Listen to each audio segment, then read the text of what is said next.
Bum bum bum bum. Bum bum bum bum bum bum bum. Nyaa! You've been hacked by the powerful and tubular Maine Coon hacker! Chiaki Katsumi! Here to steal your data and your heart! Hi, hello. Happy Friday. It's the weekend. It's finally here. That's right. You remember. You remember. I forgot to set up the chat. I forgot to set up the chat. Oh god, I have so many tabs open. Firefox. How's your day been so far? I feel like I've spent most of the day just kind of like, not fully eeping, but overall just kind of like a little bit of eeping. A little bit of getting stuff done. It was hectic, yeah. But it keeps stealing my heart. The hospital is starting to run out of donors. Figuratively hard. Figuratively, not actually. Congrats on being the level Chiaki. Wish I witnessed your victory live. I did it. I finally did it. It felt so unreal when I finally did it, but I did it. How tired are you? Not as much as I thought I would be. On a scale from 1 to 10, maybe like a 4. I managed to call out and get some sleep this morning, so I'm okay at least. I'm glad you were at least able to get some sleep. 10-hour stream, yeah. To be fair, I didn't expect it to last that long, okay? It was not within my plans for it to last this long. Ooh. I heard myself because I was trying to get the chat. To be fair, it wasn't in my plans for stream to last this long. 10-hour stream is crazy. Yeah, I think the last stream before Monkey Ball that was that long was Simulacra. It was like 7 hours. That was a while back. Like the first Simulacra came. Good a bit to Chiaki. Wake up to Chiaki. Yeah, I bet it was pretty crazy for people that went to sleep and then like came back and it's like she's still alive and it's like, yeah. Had it gone by 12 more minutes, it would have been 11. Yeah, close to 11 hours, yeah. Also, hi Funk, welcome. So you told yesterday if you changed 90 would destroy the level. And don't forget we're so bad at completing up here ever and your skills. I mean, I guess so. Yeah, Simulacra was the only other stream, and that lasted even close. And even that one is only 7 hours. To be fair, that one was 7 hours because I had to like replay the entire game from scratch to get the good ending. That's why. That's why. The only reason that stream lasted as long as it did is because I actually had to replay the game from the very beginning. I think it's because the first Simulacra didn't really have like proper save states. So, in order to get, like, the better ending, you kind of had to, like, overall just replay the entire game. Because the ending we got was kind of bad.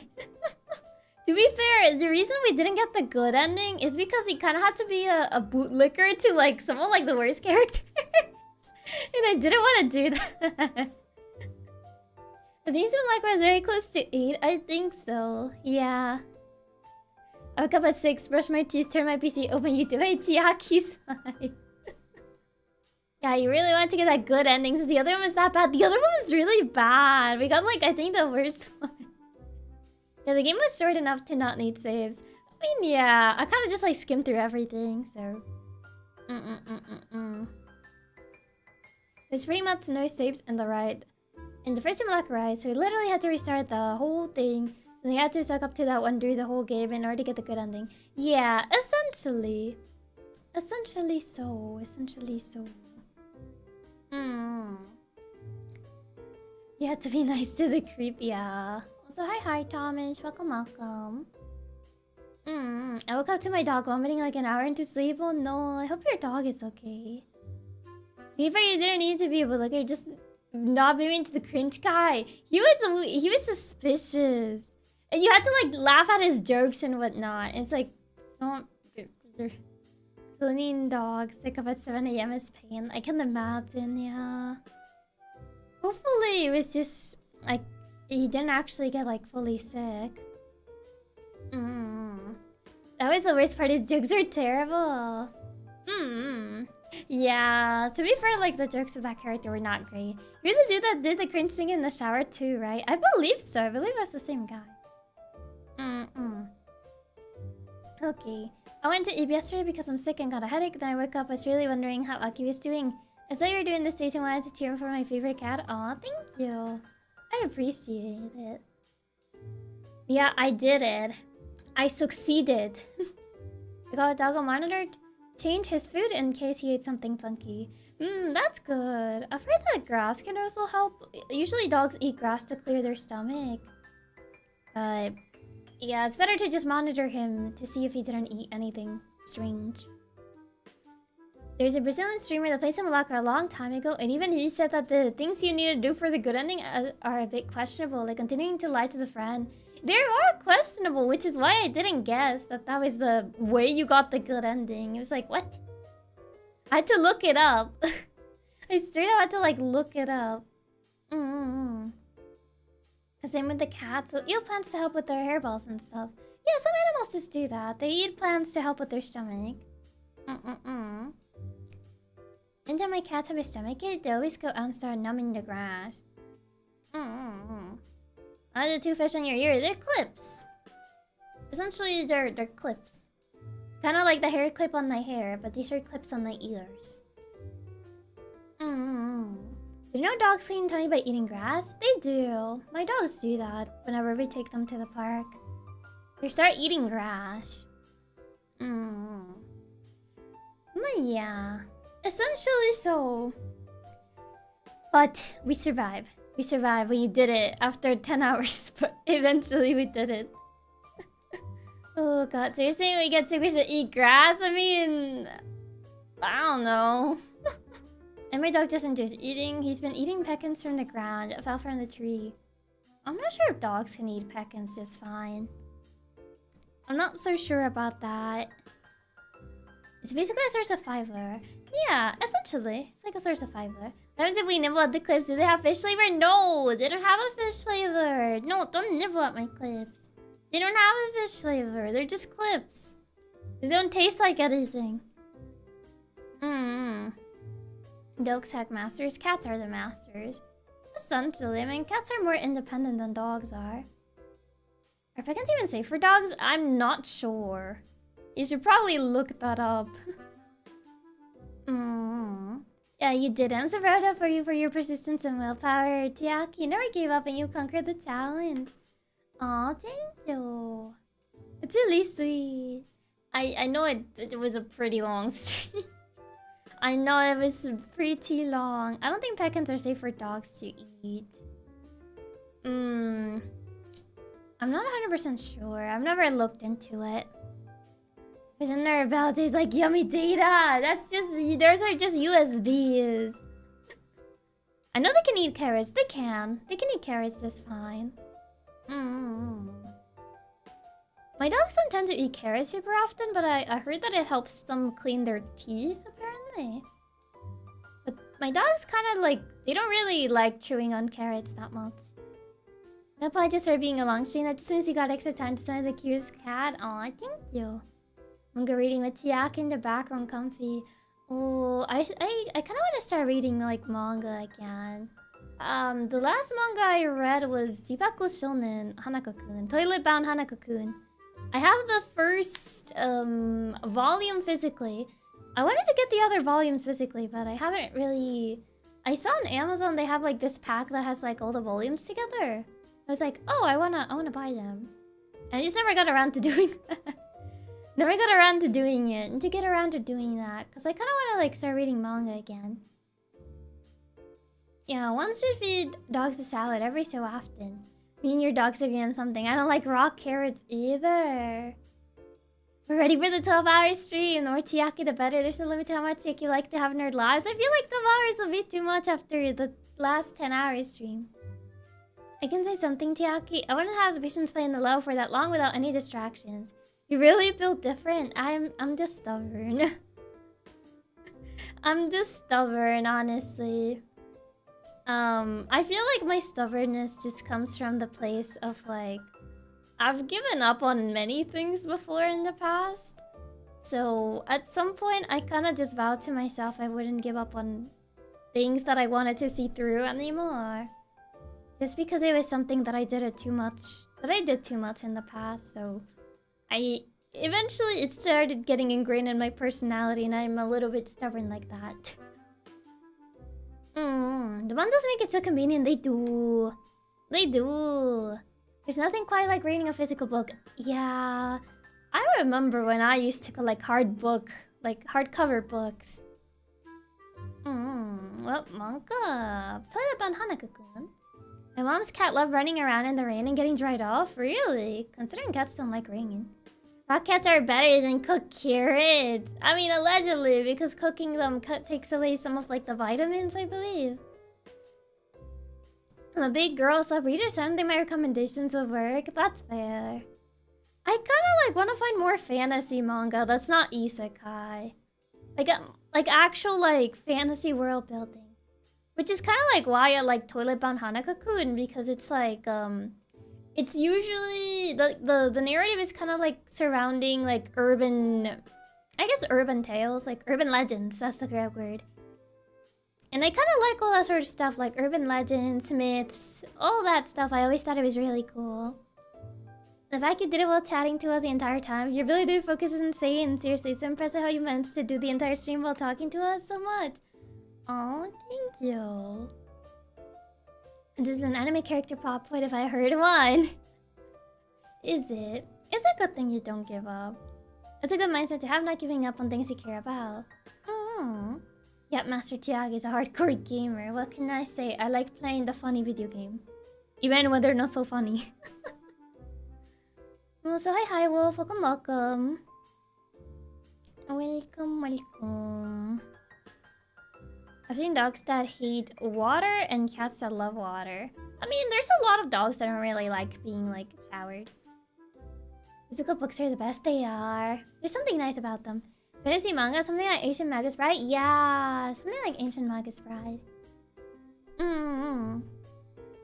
One more non-isekai fantasy. It's hard to find them. It is. It is. Wonder how long it took Nora staying up. You did it. Don't ever feel like it forced us, because it was my decision to spend time with the nicest and sweetest girl in the world. Oh, thank you. It's really sweet. Hopefully one day the isekai trend will stop. I don't think it's stopping anytime soon. I don't think it's stopping anytime soon. It seems to be pretty big in Japan, so I don't think it's stopping anytime soon. Urban Legends, there's this really good one that I read. You'll probably enjoy it, but I can't remember the name. No! My dog is scared of water. It's always hard to give her a shower. I know my dogs don't like showers, but like, I don't think they go like all crazy about it. I'm tired of giving up on my life. I never saw things through. But from now on, I will never give up this. I never give again this, I swear. Chiaki probably. I mean, maybe not as dramatic as that, but I feel like I did ended up giving up on a lot of things, because it was always like, oh, I'm not good at it, so I guess it's not worth it. Or stuff like that.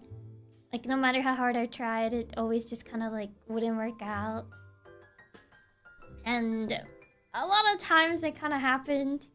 And at one point I was like, I don't want to be like that anymore. It feels like a little too depressing. So I kind of just vowed to not give up on... to kind of see things through till the bitter end. My dog doesn't mind water too much. That's good. Isekai's taking over all the fantasy. It's hard to find non-isekai. It is. Physical anything is best since you actually own it. For sure. Mushishi. I've heard about Mushishi, but I never watched it. The anime adaptation, that is. I don't know if there's like manga, light novel, or anything. I haven't kept up with new fantasy series and no old fantasy manga. One based on video games with really dope opening called Fortune Quest and Orphan. I just pictured the Sora scene where he promises he'll never lose again. Oh, yeah. And the emote, I mean, when I get angry, they kind of go down. It's like... kind of like... they move according to how I emote. When I get shocked, they do this. So they can kind of emote, yeah. Yeah. Reload your persistence and willpower. It's really inspiring to see you always trying your best no matter what. Aw, thank you. Also, hi Red. Welcome, welcome. I do love how expressive your ears are. It's so cute to see them wiggle. Aw, thank you. Mushishi slice of life fantasy? It's kind of like... I think it's like a darker... It kind of like Natsume's Book of Friends, but kind of a little bit darker, I feel. I really vouch for it. It's really good. They're short stories, but so good. OP is by guitar. Oh, it's like an OP played on guitar. I'm trying to get Murray on Fire Emblem Heroes, but the game trolled me with Old Man Medeas. Not Medeas. No dragon lolly for you. How the old man. I mean, you wanted a dragon. You wanted a dragon, sir. Gotta check out some next level patience. I would have given up real early. I guess it's a little bit of stubbornness, if anything. I guess I'm just stubborn like that. What can I say? There's nothing about you that doesn't scream cutest person. What do you mean?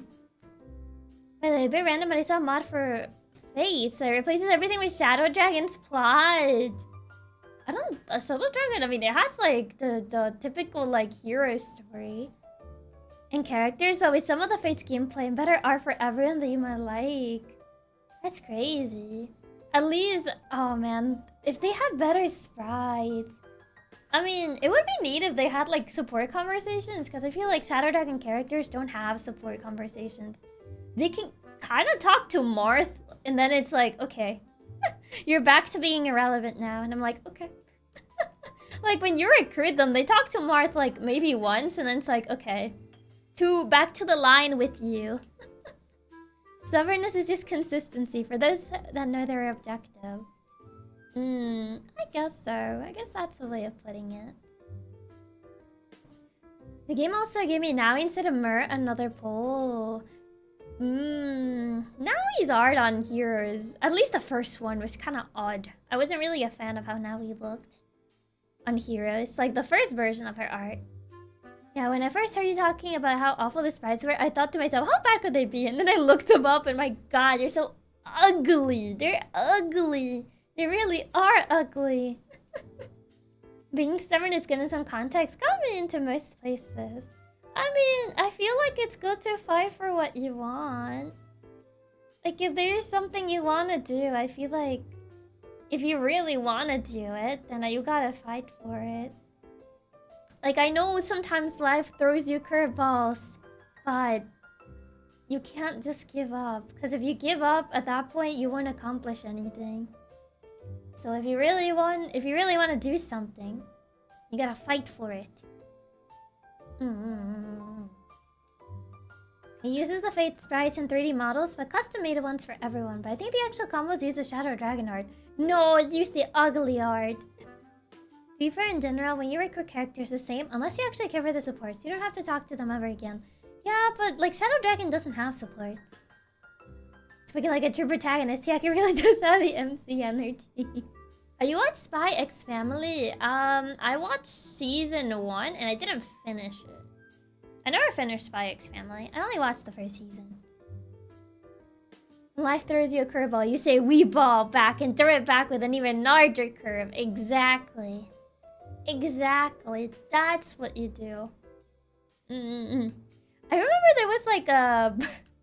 there was like a weird version of this saying of like, when life gives you lemons, you make lemonade. And then someone made like an alternate version of it of like, when life gives you lemons, you squirt the lemon juice in its eyes. And I was like, oh my god. I was like, Jesus, that's so savage. I didn't realize Shadow Dragon art was that bad. Oh god. Yeah, it is not great. I love that version so much. Isn't that the Portal 2 quote? Is it from Portal 2? I don't remember where I saw it. I know who the Bond, I think it's the dog from Spy X Family. I believe that's the dog. I'm not 100% sure. Cause like I never got to that season. But I have seen like, you know, images from the anime. Portal 2 is that you make bombs out of lemons. I mean, lemons are pretty big. It would hurt if they ever throw lemons at you. I've seen SNES version of Mystery of the Emblem for cheap on eBay. Cheap for an FE game. I mean, I don't know if the 3DS FE games are expensive nowadays. I think Awakening might be. I don't know about Fates. Maybe. I know probably the version that has like all 3 roots in one cartridge is probably expensive because you can't play Revelations anymore. But I don't know about like Shadows of Valentia either. Not sure. Not sure. Something assures Aki, you work hard. We know you care about giving us the best. That's why I promise I want to let Aki know she always can count with us. You love and you aren't alone. Aw, thank you. I really appreciate it. The Portal 2 code is make life take the lemons back. Life gives you lemons. Don't make lemonade. Make life take the lemons back. That is not from Portal. Yeah. And a few other things, but nothing about the eyes. I don't know where I heard it from. It's like, when life gives you lemon, you squirt the lemon juice in life's eyes or something like that. And it's like, bruh. The special edition of Fates with everything's like 2,000? No way. I think Shadows of Valentia is around normal price for a 3DS. I think the reason the ratio is so expensive is maybe because it's probably released at the end of the SNES life. Maybe. Any place I heard the eyes thing was from Nicole in The Amazing World of Gumball. Maybe so. Maybe so. I did watch a little bit of like The Amazing World of Gumball. So maybe that's where I heard it from. But I can't say I'm 100% sure. Can't say. Where is chat? I was gonna set up the chat thingy, but then I got distracted. Chat. Where is it? I have too many things on my OBS. Where is the chat? That is not the chat. There it is. I think I did copy the thing that I need. Okay, yeah, it works. Okay, there you go. I set it up. The cheapest one I can find for the special edition is 400, but I saw one that says 2,000. I mean, I guess 400. I mean, 400 is expensive, but it's, I guess, what I would around what I would expect it to cost. As usual, we're getting distracted this stream. I mean, we're chatting this stream, so it's fine. I'll distract you now. That couldn't be. Flashbacks to all the time we got new kills in games or reading our messages. I remember hearing the quote, when life gives you lemons, and wonder what it meant. Then I did search it up and it wasn't the same afterwards. But yeah, it seems Kathy Gwiswite, cartoonist, had a lemon's eye quote. Life gives you lemon, squirt someone in the eye. Interesting. That's just our literally distraction streams. That is true. That is true. 400 is like Path of Radiance Path of Radiance-ish prices. So it's not too crazy. I just called the 400 game not crazy. I take it all that bad. That's insane. I think we're becoming too desensitized. But no, it is still a crazy price for a video game. But it's like, I don't know. I've seen too many expensive video games that I'm just like, oh yeah, I guess it's that expensive. So maybe in my head, I'm maybe becoming desensitized. But like, I don't know. Like, I still think it's crazy. I know, right? I hate how desensitized I've gotten to used games. Yeah. We're starting to become used to it. We're so cooked. We're actually so cooked.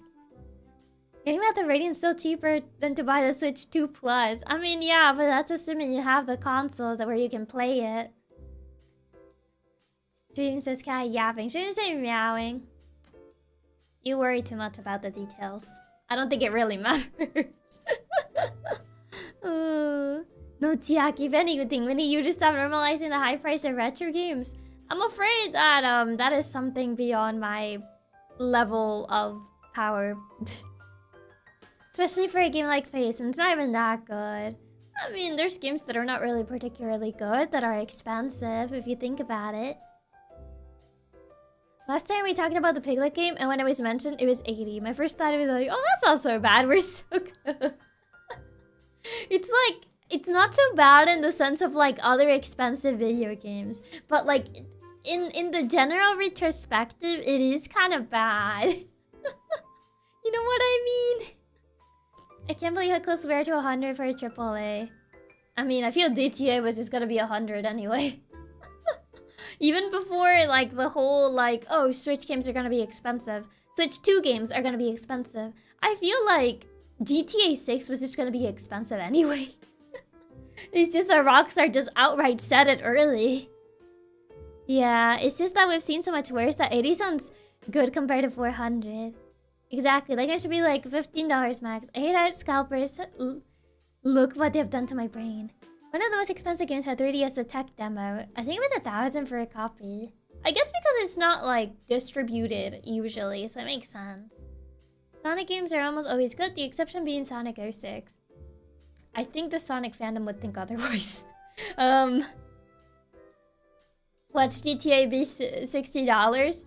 I think Rockstar would release LA Noire 2 before that happens. AKA, it's not happening. That's crazy. Imagine paying 3 digits for games. Oh wait, I'm Brazilian.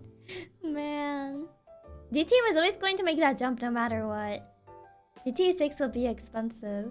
I mean, did Rockstar mention it would cost 100 like 3... Did Rockstar mention it would cost 100 like 3-4 years ago? I mean, to be fair, they kind of just like didn't say anything about GTA 6 for a while, so...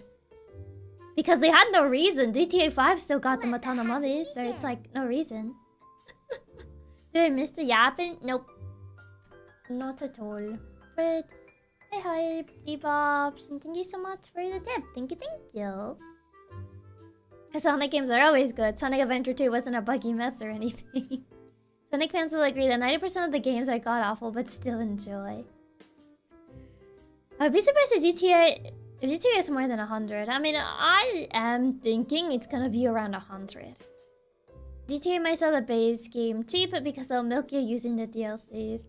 Could be. We're just so used to bad Sonic games that a mid-Sonic game is the best thing ever. Sonic flip-flops in quality, sometimes it's bad, but sometimes we actually get a good game. Sonic Adventure 2 is one of the best Sonic games. Note that I use the word best and not good. Man, they release LA Noire 2. They might even release Bully 2 before you see a new GTA. Oh god, Bully. I think that's around the same level of forgotten as LA Noire. Oh god. I think it wasn't Rockstars themselves or a financial analyst that suggested they should sell it for 100. But the idea has been so normalized, they'll probably just do it. They'll probably just do it. The Sonic fan doesn't know what we want, and yet Sega and Sonic Team still listens to us.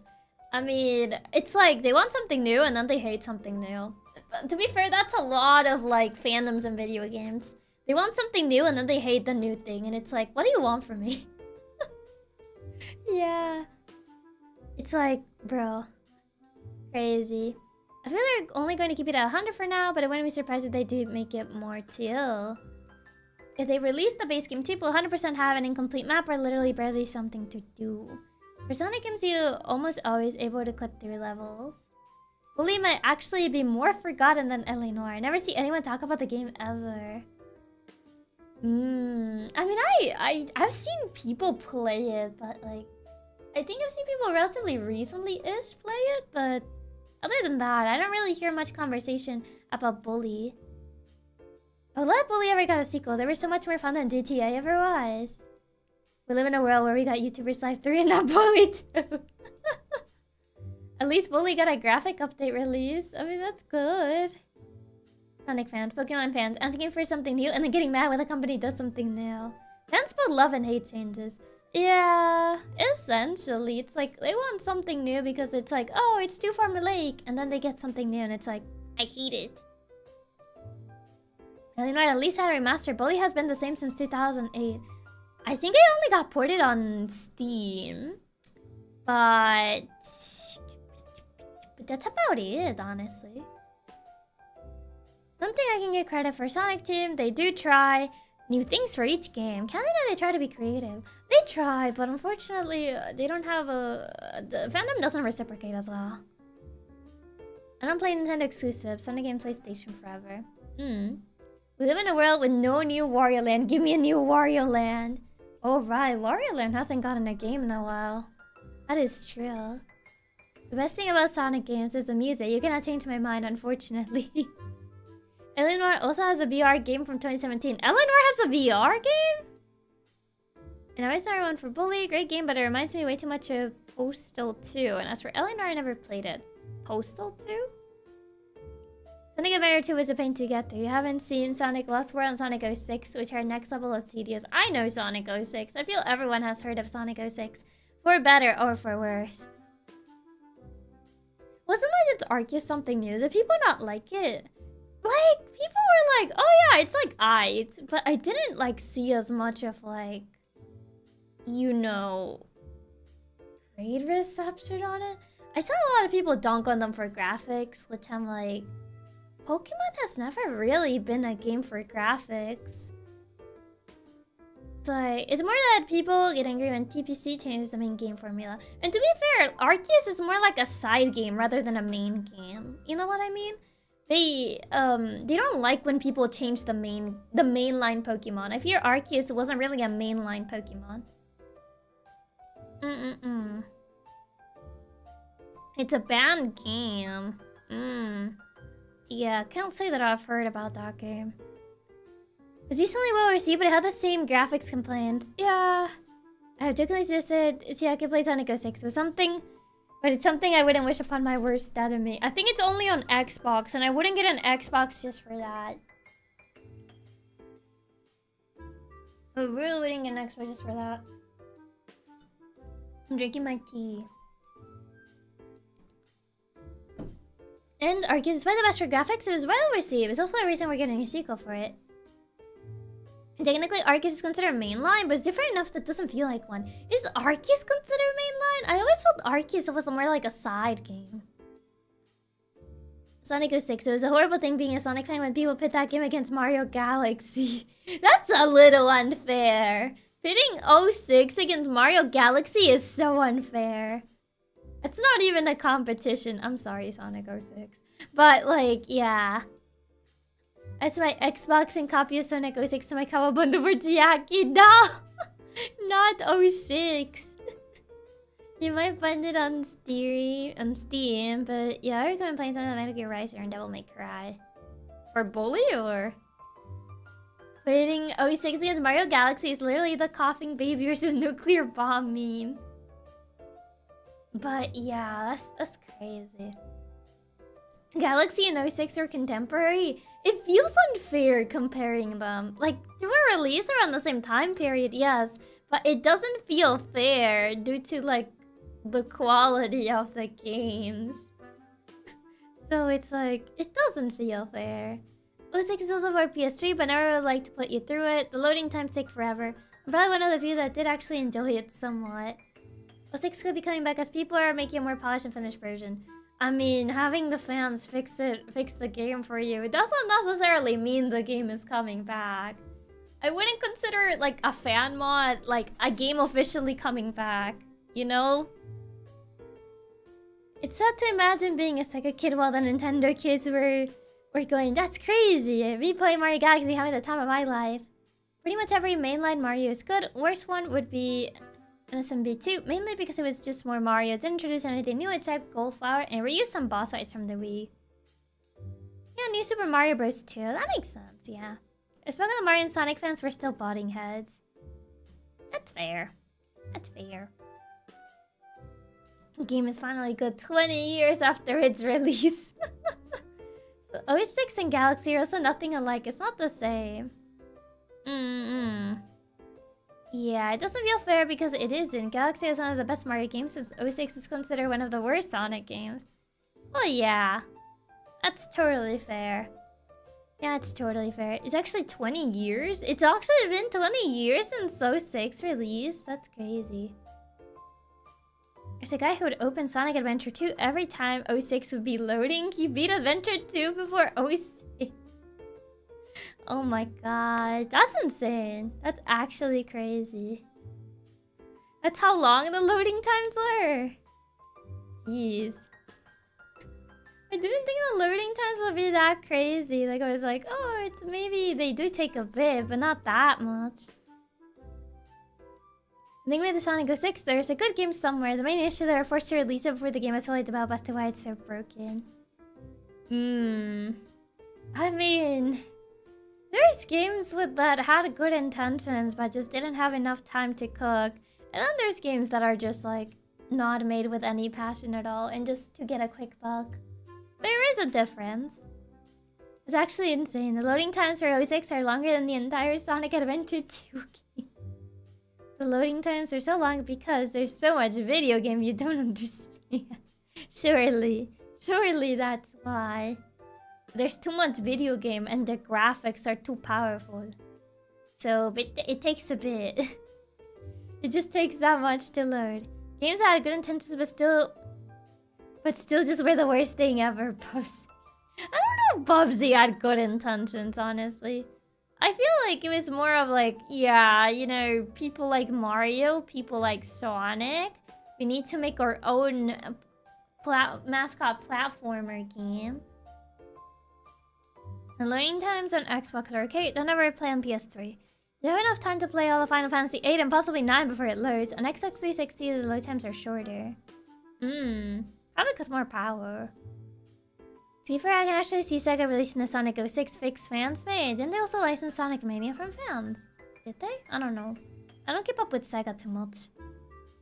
Yeah, a lot of games recently have such strict deadlines and end up being not good when they actually could have been Cyberpunk. How to forget the disastrous release of Cyberpunk. How to forget. And how Keanu Reeves was hyping the game so much. Guys, Cyberpunk is gonna be revolutionary. And then Cyberpunk releases and it's like, what happened? How to forget about that? Jesus. That makes it even more sad. They thought Bubsy was gonna be able to compete with Sonic and Mario. Bubsy 100% a cash grab for the mascot trend. Sonic fan could play the PS3 version of Sonic 06. The load times were 30 seconds long, so 2 minutes of loading screens per level. 2 minutes per level? That's crazy. Each loading screen takes forever. I did beat it, and they made it when you do challenges. There's loading for when starting the dialogue with NPCs, for when starting the challenge, and for ending. That's insane. It's insane. Also, hi Erica. Welcome. Disastrous release. Even hilarious. It was disastrous. Oh god. Keanu shielded so much just for it to fumble. He'd fumbled. Like, I remember, like, Project Red had to, like, put up a letter of, like, we're so sorry. And then people were, like, refunding it, too. It's like, jeez. A lot of people were mass refunding Cyberpunk at the time. Disastrous was No Man's Sky. Cyberpunk was... I mean, I would call Cyberpunk quite disastrous. I mean, No Man's Sky was definitely a disastrous. Didn't CD Projekt Red get sued because of how terrible the release was? Did they get sued? I remember they put like an apology like post about it. And like a lot of people were like refunding the game. But yeah, so bad they took it off the older consoles. Project Red lost a ton of good faith after Cyberpunk 2. It was insane. It was pretty insane. I guess the original fumble was technically No Man's Sky. But I guess on the modern side, the modern times, quote unquote, Cyberpunk has been like the second biggest fumble. I don't think we've had another fumble as big as Cyberpunk since No Man's Sky. PS3 had lots of RAM problems. 360 really didn't have any issues from the Red Ring of Death, but even then I prefer the Xbox 360 to the PS3. Banjo-Kazooie is a good alternative to Mario 64. 2 was good as well. Shame we'll never get Banjo 3. 3 nuts and bolts doesn't count. Double check, their investors sue them because of how badly they fumbled Cyberpunk. And also, Thomas, you don't need to apologize. You don't need to keep apologizing. I already saw that. They had that Sony game. Oh, Concord. I guess technically Concord. Yeah, true. And the biggest recent fumble, Concord. The Gollum game was bad. Yeah, but I feel like it didn't reach like the levels that Cyberpunk reached. I guess Concord, technically. There's Concord, but that game was just bad, not buggy. Yeah, but like, it's more like fumbles in general. It doesn't necessarily have to be because it's buggy, just being bad. Like, disappointing. Like, it gets hyped so much and then it just fumbles. The funniest thing, people did call sick, took breaks from job, only to play Cyberpunk. And it was in such a disastrous state. And they provided free refunds and did apologize and all. They did. No Man's Sky, was this the case It was the case of the game being overhyped despite being made by a small indie company into media. Meanwhile, Cyberpunk was just a case of, how do you manage to mess up this bad? Oh, sorry, all the budget went to paying Keanu Reeves to show the game. Golem was bad, but people also had no expectations on it. Oh god, Cyberpunk had insane expectations, and not only did they not meet them, they fumbled it so bad. Oh man, yeah. It's pretty crazy. Concord's failure actually made Sony rebudget many projects and change objectives. What was Concord even supposed to be about? I don't think I really looked into Concord. I only really found out Concord existed because everyone said it sucked. Essentially, I only knew Concord was a thing because people were like, this game blows. I was like, what is this? Oh, it was like Overwatch. I said this before and I'll say it again. I legit think Edgerunners literally save Cyberpunk's reputation. Honestly, yeah. I feel Edgerunners kind of brought it back, and then Phantom Liberty kind of like hyped people again because they fixed a lot of issues that Cyberpunk still had. Because Edgerunners kind of like it kind of brought it back. And then like they released Phantom Liberty and people were still hyped since like the whole Edgerunners thing. No Man's Sky was also overpromised the features of the game. They couldn't meet half the things they promised, like infinite planets to explore and stuff. I see. It was less cool PUBG or Overwatch. Edgerunners was so good. Edgerunners became a sensation essentially. I didn't know Concord was a game. Yeah, Concord is a game. In Cyberpunk and anime, it's a game. The anime is a different thing, but it essentially was a game. Cyberpunk started as a game, I believe. I don't know if it's based on anything else, but the main thing, it's a game. Point in case. Point in case, yeah, most people know the anime. I mean, Edgerunners is part of the Cyberpunk universe, but it's mainly a game. Concord was a hero famed like Overwatch, and it was dead in Arrival. I think it died like only 2 weeks. In only 2 weeks, people really hated the character designs. It was really bad. It was very boring. Golem looked like some art student's project. If it wasn't for Edgerunners, I don't think people would even care about Phantom Liberty. I feel so. And did Concord get an episode on that video game show? Did it? Secret level, was it? Not sure. Cyberpunk is based on a tabletop RPG. Is it? I didn't know that. Even to be precise, Cyberpunk is a tabletop RPG. CD Projekt licensed the world to make their RPG video game. Interesting. The more you know. So it's based on a TTRPG. I remember all the millions of people picking out their pre-orders of Concord only for the servers to be shut down by the time they got home to play it. No way. No actual way. Like, imagine just like, oh boy, I like decided to take a break off work today because I'm gonna play Concord. They come back home, the servers are down. That's so bad. Eternals was an animated series. Cyberpunk was the game. Yeah. Secret level video. Cyberpunk is technically not an original IP, same as Witcher, which is originally a book series. Interesting. It did. Sony really thought it was gonna be the next Star Wars. Yeah, Sony actually put a lot of money in Concord just to fumble epically. Oh god. That's so sad. That is really sad. What even? Concord, Cyberpunk the day before were all hilarious releases. I feel like Concord, I don't know. Maybe it's because I didn't hear about it as much. But I feel like it wasn't in the same scale as Cyberpunk. Or like No Man's Sky, but I don't know. Maybe I just didn't hear about it that much. It was really that bad, Chiaki. Made it so Sony canceled most of the multiplayer games they were developing. That's insane. That's actually insane. That they just cancel like a bunch of stuff. Oh god. Man. I guess I really did fumble, huh? I guess I really did fumble things. All I heard of Concord was Concord fail. I had no prior context. Yeah, Miku is a synthesizer program.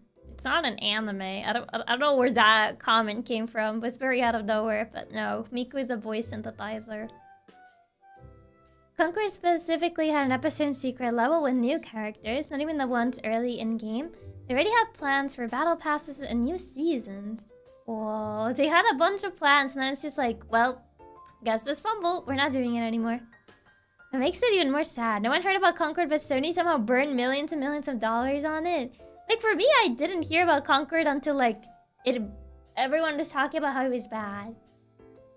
It wasn't as big of a deal as Cyberpunk since it didn't really have anywhere near as much hype as it or No Man's Sky. Yeah. Like, I feel I didn't really hear about Concord before, you know, the fumble happened. All the plans down the drain before I could even try to be a thing. Oh, man, that's so sad. Yeah, I think most of us didn't even hear about Concord until it failed. I mean, unless you were keeping up with it, yeah, probably not. I feel it probably didn't escape, like, I guess its audience. Like, the audience that was keeping tabs on it. I think most people expected Concord to fumble. Wait, they actually expected it? It's crazy. Felt like Concord came out of nowhere and then just exploded. Imagine, it's just like, here's Concord, and there it goes. Oh, man. I also love how Concord failed and they immediately gave up. Meanwhile, No Man's Sky actually tried to fix it. That's insane that they just gave up on it. It's like, well, guess we can't do anything about it. There it goes. Like, what do you mean you're just gonna give up on it like that? It didn't have us do that before Concord. Sony got that one Vampire Co-op exclusivity. Vampire Co-op game exclusivity that it was like Left 4 Dead and it fumbled so hard, so none other multiplayer games have done well. To me, Concord's a place in Fallout for it, but that might just be me. Here's Concord, and there's Concord in a million pieces. A brand new game has exploded into the gaming scene, like literally exploded. It's gone already. Servers are shut down. That must be such a sad thing, though. It's like, what even?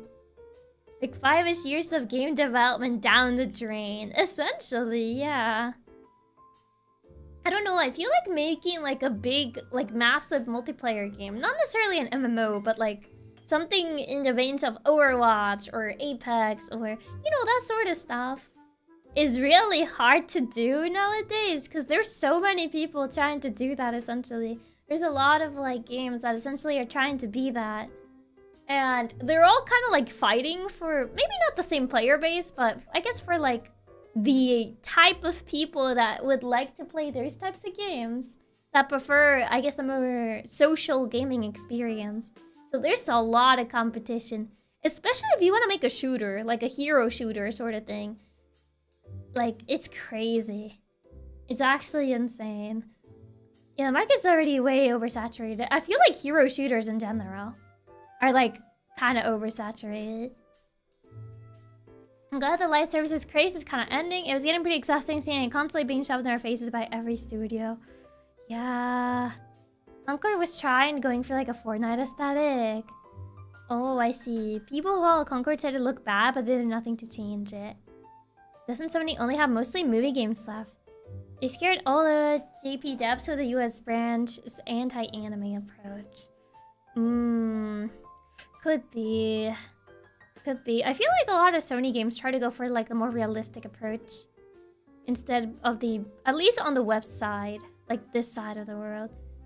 It's always like, oh yeah, they like the hyper realistic ones. They don't like the anime approach. Market's already way oversaturated. It's hard to break into it. I think the only one that has recently done it is Marvel Rivals. Essentially Marvel Rivals. I think it's the only one that managed to do it, but Marvel in and of itself is already a very popular IP. So I feel like just attaching Marvel already kind of like gave it, you know, it gave it like an advantage because everyone knows what Marvel is essentially. They may not know the specifics unless you're like a big fan or anything, but they know what Marvel is. It's like, oh yeah, I've heard of Marvel.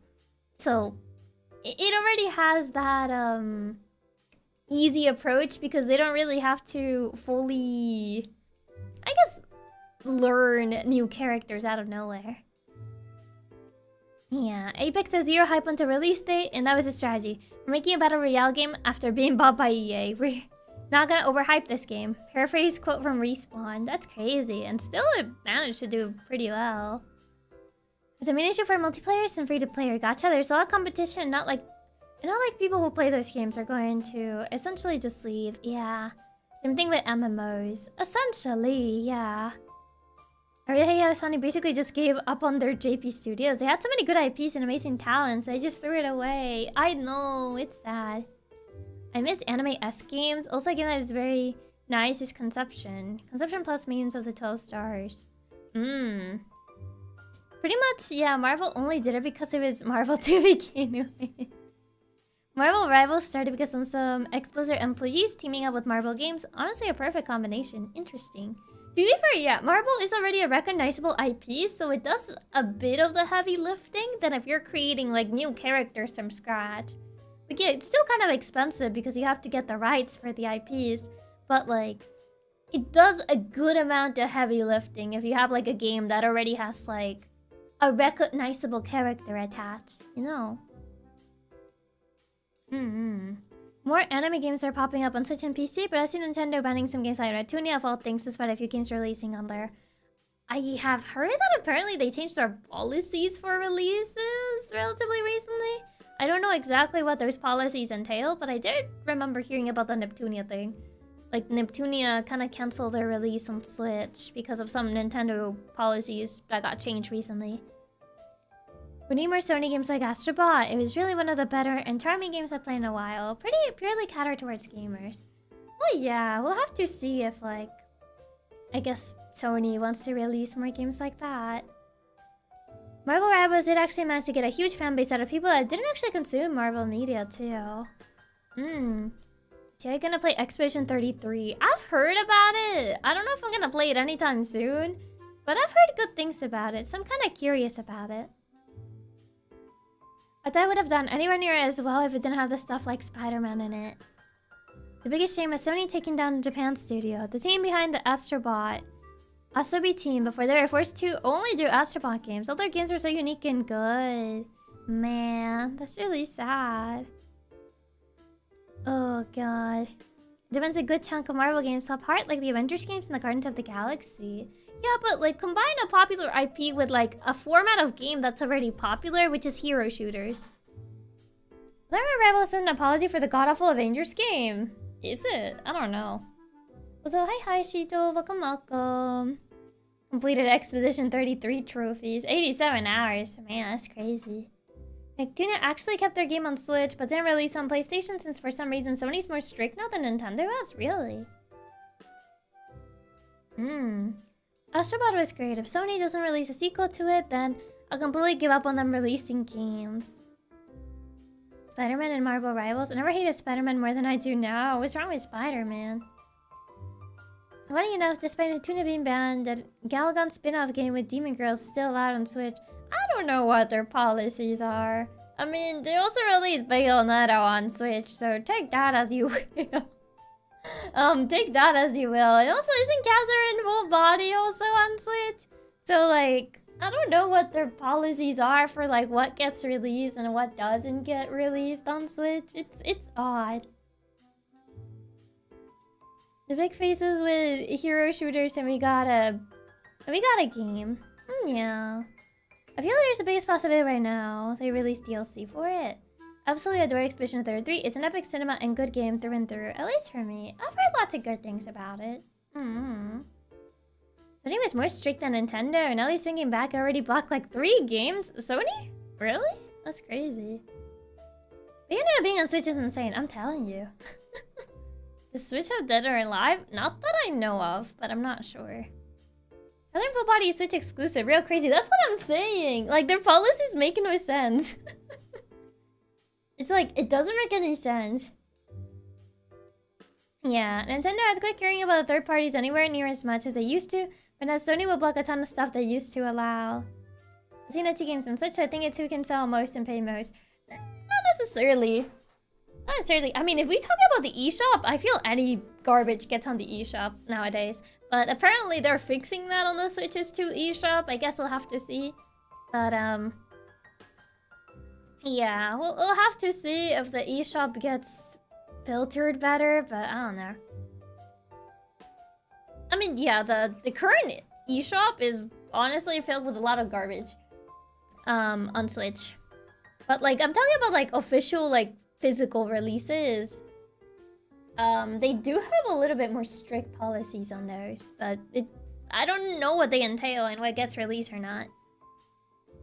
I hope so. The Switch eShop is just insane with all the shovelware. Yeah, it is. Dead or Alive is on Switch. Oh, it is. Interesting. I didn't know it was. Anything again on the eShop, but they said they're trying to fix it both Switch 1 and 2. I guess they might start filtering things again. Concord and the eShop. Concord was a Sony exclusive. That's not happening. And Sony essentially killed that game. There is nothing left of Concord. Other than some physical copies they made, for some reason. Blah. 90. Physical releases are much more strict in terms of quality control. Not perfect, but much better than the Wild West of the eShop. Yeah, essentially. There's a bit more... There's more quality control in physical releases than there are on the eShop. On the eShop, it's literally the Wild West. The Pokemon Scarlet and Violet update looks promising. I mean, when Overwatch was released, also had physical copies. Yeah, the code on the box, yeah. Yeah, the code on the box nonsense, yeah. I still don't know why that was a thing. Yeah, it's a lot harder for physical stuff to be made, so it's always safer. Yeah. Sky Valley's getting a free performance update for Switch too. That's the first I've heard of it. I guess we'll see how it runs on Switch too. Most video games still have physical copies. I mean, there are still a lot of physical copies out there. I mean, it's mostly smaller publishers that are releasing it. There's still AAAs that are doing physical copies, but it's not as common anymore. Division FPS updates, yeah. There's an indie game on the eShop, literally stole assets from Nintendo games, and don't know if they even took it down. There's random Olimar and stuff. Oh god. Yeah, don't they code in a box, my arch nemesis. All the music is still released with physical copies, both vinyl and CD. Like, there's still physical media. It's not as common anymore, but it still exists. What was the name of that Indian that stole Olimar? I have no clue. I have no clue which game that is. I mean, it's kind of like how there's still like some music that gets released with like CDs and stuff. Some even release vinyls.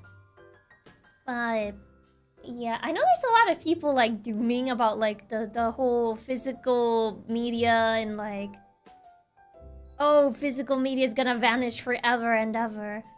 But like, I mean, I don't think it's really gonna fully vanish, as people seem to think that it is. And indeed, I've just straight up rip off Olimar. Physical will probably never completely go away. It's just gonna be less common and harder to get. Yeah, essentially that. Like, it's not gonna fully go away, but it's essentially going to become more of a niche thing, if that makes sense. These held on in Japan for a lot longer, and they're still popular with K-pop fans. I miss the days when I would have a huge pile of physical PS2 games. Now I only have a handful of PS4 ones. I would have to search for the name. I remember just the name was completely nonsensical. It was like a cryptic sort of name. Luckily, physical media has been blooming back as collectibles or with the always growing retro aesthetic trend.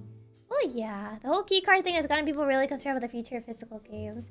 Yeah, the whole keycard thing is a big one essentially of like people panicking over the state of physical media. Of like, oh, physical media is just like not gonna exist anymore. But I don't think it's gonna fully disappear personally. Like, it's gonna become more uncommon, yes, but it's not gonna fully disappear. Like, that's not happening. Yeah, the keycard thingy nonsense. Me staring my collection of vinyl when I don't even own a vinyl player. Do they just sit there? Won't die as long as there's demand. There is demand. Like, there's people that still want to buy it. Like, it's not like the demand is going away. Like, that's the reason why companies like Limited Run, Super Rare, Fan Gamer, and others release physical games. Because there's still people that wanna buy them. So as long as like there's people that still wanna buy them, then they're still going to exist. Speaking of games not being in disc or cartridge, my bro told me today the new Doom only has like 88 megabytes in a disc, and the rest of the game you have to download it. Wow. I like collecting CDs of game OCTs despite digital being a thing. I think the only No, I think I have 2 CDs of video game OCTs. One is of like AI Somnian Files, and the other one is from a visual novel.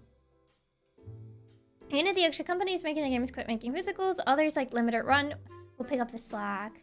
Essentially, yeah. Thankfully, there's still people that don't mind paying a premium for the physical versions.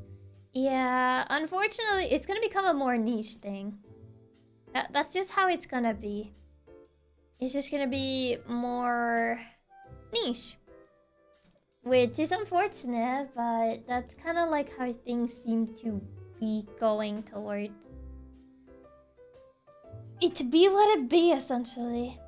I mean, if possible, I'll still try to honestly buy games physically. Like, if I have a way of... I'd rather get a game physically. Like, that's kind of like why I'm not too keen on the new Bravely Default. Because I honestly don't want to buy the whole game keycard nonsense. I'm just like, they released it just fine on the 3DS. Why are they doing this now? I just hear these companies are charging more and more since there's people like us that will go out of their way for physicals. Yeah, that's the thing. That's the thing. That's unfortunately the problem. I guess the price is going up more. I'm so disappointed that they made Bravely Default a keycard. It's literally like 5 gigabytes. I'm telling you, there was no reason to make Bravely Default like a keycard. The only problem for me of owning a CD, you can't play them as most PC likes these discs right now. I watch DVD CD stuff through my PS5 as I can read them. That's fair, yeah. That's fair. The game card kills my hype for Bravely Default, so I already have it on the 3DS anyways. Unfortunately, physical copies cost more to produce. They do, which is kind of like the whole convenience of like, you know. Obviously, it's gonna cost more because you're actually like producing like the whole cartridge and the box and everything. But like people used to prefer digital media for price. But nowadays, digital costs the same as getting a physical copy. So it's like, what are you paying extra on the digital for? That's kind of like the thing. Like, people before were like, oh, it's because like on digital it's like cheaper. But now it's like the same. Now it's the same. So it's like, what's the difference? All my FE games are physical. Only one I don't have physically is Sacred Stones because of the 3DS Ambassador thing. That's fair. That's honestly fair. QX must be trying to tank the company, hoping someone buys them out. Mr. Krabs won. We lost GG. Yeah, I feel like Switch 2 cartridges are especially expensive since they're high speed enough that the game runs off the cartridge rather than having to install to your hard drive. Digital was negating the card cartridge CD cost. Monkey Paw Curls. Physical media is now all 10% more than digital games. Was it even a price thing? I always thought there were people of digital costing the same as physical. I've heard people say like, oh yeah, I buy digital because it's like cheaper. And then like eventually the prices just started being the same. Like digital was the same price as physical games. So it's like, what's the difference? For me it depends. Sometimes I find really good deals to pass digital, and other times I find games cheaper used at certain stores. Well yeah, I mean secondhand is a little different. If you buy something secondhand, it's essentially a little bit different than buying directly from the supplier itself. I see Nintendo possibly buying Dragon Quest while Sony tries to snatch Final Fantasy. It doesn't... Isn't Final... Well, Final Fantasy is no longer exclusive to PlayStation. But it always felt like a PlayStation type of IP. Digital goes on sale more often. It's just usually where the idea of digital being cheaper comes from. I mean, on places like Steam, yes. I guess Epic giving free games every so often. Yeah, I think digital games just went on sale a lot more, especially in places like Steam, but digital game sales are not nearly as generous nowadays as they were in the past. Final Fantasy was mostly Sony, isn't it? I mean, it used to. Now it's like some games are released already on Nintendo consoles too. So Final Fantasy is no longer like PlayStation exclusive. I think initially it kind of was, but nowadays not really. So I don't know. I don't know. Final Fantasy started on the NES. Wait, it started on the NES? I always felt like it was a more PlayStation type of IP. Final Fantasy 7 Remake and Rebirth sold more on PC, which is why SQX had the falling out with Sony PS4 5. I think Final Fantasy did have some exclusivity agreements with Sony for some of their releases. Like 16 was a time exclusive, but it suffered for it, so they said they wouldn't do it anymore. So that's where that comes from. I don't know, when I looked at Final Fantasy, I always thought like, yeah, it looks like a Sony IP. Like, it looks like something that'll be PlayStation exclusive. Pretty sure Final Fantasy is older than the PlayStation. Is it? Is it older than the first PlayStation? Yeah, it started on the NES, but they had a falling out with Nintendo, so they swapped to Sony after like the third or fourth. So that's why. I guess they kind of just like swapped around to whatever they felt like it. A big issue with digital now, the more expensive games only almost get max 50% cheaper, which is still expensive, and with stores they sometimes just sell games much cheaper. I feel with stores it's usually second-hand places. Final Fantasy 7 is the first Sony Final Fantasy. I think that's why SQX Square Enix didn't work with Astrobot because they were mad at Sony. Yeah, it's definitely older than the OG PlayStation, but historically I've been with Sony way longer than with Nintendo, so everyone associates them on PlayStation. So that's why. I always associated Final Fantasy with PlayStation, so I didn't know they started with Nintendo. Started on the NES. Ollie, I remember that from my video game history class. Yeah, the video game history class. They went to Sony after Nintendo decided to stick with cartridges for the N64. I see. I see.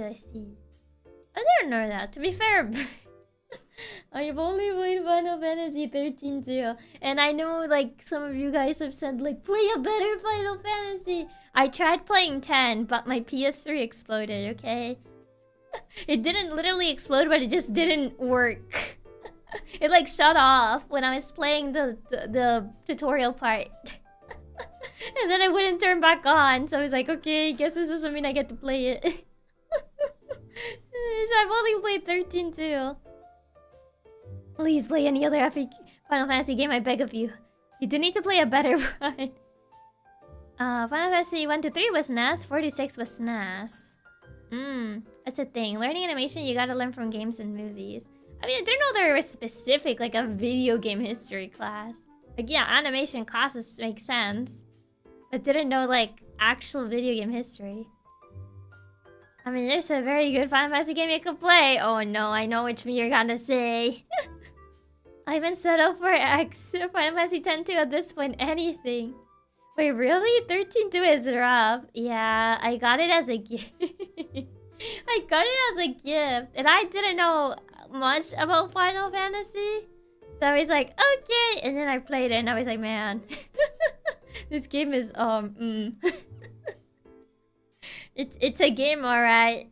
And I played it with a drifting PS3 controller, by the way.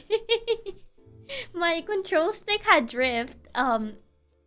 So when I had to like shield on the final battle, the stick would drift, so I wouldn't be able to do the shield, and then I would just insta die.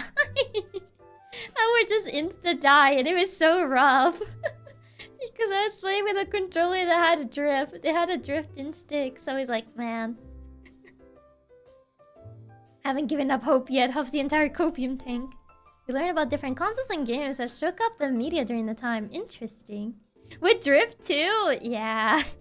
I literally with drift. Played it with drift as well. That sounds awful. Ooh, no wonder I never got into Final Fantasy games. Your introduction to the series is brutal. Yeah, it was the only controller that like we had, because the PlayStation 3 used to be Katsubra's, but he kind of just abandoned it. And I was just like, okay, guess I'll play on it now. And And the only things that I played on that PS3 was Persona 5. And by the time I played Persona 5, the controller had no drift. By the time I played Final Fantasy 13 2, which was like, I think it was probably like a year or two later, it already had drift. So I don't know what Katsubro did to that controller or what happened with it. But yeah. Oh god. Final Fantasy 8 will always be my beloved. It got me right at the time in my teens. Older Final Fantasy games go really cheap nowadays. Final Fantasy 13 Trilogy is one of the most disliked Final Fantasy games. We really gotta get the rest of the Final Fantasy games so Chiaki can enjoy its greatness. I'm gonna use this immortal the nerd one. It is up there with your introduction to Yakuza being having to suffer Kazuma Kiryu for hours last night. Playing Monkey Ball, Super Monkey Ball Banana Mania as Kazuma Kiryu. Until I eventually beat the level. Oh god. It's still wild to me that Persona 5 was even on PS3. That console must have struggled to play it even with the downgraded graphics. I don't know, it looked fine to me. Maybe because I didn't know any better. And then I like saw it on PS4 and I was like, whoa, everything is so fast. and I got overwhelmed. I essentially got overwhelmed because the game was so fast. I was like, why is everything so fast? I'm used to everything being slowish. Oh god. My Final Fantasy collection's all over the place. I got the VC version of Final Fantasy 1, the PSP version of 2, Pixar Remaster of 3, Digital version of 7, 8, and 9. You do got a fair number of them. So hi Sing, welcome. I generally cannot recommend another Final Fantasy game because I only played 14, so there's no other suggestions. Haven't played the other ones. I make fun of you for 13 too, but I don't think the 13 trilogy was that bad. I mean, I already know how the 13 trilogy ends. Because, like, my friend, she spoiled it to me. She was like, you're not planning on playing, like, the final game of the 13 trilogy, right? And I was like, no. And then she told me the ending, and it's kind of lame. Oh, God. I'm sure the jump and low times to the bells are amazing. It was just like, whoa, this is how peak performance feels like. Kazuma Kiryu the Dragon and Monkey Ball, so the really deep story. Where she was used to 10 FPS gameplay. It didn't run at 10 FPS! I did forget that Persona 5 was even a PS3 game until you told us about that. That was the only way I knew that game. I didn't know the PS4 version existed until later. Oh, so hi Chicken Beer, welcome. It's fair, to have that game spoiled is not worth it. Don't remind me of the 13 trilogy ending, it's so lame. It's really lame. It was lame, but it wasn't horrible. It takes... it stops being a fantasy and it becomes final. I can highly recommend Final Fantasy 9 and 6 are my favorite ones. I see. I feel Aki really enjoyed Final Fantasy 7 OG. The pacing is really good, it's not that long. Final reality. They took the fantasy out of Final Fantasy. It just becomes Final 13. Oh god. I want to play more Dragon Quest. Only got Dragon Quest 6, 8, and 11. I've never played a Dragon Quest game. I've only heard about them, but never played them. I feel like I haven't played like a lot of like the, I guess, essential games. I don't know if essential is the right word. But it's kind of like the ones that are people are like, oh yeah, like I grew up playing this series. I'm like, I never played that. So I feel like I didn't like, I haven't played like a lot of like the games that I guess people like usually have played, like the common known games. Maybe that's more accurate to say. Final 13 sounds like a better reality TV show. It stopped being Final Fantasy 13. It just became Final 13. It is good to start with for Dragon Quest. Dragon Quest are really beloved, especially in Japan. They're still pretty much classic turn-based RPG. Dragon Quest is where Pokemon got a lot of their monsters from. Don't worry, I've only actually played one Final Fantasy game and one Dragon Quest game myself. So I'm basically just in the same boat as you. Okay, at least I don't feel as bad. Because I feel like I haven't played like a lot of like the games that like people are like, oh yeah, this is like my favorite series ever. And I'm like, I never played it. You may like Dragon Quest, especially those that you can capture and train the little critters. I like the little critters. I think it's Dragon Ball. Not Dragon Ball. Dragon Quest. Dragon Quest Monsters? I think the creature collector one. Not Dragon Ball. Dragon Quest Monsters. You can get 8 on the 3DS. The OG is on PS2. They both have dragon in the name. Dragon Ball, Dragon Quest. Dragon Quest Monster, Joker. Joker? I heard Dragon Ball. I meant to say Dragon Quest, but my brain just said ball. Dragon Ball. But I meant Dragon Quest. Isn't it like the same artist though? I feel that with Metal Gear Solid. I hear a lot of people loving the games, but I never even touched them. I feel that too, because I only play Rising, and I know Rising is like nothing like the main games. Oh god. And then like, I remember when my cousin got really triggered about like Rising, because she was like, Metal Gear, people who only play Metal Gear Rising don't know real Metal Gear. And like, she got really triggered, and I was just like, I only play Metal Gear Rising. She got super triggered about it because she's like, Metal Gear Rising fans don't know real Metal Gear. They can't talk like they're real fans. I was like, I mean, I thought Rising was cool, but okay. Yeah, I was just like, I thought Metal Gear Rising was neat, even if it's not like the same gameplay as the main series.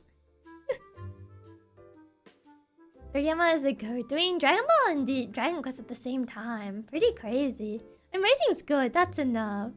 You're in Smash, the closest we'll ever get to Goku in Smash. Dragon Ball fan switch activated hearing Dragon Ball. In the Dragon Ball game, can you get over 9,000 points? Maybe so. Maybe so. You play Pokemon, Mario, and Luigi games. I do think it's really base how you play lots of indies in RPG Maker. Yeah. Yeah. Does not help that both art got done by Toriyama. Yeah, like it's the same artist. So I got it confused. I got it confused. But yeah, I just started the third hero of Dragon Quest, and all I see is Gohan from Dragon Ball. Racing is good. Racing was a lot of fun. All the memes are peak. Exactly. It's got a lot of fun memes. Racing is a sequel to the very last Metal Gear Solid game, and the story follows the MC of Metal Gear Solid 2. Senator Armstrong is canon. Also, hi Sarahs. Welcome. I remember there was this like, what's it called? Gamer score thingy or something. That like, depending on like how many of like, how many games you played. But it's usually like a bunch of like, I guess more well-known series. And I'm like, yeah, I didn't play like most of these. Because I feel like I mostly play like indie stuff. Yeah, one of those gamer quizzes. It's like your variety gamer score. And like, I feel like I didn't really play a lot of these. So it's like, yeah. Same artists, similar names, and made around the same time. It's easy enough to get them mixed up. I did one that had 100 games and exactly 50. Yeah, the 100 one. My gamer score is over 9,000. I feel like not much change. I feel like I haven't played a lot of like a lot of these. It's probably gonna be really low. Was your result again? I don't even remember what it was. It was that irrelevant. It's fair. We all vibe with different games. So I mean we always get into the more well-known ones. To be fair, you play mostly indie games which don't really get much representation. Exactly! They don't really get that much representation. I wonder what my score would be. The amount of games I have played is approximately 1,000? That's crazy. Do you even remember all the games that you played? Hold on. I'm gonna see if maybe it changed. maybe it changed. Okay, maybe my gamer score has changed since then. I think I did this like 2 years ago. So maybe it changed. I don't think it changed much because I haven't played that many like big franchises, I feel. Indie games are incredible. I really like indie games. I think there's a lot of creativity hidden within the indie gaming community. And remember the first game you played? I mean, I don't remember it precisely, but I can have an idea of which one it was. I want to take that quiz too. I gotta see how they compare. Oh, how do I share it? I mean, if you look it up, it's called Variety Gamer Score. I think it's called Variety Gamer Score. If you look up Variety Gamer Score, you can find the picture. It's like Variety Gamer Score. That one. I do remember the games I've played, the majority of them, but sometimes I forget bits like the names until I've seen them again. The games have been shining the last couple of years though. People are giving them more attention. They have. My throat is fine, honestly. Report back with my result. I need to see if it has changed from back then. From like 2 years ago when I played this. Okay, have you played a Mario Bros game? Yes, easy. Is your first game console or PC? PC? I mean, I don't remember what my first PC was like. I mean, it's probably like a family computer. But I don't remember what that one was like. I didn't have a proper PC till like way later. First game console? Might have been a GBA, but it wasn't mine. It was a hand-me-down from my brother. Or my older brother. My first, like, proper console, like, it belonged to me. Probably a DS Lite. But technically, like, the first one that I had, like, as a hand-me-down was GBA. GBA SP. Game Boy Advance SP. Specifically the SP model. I need to make this thinner. Delete. First console was a Sega Master System. I really how Aki plays lots of indies. Thanks to you, my collection and wishlist grows. I see. My first game console was a regular Game Boy that was a hand-me-down as well. I think my first actual one was a GBA. Really? Okay.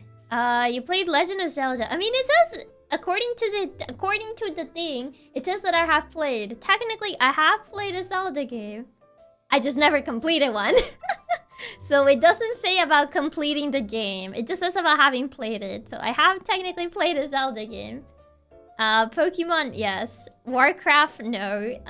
I've never played an Elder Scrolls game. I've never played Fallout, nor Doom. I have played Kingdom Hearts, the first one. And it says played, so I mark the ones I've played. Exactly. I played one of the GBA Crash Bandicoots, but I don't remember which one. I don't remember which one. Because it was a borrowed copy from one of my cousins. And like, I don't remember too much about it. So, I know I played one of the GBA ones, but I can't remember which one. Donkey Kong, I played Country. At a McDonald's. There was a GBA Crash. Yeah, there was Crash on the GBA. I like Kingdom Hearts. Chiaki laughs in Kingdom Hearts more. We'll find out which Crash GBA it was eventually. One day I'll figure out which one it was.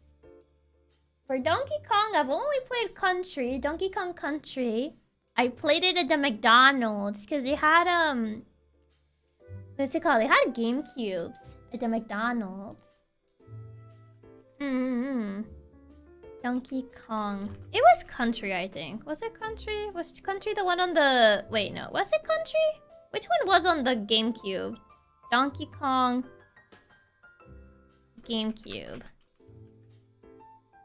This Jungle Beat Says is on the GameCube. But it wasn't this one. Were there GameCubes in the McDonald's or was there Super Nintendo? I'm trying to look which one it was. Let me see. No, it was definitely Country. I remember these. I remember seeing these before. It was Donkey Kong 64. It was definitely Country, but maybe it wasn't a GameCube at the McDonald's. It was a SNES. Oh, Country. That was a SNES then. Yeah, maybe it's a Super Nintendo at the McDonald's. Yeah. I remember these old game machines stand at a certain place, like Play Areas or something. I remember playing a bit of Banjo-Tooie in one of them. Yeah, it was like one of those. Like game... They were like a game machine sort of stand. I wonder if someone ever took a picture of them. Remember when Sega still made the consoles? Pepper Ridge Farm remembered them all. Can't say that I did. I got an entirely different one then. Like 90% of the games on my list were like shooters. I'm trying to see McDonald's console. Oh god, what are they called? I don't know if anyone ever took pictures of these. McDonald's consoles. Yes? I guess there are some pictures. I'm pretty sure you can find McDonald's GameCube. Yeah, I can find some of these. Okay, I think I found one. I don't think mine look like this. Like, I don't think it has a controller sticking out like that. But it's kind of similar to what I vaguely remember it looking like. But this one's a GameCube one. Okay. Okay, let me get this. Actually, no. What is this? Is this the one? I'm not sure if this is the one. New McDonald's game kiosk? It might have been a game kiosk. I think that's what they call it. If you look up like a game kiosk, I think you can find them. Yeah, these are... I'm trying to find a good picture. There's not that many pictures of them. Find the one you were doing. I got a 77. That's so high. What even? Okay. I've never played Tekken. I never played Borderlands. Does playing My Sims count as playing The Sims? Does playing a My Sims game count as playing The Sims? Like, are they related? Will you consider them under the same umbrella? Imagine McDonald's had like PS Highs and stuff to play for free. Imagine. It's technically the same franchise. I count it. They're technically the same franchise, sure. I would count it if you went to spin-off, maybe. It sounds the same. My Sims is like the more like anime. The more anime version of the Sims. Technically. Same name, why not? Okay, I didn't really like the realistic art style of The Sims, so I preferred My Sims because I kind of like the art style more. It's owned by EA, so it counts the more anime version. It's essentially the more anime version. But yeah, if it counts, I guess I'll mark it. Otherwise, it's a TV version, not anime. I mean, they look more anime-ish. I agree, My Sims was cuter. I thought it was cuter, so I liked it. Okay, if we can count that, I guess I can mark The Sims. I never played Dead Space. Animal Crossing. I played a very small bit of one of the 3DS ones because I asked Katsubro for his cartridge of that game. I feel like this one doesn't even count because I played so little of that game that I might as well haven't played it. So, maybe I don't think I'll count Animal Crossing. No. It says play not beat. It was so little though. I don't even remember like half of the things I did. It's very anime. Even the plot and characters still anime-ish. Yeah. I won't count it. Never played Fable, never played Contra. Team Fortress, no. Punch-Out, no. Saints Row, no. No Jack and Dexter, no Guilty Gear, no StarCraft, no Nier, no Warhammer. Oh god, this is where I start. This is where I start getting really low. Oh god. Final Fantasy? I mean, I played Final Fantasy 13 too. So I guess so. Some of those are computer games. I know, that's not fair. Pikmin, I played the demo of Pikmin 4. Can we count demos or no? This is showing me all the great AAA games we need to get you to play. I need to play Nier so badly. I'm still begging, but Nier is a lot of endings to actually get the true ending. Please play a better Final Fantasy. I would say demos count. If demos count, I played the demo of like Pikmin 4. So I guess yeah. Pikmin 4. Tales of... I played Symphonia, so yes. I have played... I've never finished Tales of Symphonia, but I have played Tales of Symphonia. I own it twice on Steam and a physical copy on the GameCube. So I do have played Tales of Symphonia. I had to get like a physical because the Steam version just wasn't running for me. It wasn't running very well. You had to get like a bunch of mods to get it to work. And when I got mods, I think I might have actually been mining something on my computer. Even though I downloaded them from like where they told me to. So yeah, I just eventually just gave up on that. I need to like going through a large project. I want to finish Symphonia eventually. And now that I own it on the GameCube. And I can play it on my Wii. Yeah, Symphonia Remaster was a thing. No, I played the original, not the remaster.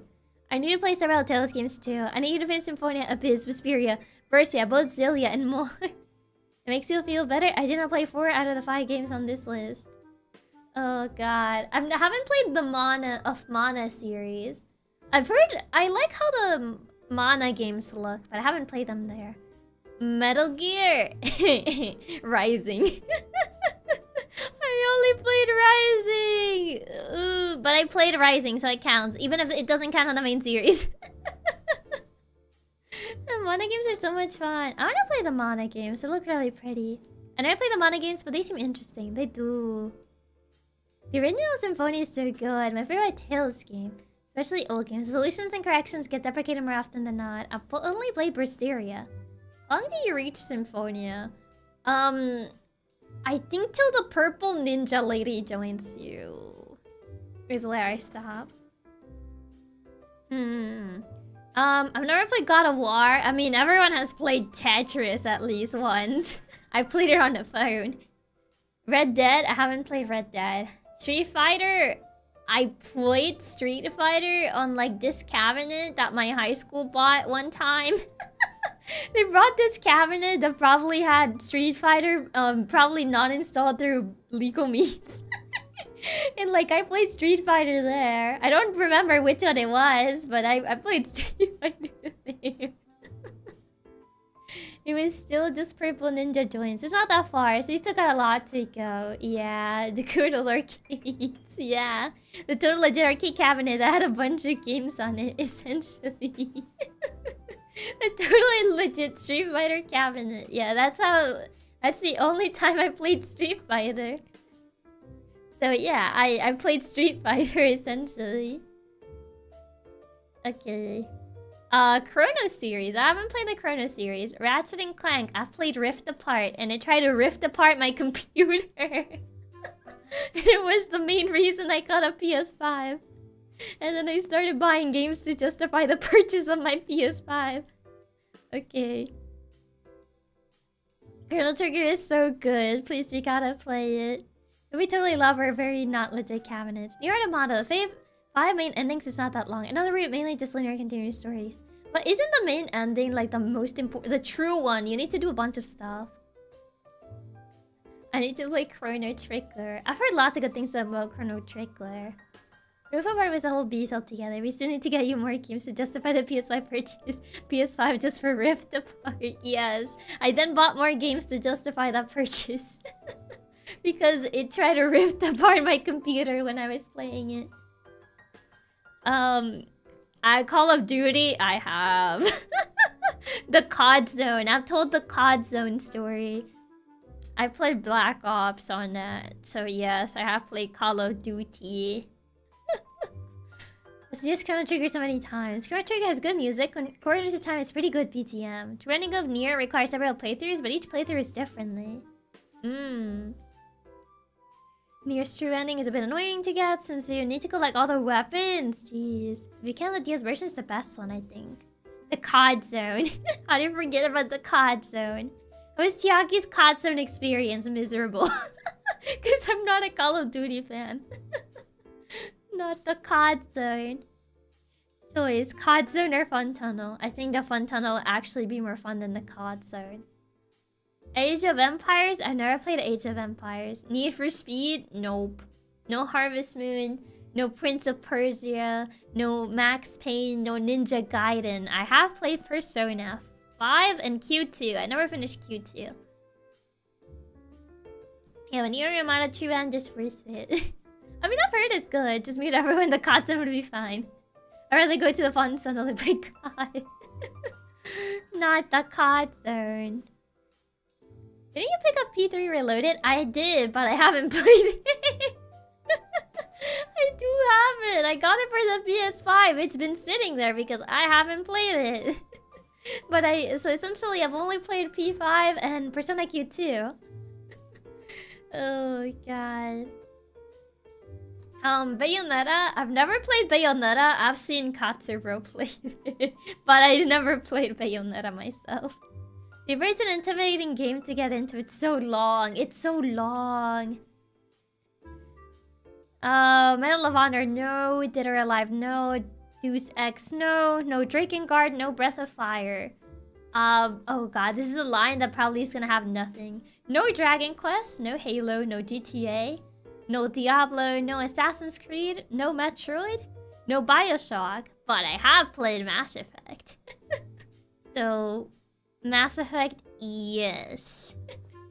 Visa Bayonnetta's gameplay, Devil May Cry is similar. I've heard that, like, Devil May Cry has similar gameplay to Bayonetta. Never actually played a Bayonetta game despite hearing about it all the time. I watched Katsubro played it on the Wii U a little bit. I played the entire trilogy, right? Yes, I played the entire Mass Effect trilogy. I wish Drakengard would get a re-release one day. The series is so good and ties into Nyaa. I know, feeling good about this score buzz. It's gonna be really low. No Star Fox. No Last of Us. Fire Emblem, yes. No Far Cry. Resident Evil, I've only played 4, but that's one of them, so. Breath of Fire takes me back. You get the true ending by fishing. By fishing? They Fire Emblem because I play Smash Bros. There. Let's go. 1 point for Fire Emblem. She played FE. That's gonna be worth like 30 points. Unfortunately, FE only counts for 1. Man! I haven't played Tony Hawk. No Gran Turismo. I played Rayman on co-op in middle school. I don't remember which one it was. But I remember I played local co-op with a friend of mine at her house. So I have played Rayman. No Castlevania, no Soul Calibur, no SMT, no Yakuza. But if he has so many games, it really counts for more than one. I don't think so. No Saga, no Total War, no Fantasy Star, and no Parasite Eve. Oh god, this score is not gonna be that great. GTA, I haven't played GTA. No. Okay. For not really anything new in Starfish, just singing right now. Yeah. I play Yakuza, it's so good. I've heard lots of good things about Yakuza, so I do want to play it eventually. I think at least get double digits. COD has so many games. Should it count as more than one? I mean, I would say COD only counts as one, yeah. Mortal Kombat. Did I play it? I remember I watched a friend played it, but I don't remember if I played it. Did I play it? I know I watched her played it when I went to her house one time, but I don't remember if I played Mortal Kombat. I don't think I played it. I watched her play it, but I don't think I played it. Hey, this year's gonna be under 30. I'm trying. I'm trying. No Mega Man, no Uncharted, no Tomb Raider. I have played Portal though. I played Portal 2 with Daya. So I have played Portal.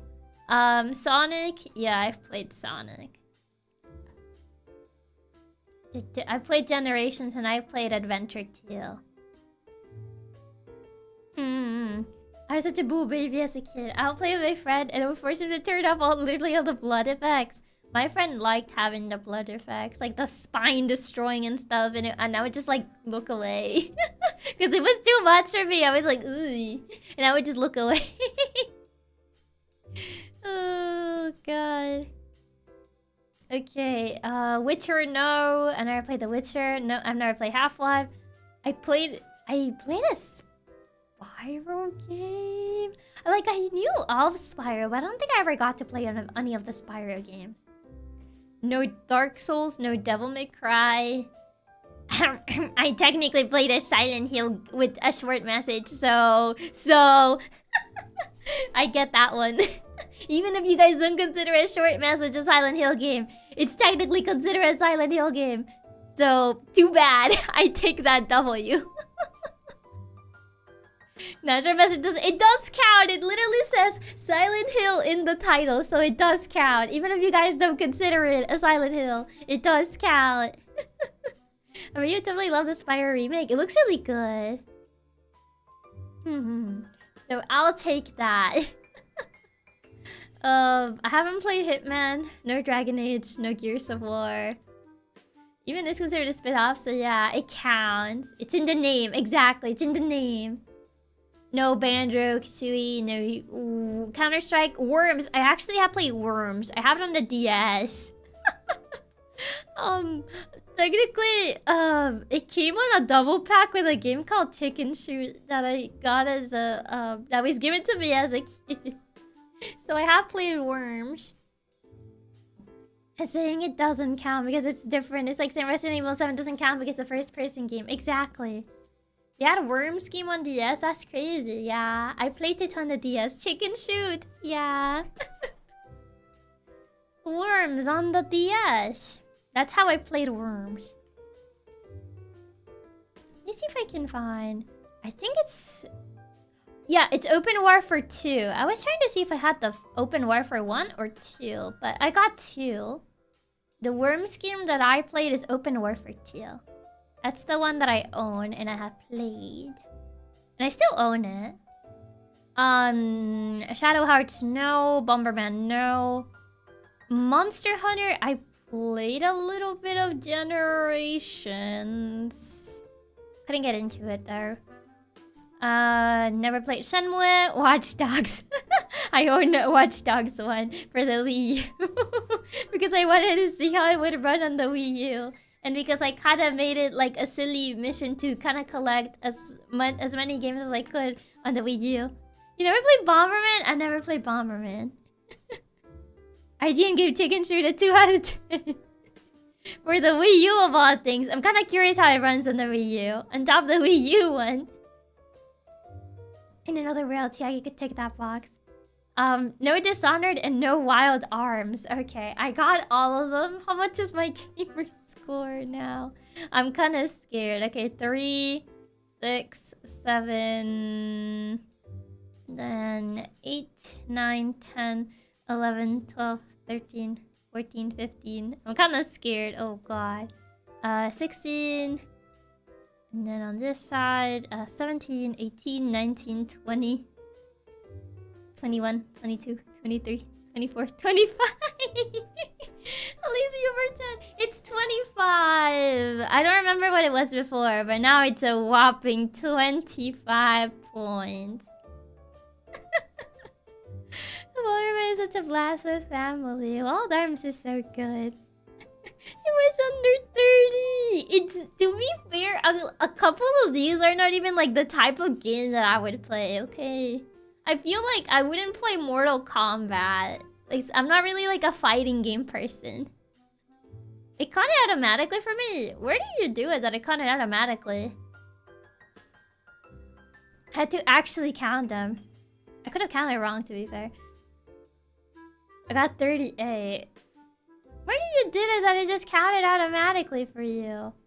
I wanted the automatic counter. What about Blast Blue? I haven't played Blast Blue. Nope, nope. Never played that bad. At least that's some more games to add to the backlog.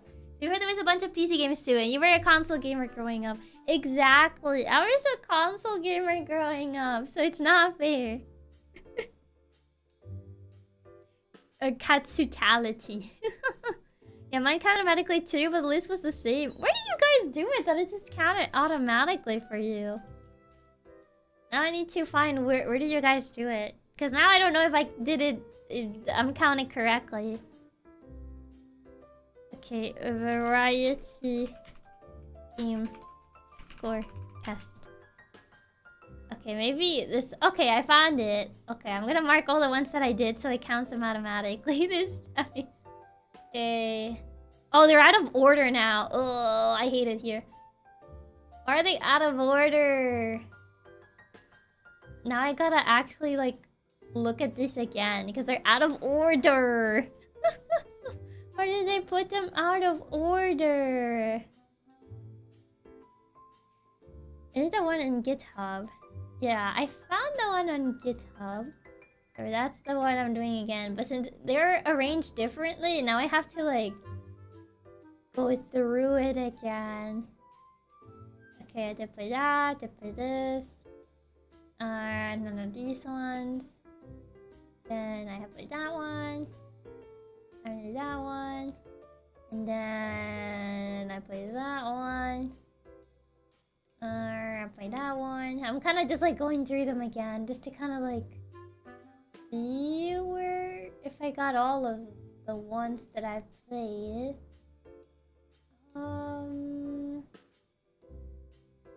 I feel like I missed some of these.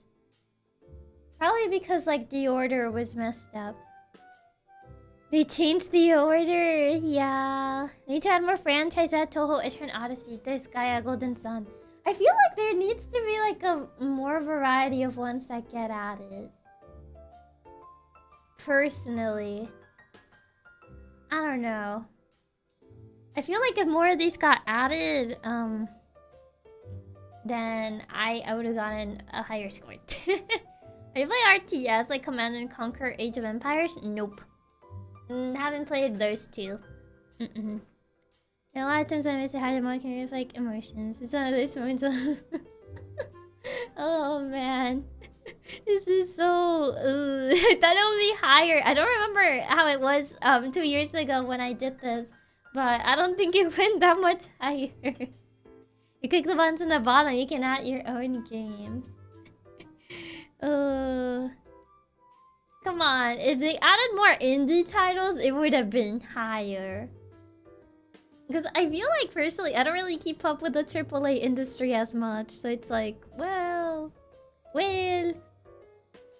Difference of variety score. If it was indie score, JRPG score, you would have crushed it. I mean, there's variety in indie games. There's variety in indie games. It's just like, these are not really games that are... not really games that I've played. It's not fair. I feel they should have added more games that I personally played.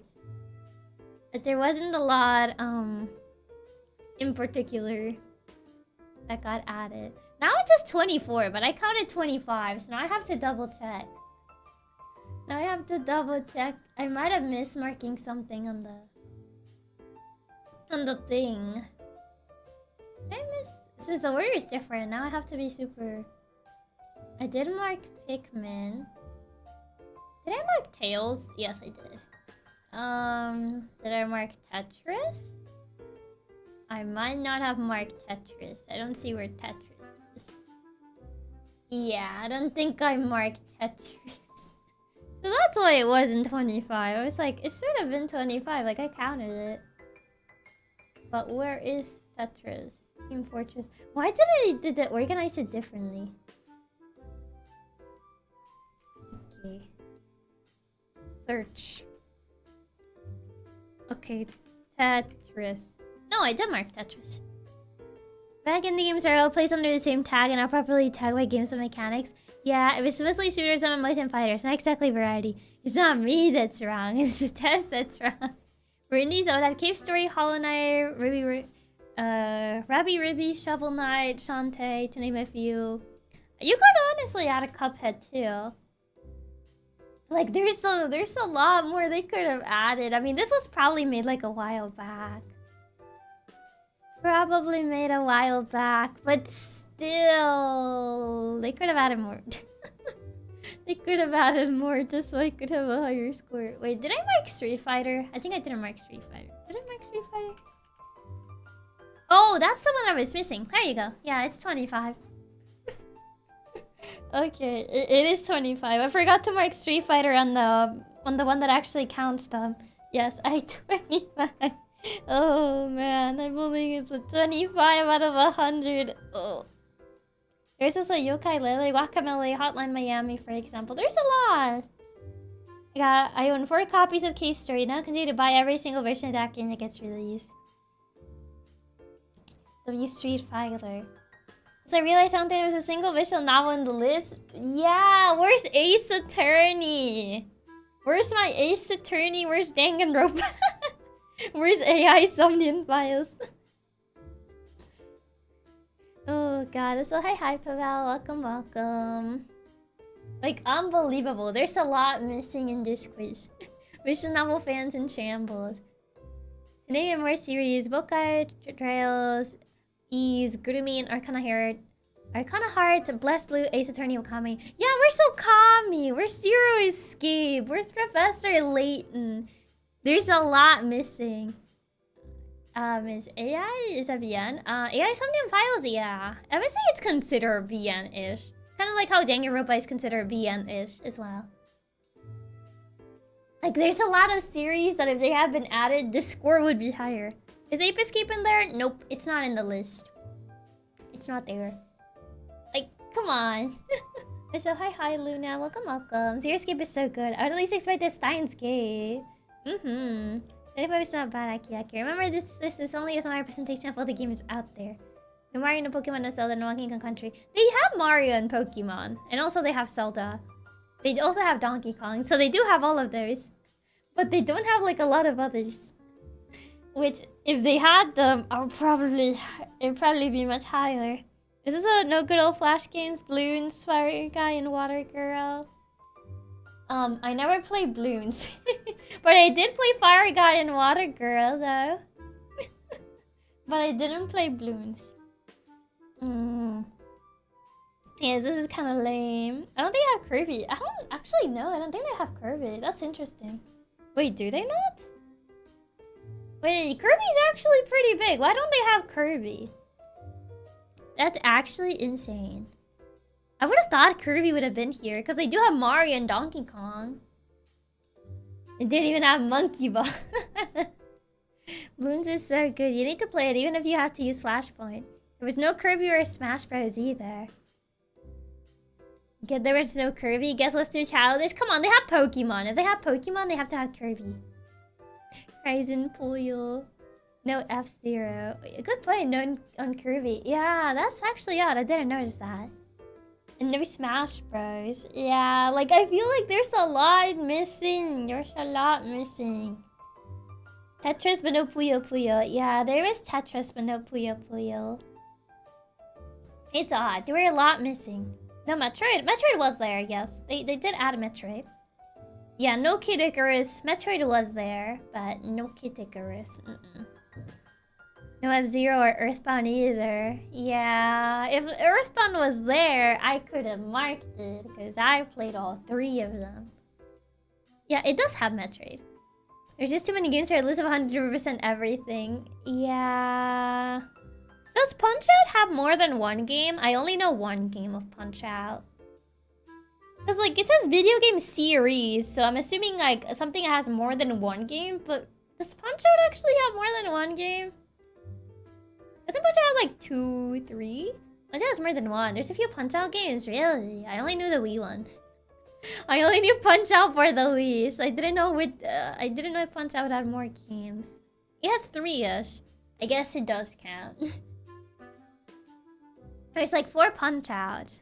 Has just so many versions, it's the ancient game. Oh, Punch-Out is way older than the Wii. It's older than the Wii. I only know Punch-Out on the Wii. No DDR. Punch-Out was originally Mike Tyson's Punch-Out. Wait, really? I didn't know that. I only knew Punch-Out on the Wii, so I was like, does it actually have more games? I played like all the Tetris games. Played all Tetris in all its variations. The true Tetris fan. Yeah, with Mike Tyson as a boss. Punch-Out was made all the way back in 1987. That's crazy. The final boss of the original Punch-Out is Mike Tyson. There's an arcade one, NES, and Wii. Was the Wii the last one? That's crazy. And here I thought it was like, oh, it's only on the Wii. I didn't know it was all the way since like 1987. I only knew Punch Out on the Wii, so I was like, oh, it's only on the Wii. It hasn't been around since the Wii. Man, that's crazy. There's no Xenoblade on there. I'm not sure when this was made, so no clue. But yeah, there's no Xenoblade. It's been a long while since the last Punch Out game. It has. I guess ARMS kind of wanted to substitute Punch Out. I guess, kinda. Also, hi Christopher. Welcome, welcome. When was the Wii, if I ask? Like, when was the Wii? Like, what do you mean when was the Wii? Sandman, even on the Wii, still resembles Mike Tyson's appearance. And the final boss for Super Punch-Out was Big Mac as the MC was different. And for Wii, final boss was Donkey Kong instead of Mike Tyson. That's crazy. You get to punch out Donkey Kong. What a game. Don't go down this path. I don't want to be old tonight. Oh man. But yeah, pretty crazy. 2006. Was Punch Out on 2006 or the Wii was in 2006? Punch Out was a weird series. It was. It was. For sure. Donkey Kong was a secret boss. Really? The Wii. I guess the Wii was in 2006. More you know. Wii was 2006. I think Punch Out... The Punch Out game 2009. Okay, I'll just go dig my grave now. It's been fun, guys. No! I would say this. I think Punch Out for the Wii was peak Punch Out. You used the Wii remote as boxing gloves and a nunchuck. I mean, a boxing contest between the best boxer and a gorilla would be crazy. I mean, true. That is true. Touche. I mean, not in any game you get to see the best boxer fight a gorilla. Wii Punch Out is a lot of fun. The one Punch Out game that I knew about. It was like, oh yeah, Punch Out on the Wii. Who would win, 100 men or one gorilla? Depends. How strong are the men? Donkey Kong is pretty much the super secret boss. You need to beat everything in the game to fight him. The dedication, yeah. Looks a Little Mac fighting Donkey Kong in Smash Bros. Don't bully Little Mac. He doesn't have an air recovery. Oh, yeah. Other memes saying 100 men versus gorilla. And there's Little Mac, not Little Mac. Just average dudes versus the gorilla. Probably gorilla. Oh no, he has super armor. Super armor can't save him from a pit. Sorry, I can help myself since the gorilla meme has been everywhere. 100 men versus the gorilla. One gorilla. 100 Little Max versus Donkey Kong. Who would win? Donkey Kong. Donkey Kong. Donkey Kong would win. And this reminds me, people have done blind speedruns of Punch-Out games. They're cool. Well, send it to Chiaki later. You gotta see it. Blind speedruns? That's crazy. Is Little Mac that free? I mean, if Donkey Kong tosses him off the stage, he's essentially fried. So... No, not the gorilla versus 100 men. The gorilla, because in Smash Melee, you can play as Donkey Kong and beat that 100-man survival easy. The nerd emo. Yep. One throw off stage and Mac is done. Exactly. That's what I'm saying. That's why Donkey Kong would win. He literally just has to throw him off stage and he's fried. And to be fair, even the gorilla stats, fight for strength, etc. He's getting bodied. There's no shot. It's just too many. Use Little Mac to standing in line, waiting until their turn to get tossed into the void. The Little Macs fight him one by one? I mean, it's boxing, not group boxing. So yes, one by one. Drumming the ground. Good times. Wait, does Little Mac beat DK in the Wii game? Does he though? Little Mac gets bullied. It's boxing. It needs to be honorable. It needs to be 1v1. You can't group box. That's not boxing at that point. That is if Monkey can throw him off stage, a skill boxer dodges and doesn't get hit. But it's also Monkey. It's boxing, not group boxing. Exactly. Boxing is 1v1. You don't just like go in group with your buddies and like do boxing like that. DK needed to buy the banana. It's actually, does group boxing exist? I don't think that's a thing, right? Boxing is always 1v1. At least from what I know of. I don't know if group boxing was ever a thing. Like, you go with your team and you all just like box each other. Now me and the boys about to roll up in the boxing ring and team up on the monkey. The Rito DK has to at least double of Little Mac. DK has long arms. He can get him. If anyone can fight and win versus Gorilla, that is Little Mac. I don't think he would win. I've never heard of group boxing. Boxing is 1v1. Yeah, that's from what I know of. I heard of chess boxing, but not group boxing. I guess group boxing is not a thing. Group boxing should be a thing if it isn't. Apparently it isn't a thing. Group boxing exists, like they take turns, but I ain't sure. Does group boxing exist? Oh, wait, it does exist. Group boxing, also known as team boxing, does exist. Oh. It's a form of boxing that involves 2 or more teams competing against each other. While traditional boxing is an individual sport, team boxing introduces a team aspect to the competition. It is real! There is team boxing or group boxing. I found 2v2 boxing matches, but that's it. Okay, now is 1 versus 100 boxing a thing? I mean, I would say the teams have to be even.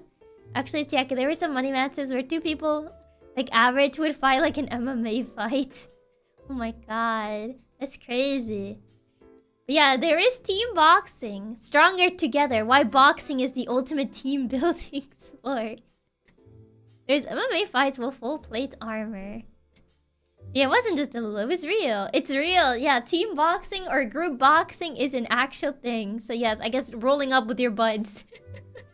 I did see a 2v1 fight before. That's not boxing. That's not an honorable fight. If you're 2v1ing someone, that's not an honorable fight. Where's your honor?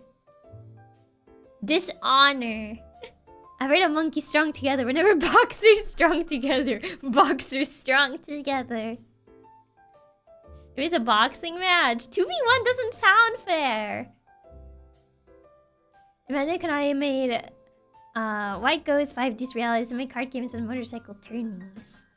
There's a boxing match. But 2v1 feels like cheating because what if like the other person holds you back and like then the person who's not holding you back just starts punching you and uses you as a punching bag. Like low-key feels like cheating. You guys got folded by one dude? No way. 2v1 a boxing match? Imagine you were the 2-man group and you lost. It's a thing in a money match. So 2 people gotta be like not part of the sport though. Oh, you can't hold people in boxing though. But if it's 2v1, isn't just like anything fair at that point? Imagine the more people that are in the ring, the easier it would be to tangle legs. I guess so true. Chiaki to win against the Casa. She would knock us down with her pure cuteness. Super effective against us. What I do? Those 2 boxers probably retire after losing a 2v1. The shame would be too great. I mean, imagine like you're 2v1 and then like you lose against the 1. It's like, man. Okay, to be fair, the 2 dudes together probably waited less than the 1 dude. Did they? 2v1 seems a little unfair. I feel like it's unfair. The guy has iframe, so he's grabbing one guy. Mike Tyson would win. I'm just saying. He'll fight 5 people if he wanted to. It's just like 2v1 feels cheating. It doesn't feel right. It does not feel fair. So I'm assuming team boxing is like even teams. I mean, the 2 dudes are fighting Mike Tyson at his prime. Yeah, 2v1 is unfair for the 2 people. Speaking of which, you might like Yumi archetype and Malice archetype. What is the Yumi archetype? Yumi archetype. Oh, cute! A little cat. Oh, so this is where that cat comes from. I've seen this cat around. Oh, it's so cute. What does the Malice archetype look like?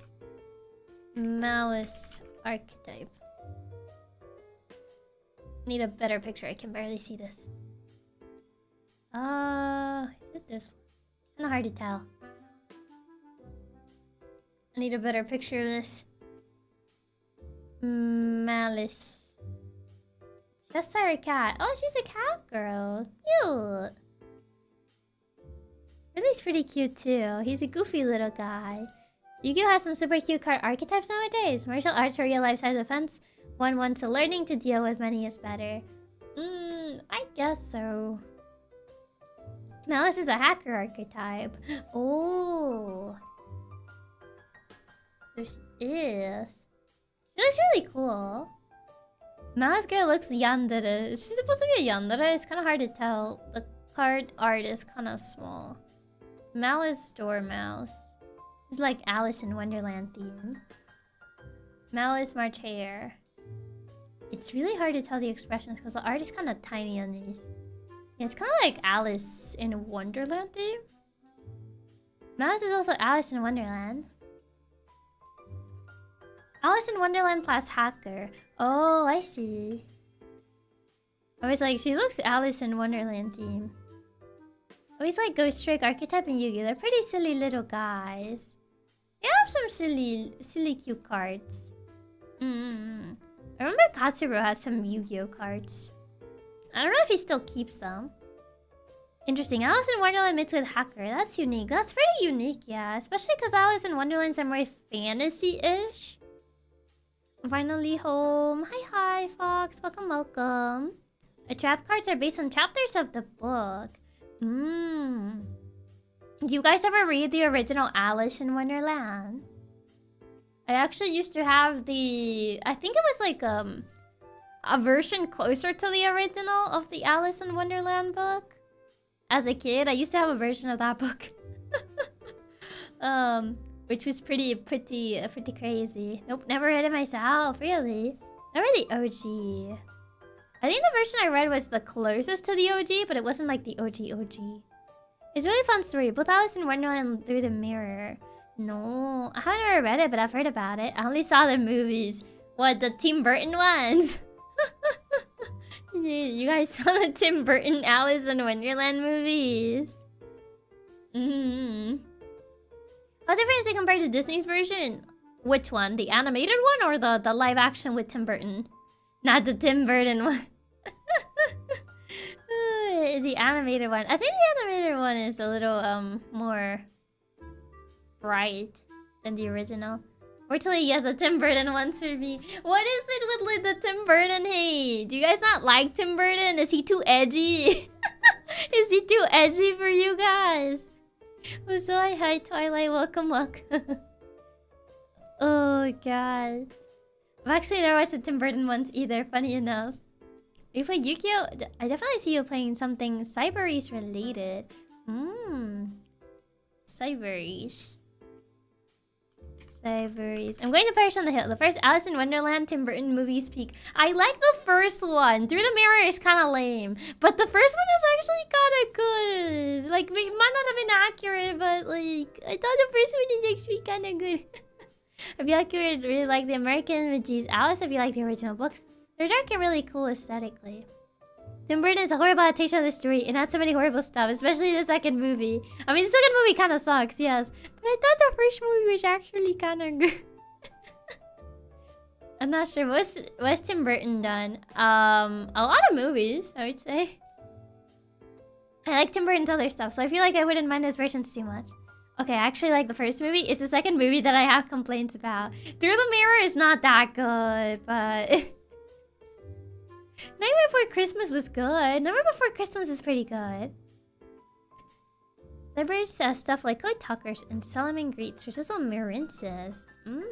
Interesting. Pretty interesting. I think he's an okay chap. I mean, he did the movie Corpse Bride, right? Yeah, I believe he also did Corpse Bride. I've never watched Tim Burton's version. You never watched the Tim Burton's Alice movie? I heard that the Looking Glass one was the one that everyone hated. I watched that in theaters. It was kind of lame. Honestly, it was kind of lame. same. I did watch that one in theaters because I liked the first one. I was like, oh my god, there's gonna be a second one, and it's gonna leave. Oh god, it is actually kind of bad. I mean, why do people dislike Tim Burton? Does he do something? I don't think like they dislike the guy himself. It's just like some of his movies are edgy, and I guess some people don't like it. It was so lame. Yeah, it was genuinely. Oh no, in theaters. Yeah, I watched it in theaters. Tim Burton also did Beetlejuice. I believe so. I believe he did Beetlejuice too. And I watched the Alice movies besides listening adaptations of the books. I was always interested in them. Edward is a great film by Tim Burton. I don't think I ever watched Edward. I don't think so. Doesn't sound familiar. Like Tim Burton did the Charlie and the Chocolate Factory. Wait, was it Tim Burton? I think it was. Charlie and the Chocolate Factory. Yes, it was Tim Burton. Yes, Charlie and the Chocolate Factory. I like Charlie and the Chocolate Factory. I personally like Charlie and the Chocolate Factory. So he did Beetlejuice. He did. In theaters. I'm so sorry I had to experience that. I also experienced it too, so I feel your pain. I personally did like Charlie and the Chocolate Factory. I thought it was neat. And Tim Burton directed both Beetlejuice movies. Oh, did he also directed the new Beetlejuice one? I thought he did a good job with the Charlie and the Chocolate Factory movie. I thought he did a good job too. I thought it was a fun movie. I liked it. He also did Wonka. I don't think he did Wonka because Wonka's much brighter. Tim Burton is kind of edgy. So I don't think he did Wonka, no. I think Wonka was someone else. I don't remember who did Wonka, but it was someone else, I believe so. I do not remember the name of two Factory movies because my mind gets mixed up. Charlie and the Chocolate Factory is the one that has Johnny Depp as the Wonka. And that people are kind of mixed on Johnny Depp's interpretation of Wonka because he's kind of quirky like that. And then there's the older Wonka in the Chocolate Factory, I think it's called, that has the other guy, the meme guy. Which I never watched that one. I like the theme of Charlie and the Chocolate Factory and the effects but not the plot. Thought it was kind of played. What? You don't like the idea of kids going to a chocolate factory and then getting executed in the chocolate factory until one remains and then becomes the sole owner of the chocolate factory? It's essentially low-key like a battle royale, but without the battle. Oh god.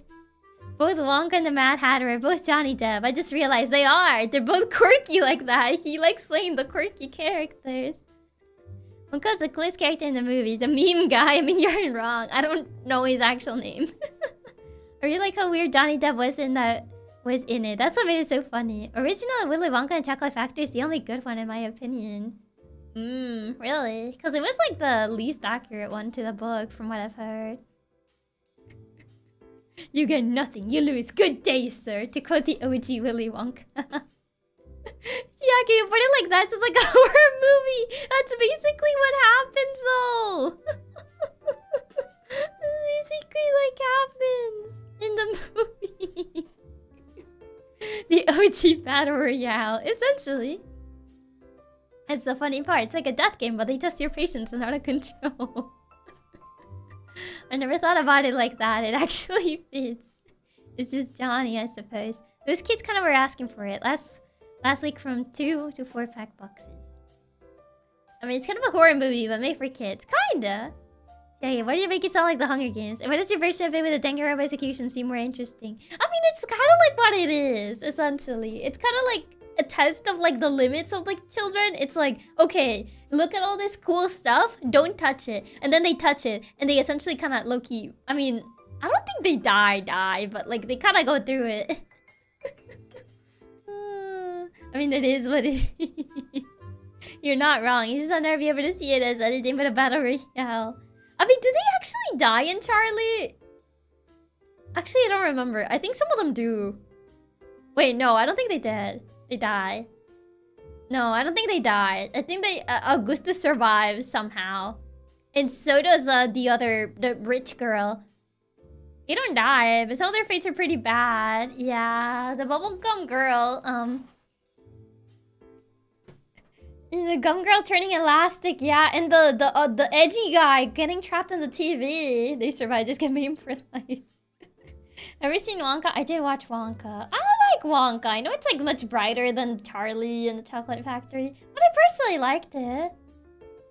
None of them die. There's a fantasy where you see them leave the factory.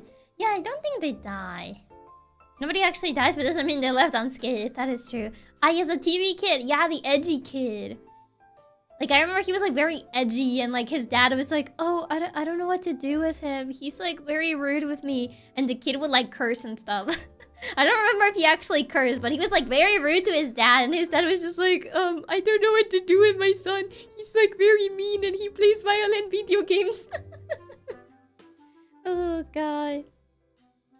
There's a video of Augustus falling into the river to Ropa music. We all live. Wonka's not a murderer, just a monster. Also, pure imagination favorite song from the movies. I remember some girl becoming huge in purple. Oh yeah, the bubblegum girl. Who won like a bunch of competitions. I hear the edgy kid. I felt so bad for the dad. So you could tell he was trying. He just wasn't cut out for it. Yeah. I felt bad for the dad. Oh god. At least from now on, if the kid is mean, the dad can just change the dad. No. I feel bad for the dad, even though that father is a teacher. Yeah, the dad was a teacher, but his son was so mean. I know that kid was from the concert. His son was so mean. I forgot his name. But I just remember him as the edgy kid. He's like the rich girl, the edgy kid, and like the competitive bubblegum girl. And then Augustus. Augustus. The dun dun dun dun dun dun dun. The dun dun dun. Ba-chum ba-bum. Wow wow wow wow wow wow.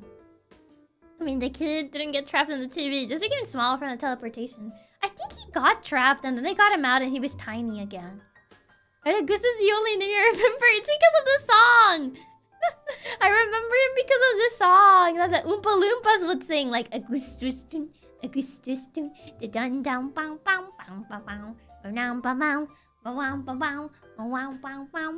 Like they would start dancing and he was getting like sucked into like the pipe of like the chocolate factory and that was low-key kind of traumatizing. Oh god. It was the girl, the chunky kid, the rich kid, and to be honest, I forgot about the edgy one. I just remember him as the edgy one. They were testing teleportation on chocolate to straight TV, so getting stuff out of the TV was important.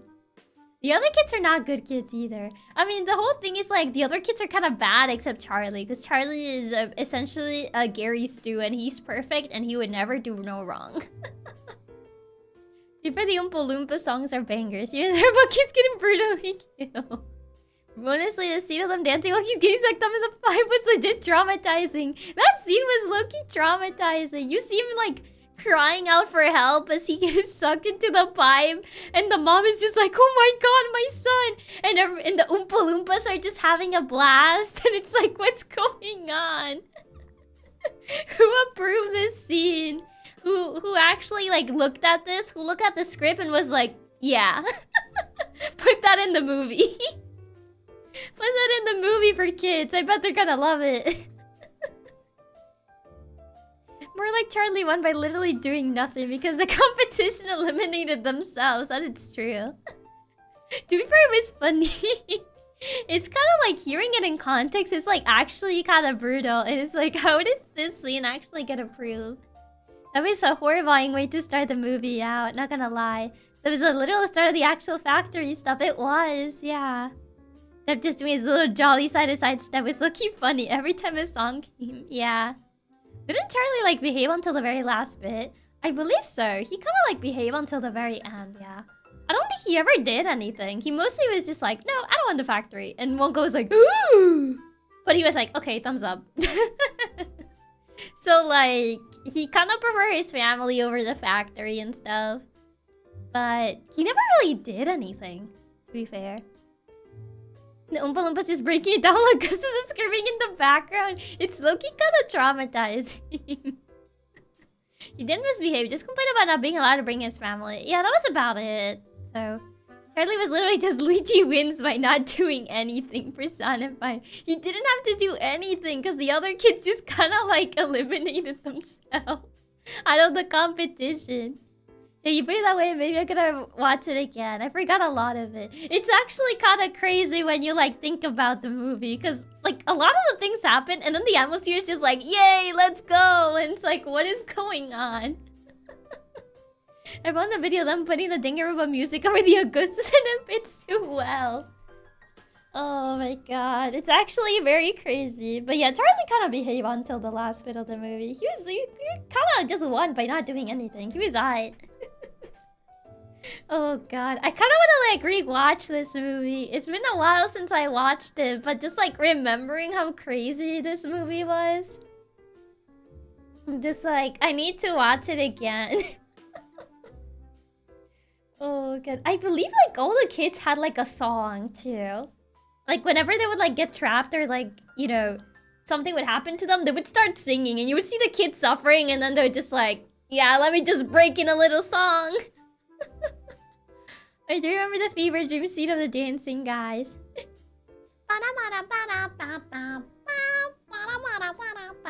It was really crazy. I think I watched the OG version with the blonde Wonka. I never watched the OG version. I only watched the Charlie one. Did TV Kid have one? I remember the TV Kid had one too, but I don't remember his song very well. Yeah, whenever there's a kid misbehaving, the Oompa Loompa sing and dance. Whenever a kid would actually like get punished in a way, they would start singing. Like with the rich girl getting attacked by the squirrels, getting attacked by the squirrels and eventually falling down the trash chute. Like they started singing as well, and the dad was like, "Oh my god." The dad was just like, "My daughter! Like, we're rich, we're gonna sue you." Oh god, the first movie I ever seen where they had more than one diss track. Every kid and Oompa Loompa breaking it down, yeah. Is dealing with the Danganronpa Augustus meme, so hopefully it went through. I just want to watch Augustus scene with Danganronpa. This fits too well. Their parents are forced to watch their child seeing as they were suffering. It's kind of crazy when you think about it. The concept behind it is like insane. Because it's just like, oh yeah, the Oompa Loompas are breaking it down while the child is suffering.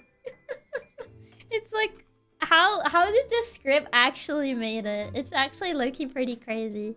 Then the dad fell too. Yeah, the dad fell because he was trying to rescue his daughter. So he ended up like falling too. Well, they were singing the Augustus Danganronpa meme. The movie's actually crazy dark. It's really crazy dark if you take it out of context. Veruca, Rich Girl song was after she was thrown through the trash, not while. Was it after she was thrown through the trash? I remember it was while she was getting attacked, but I don't remember. I don't remember.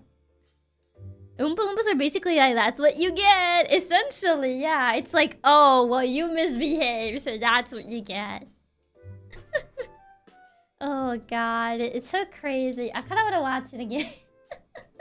I kinda wanna watch this movie again. I need to like see this movie again. I mean, it's supposed to be more accurate, a more book accurate version of the movie. I don't know, the author or his wife approved of the songs. The author was dead when this movie was released, so the author didn't get to see this version. I believe his wife supervised the production of this to kind of like make it a more accurate version to what her husband would have wanted, because her husband, the original writer, never got to see this version because he didn't like the first one that came out because it was not accurate to his book, and he kind of like banned anyone from like making adaptations of his works because of that. You should totally rewatch it. It'll be down for a watch along, but if not, you gotta let us know your reactions to it. I really like to watch it again now too. Oh no, you're right. Because the song ended after while the father fell too. Yeah, because I remember it was while she was getting attacked by the squirrels. Not like after she fell. Because then the father falls soon after. So it makes more sense like while she was getting attacked. It was so messed up. The parents having to watch like the guy that was turned to chocolate and his dad reprimanding him because he was eating part of the chocolate from his body. That was Augustus's mom, yeah. I guess you'll feel disrespected if you take all this time writing a story and then someone just comes along and twists it up. Yeah, there's 2 movies of Wonka, right? There's the original, the first one, And then Charlie, which was made after the author passed away. The author passed away during... I don't remember he passed away during production, or he passed away like way before production of Charlie began. I think it was he passed away after production of Charlie began. So because at the time he had put the ban on like, I don't want people adapting my properties because they're not like doing it properly. And then obviously his wife inherited the IPs, and his wife was like, well, if you guys want to adapt that, then I will supervise it to make sure it's like at least more accurate to the source material. And according to what she has said, apparently she said her husband would have approved of this if he had lived to seen it. Wonka, I don't know. Wonka, I think, is just a reimagining. I don't think it has anything to do with the books. Like Wonka the musical. If Chiaki does a watch along, I'm all up for it. If not, I'm gonna still watch it. Aki convinced me. It's just like kind of surreal when you think about it. When you think about the plot. Yeah, he hated the OG movie, and I think he was super salty about it to the point some of his stuff he called them out for it in a not so nice way. Yeah. Augustus actually became chocolate, not even covered in it. Just straight up became chocolate. Yeah. It's pretty crazy. It was at least a good way to honor his memory. Yeah, so there's Gene Wilder version, the OG, the Johnny Depp version, the second version. Wonka's straight up fanfiction as far as I know. It's a reimagining, but yeah, I don't think it's related to the original books. But yeah, the original, not original, because it's not even accurate to the source material. The Gene Wilder one was the first version that was made. Was the story from Wonka even in the source material? I don't think so. Not that I know of. Wonka's not related at all to the books, it's just a made-up origin story. Essentially reimagining, completely unrelated to the source material. Have them break dance while the kid's drowning is what you would have wanted. I mean, maybe they do that in the book. I haven't read the source material, so I can't say. It's like, yes, have them break dance while the kid is drowning and slowly going down the pipe of the chocolate factory. Have the Oompa Loompas break it down. Oh god. Gene Wilder one was the version I watched. Didn't he pass away recently? Did he? American saying Wonka is really good, I think. I'm pretty interested in that one as well. Maybe the time has come for me to delve into Wonka lore minus the execution. I mean, I like Wonka. Don't expect the Wonka to be like either of the two Wonka movies, because the first, the Wonka musical thingy, the Wonka musical movie is very different in atmosphere. It's not like it's not like Willy Wonka and the Chocolate Factory, and it's not like Charlie and the Chocolate Factory. It's very different in atmosphere. It's essentially like a full-on like reimagining of like, what if Wonka was not a traumatized guy? And he was just a guy with a dream. Essentially, because Johnny Depp's Wonka is like the trauma Wonka. Gene Wilder is I think just the sassy one. Hear me out, Chiaki's really Wonka. I get to have my own chocolate factory. What if Willy Wonka was just a little guy? What if Willy Wonka was just a little guy with a dream? They actually sing all the kids suffer the consequences of their acts. Exactly. Same, I haven't read the book yet, so I can't say for sure if it does happen or not. And the Oompa Loompas began to break dance as Augustus scream in horror. Okay, yeah, I've heard it's so removed from the other two movies that it could have just been made without the Willy Wonka character at all. Yeah. Where's the first chocolate flavor you're gonna make? I wanna make chocolate with caramel. Maybe milk chocolate with caramel, because I like caramel. So I'll make that one.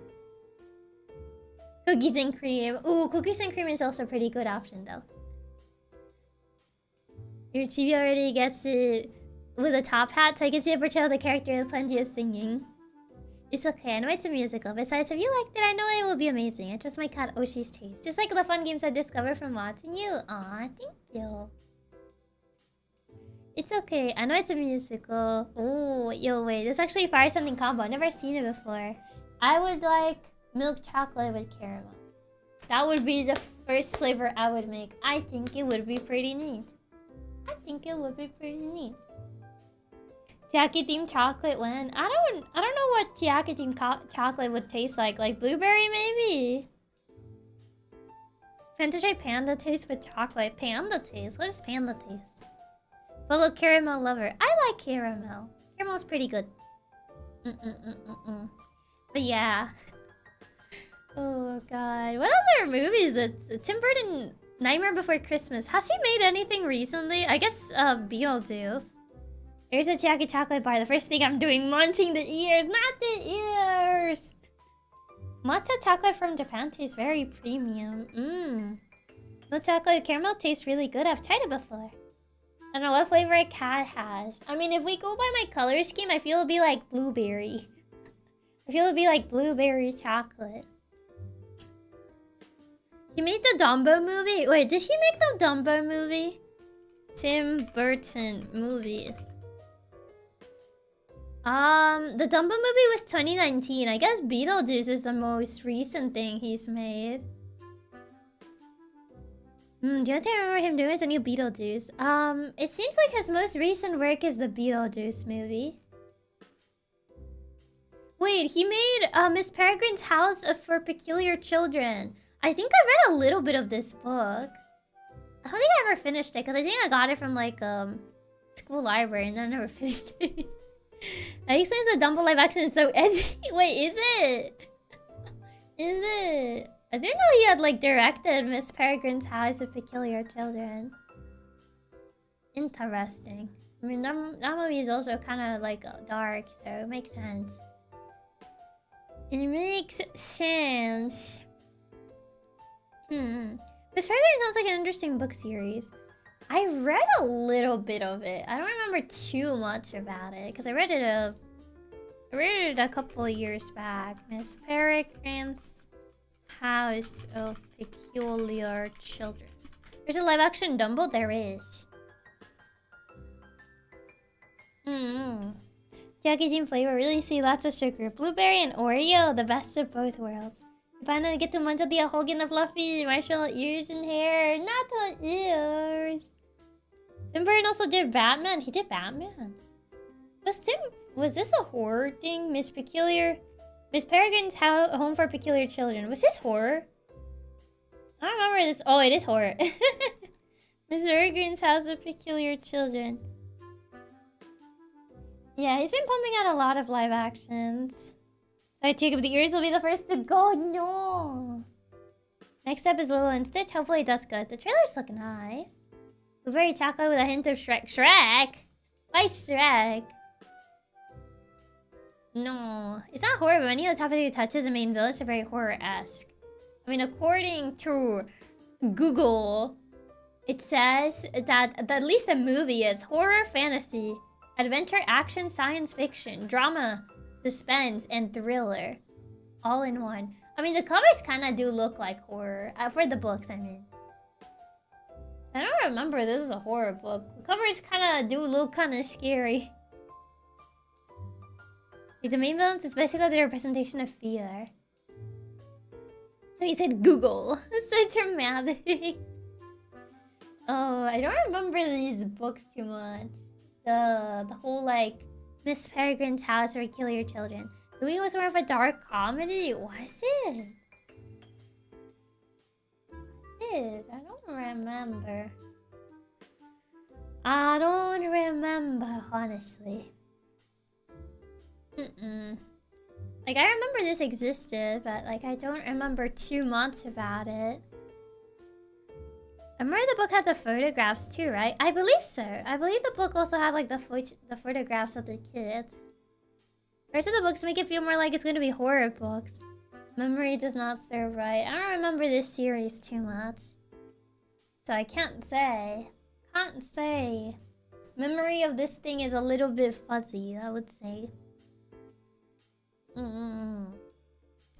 I don't know. I don't know. Could be. Like, were the books supposed to be scary? Like, was Miss Peregrine's House of Gifted Children or whatever was supposed to be scary? At least the cover art kind of looks like that. Kind of gives me, like, paranormal sort of book. Like, you can literally see, like, the girl in the first book is floating. Oh, I remember the author made the story based on photos he had. I think so. I looked at the book covers and one of them legit reminds me of the ring. Is it the girl floating? Is it the floating girl? So I think the floating girl is like the first book. Yeah, and the other book says the girl with a giant hole in her body. Like, don't they look like horror movie covers or like horror book covers? Yeah, that one. Like, I'm telling you, they look like they're horror. Like, if you look at it, it looks like it's horror. So it's like, is it or is it not? It truly makes you wonder. It truly makes you wonder if it's horror or not. It reminds you of the ring. It might be really creepy oriented or horror book. It look like the type of stuff that would be used as creepypasta thumbnail. They 100% look like horror book covers. Kid me would have seen this and then burned the book where I stood. Maybe it is surreal horror. Could be, could be. Do you guys ever read like any horror stuff? Like, I don't know, Stephen King. Because I know Stephen King was like, I guess an author, like one of the most well-known like horror book authors. Have you guys ever heard that apparently like the It book is actually like allegedly more messed up than the movie or something like that? Does Goosebump count? I guess Goosebump counts. I don't read much anymore. I mean, I don't really read much anymore either. I would say Goosebump can count. No, but I'm so bad with horror, I can't handle it. Even written horror. If you had to consume one form of horror, whether it's movies, video games, or movies, video games, or books, which one will you choose? I think he did the Green Mile, but I could be wrong. Oh yeah, the It books are crazy messed up compared to the movies. So much. He's also one of the most prolific horror authors. Man, could pump out books like it's nothing. It's crazy. Books are movies. I read horror books, but I read lots of horror manga back in the day. I love horror games. So, if you had to choose one piece of horror media to consume, that includes either horror books / manga, movies / anime, or video games. Which one would you choose? You have to choose one. I did read Lovecraftian back in the day, specifically A Color from Space. We had something a true ghost stories type of books. Probably books, they're not that scary to me personally. I think books would be the easiest for me, but in terms of fun, I would do games. Definitely not movies though, I'm scared by horror movies. Books, they don't seem so bad. I like horror movies, but I'm boo-boo baby for games. Video games. I wouldn't be able to handle horror games being the only one they freak me out so much. I see. Movies, I might get too invested and might fall for cheap jump scares. That's fair. Speaking of horror, you should stream OOT someday. I like to see your reaction to Shadow Temple. What's OOT? I like manga art way too much, so that.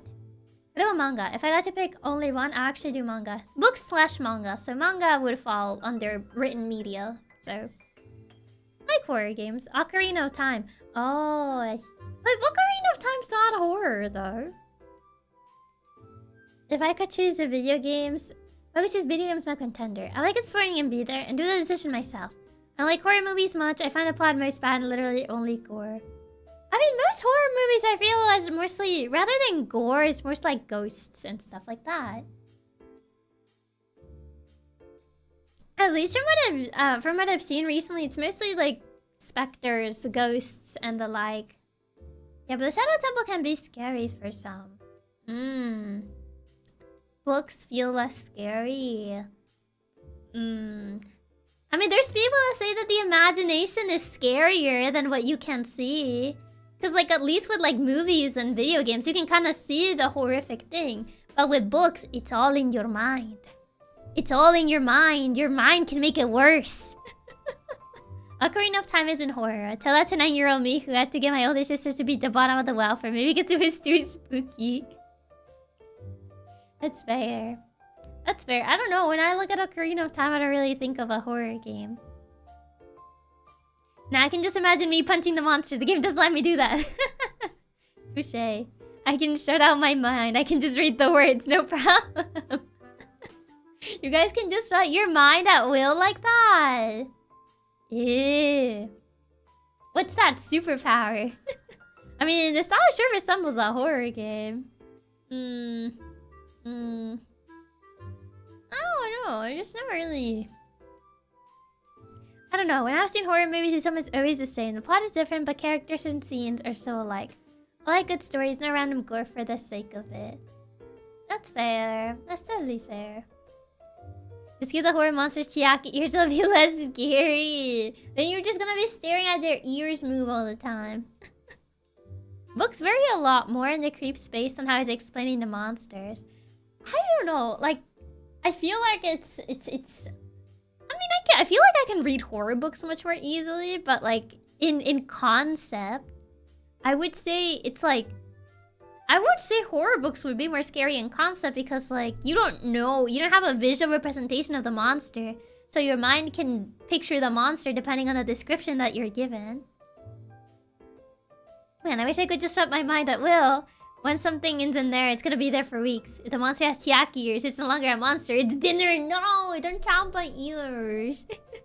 The great horror is the existing crisis. Philosophy horror is more my type. So you like existential horror. I see. Naruhodo. I mean, some games and movies don't show you the monster either, and those can be just as scary. I guess so. Wind Waker may look cartoony, but I find the TWW Red Deeds more terrifying than the OOT ones. And the Ocarina of Time ones. It is the unknown that often opens the doors to fear. Oh yeah, since horror depends a lot on the lack of info, with books is way more meaningful what you imagine the monster to be. Oh yeah. I think books are easier for me because there's no audio. For whatever reason, once there's audio, it becomes way more immersive for me. Is audio like the thing that scares you? Like sounds? Or like visuals? Well, Tiak, after not playing ever any horror game and playing Dead Space, Fallout 3, and fear games when I was a younger kid, nothing else faced me. I'm pretty much immune to it now. Okay, so for people that like play, I guess read or watch or play horror media, why do you consume that media? Is it the fear factor? Or is it just the intrigue on the story? Because I know there's people that actually like feeling afraid and that's why they like watch horror movies or play horror games. The Blair Witch doesn't show the witch? Wait, they don't show the witch in the Blair Witch? I feel scammed. Yeah, I've actually seen that audio. It makes things scarier for a lot of people. And if you switch the audio to something else, it can easily just turn silly instead. The suspense violence. The suspense violence? Yeah, I mean, they say sound design is one of the most crucial elements to a good horror movie game. Personally, I think horror books are more scary since they can be really wild with what they do. And some of them get really messed up. That is true. It's fun. The intrigue is the rushing adrenaline while watching it. I like the thrill of horror games, even if I'm not good with them. So, the intrigue, fun, and the thrill. I mean, strong sounds tend to make you tighten up because loud equal danger to our brain. So we tighten up to not be seen by predators. I mean, loud sounds tend to trigger the flight or fight response, which is why a lot of jump scares do loud sounds, because it preys on the flight or fight response that people have. I'm an adrenaline junkie, so the thrill is what I generally watch. I actually really love delving into horror lore. I love watching deep dives and video essays about horror. I just can't handle experiencing it firsthand, so I guess the intrigue. I play on Halloween just because it's Halloween. The Blair Witch was really groundbreaking since it was a horror movie. In a while, it didn't show the monster. The violence that start off small, then get louder, you know? Or the jump scares. I like horror in games where you don't expect it, like Kirby. There's horror in Kirby? I'm intrigued in this story. I like the gameplay in most horror games, and more than fear factor, I like experience lots of things. And horror shows things like monsters that wouldn't come up in other games. I mean, yeah, usually horror game monsters, when they are shown, they tend to look more grotesque. Because they're supposed to, like, I don't know, scare you. There is horror in Kirby. There's horror in Kirby. Some of the Kirby enemies and bosses can be pretty horrific. I thought Kirby is all about looking cute. Yeah, I think I'm the opposite of most. I love the intrigue and lore, but I hate the adrenaline jump scares. I don't like the jump scares. So I can agree on that. I don't like the loud noises. It makes me...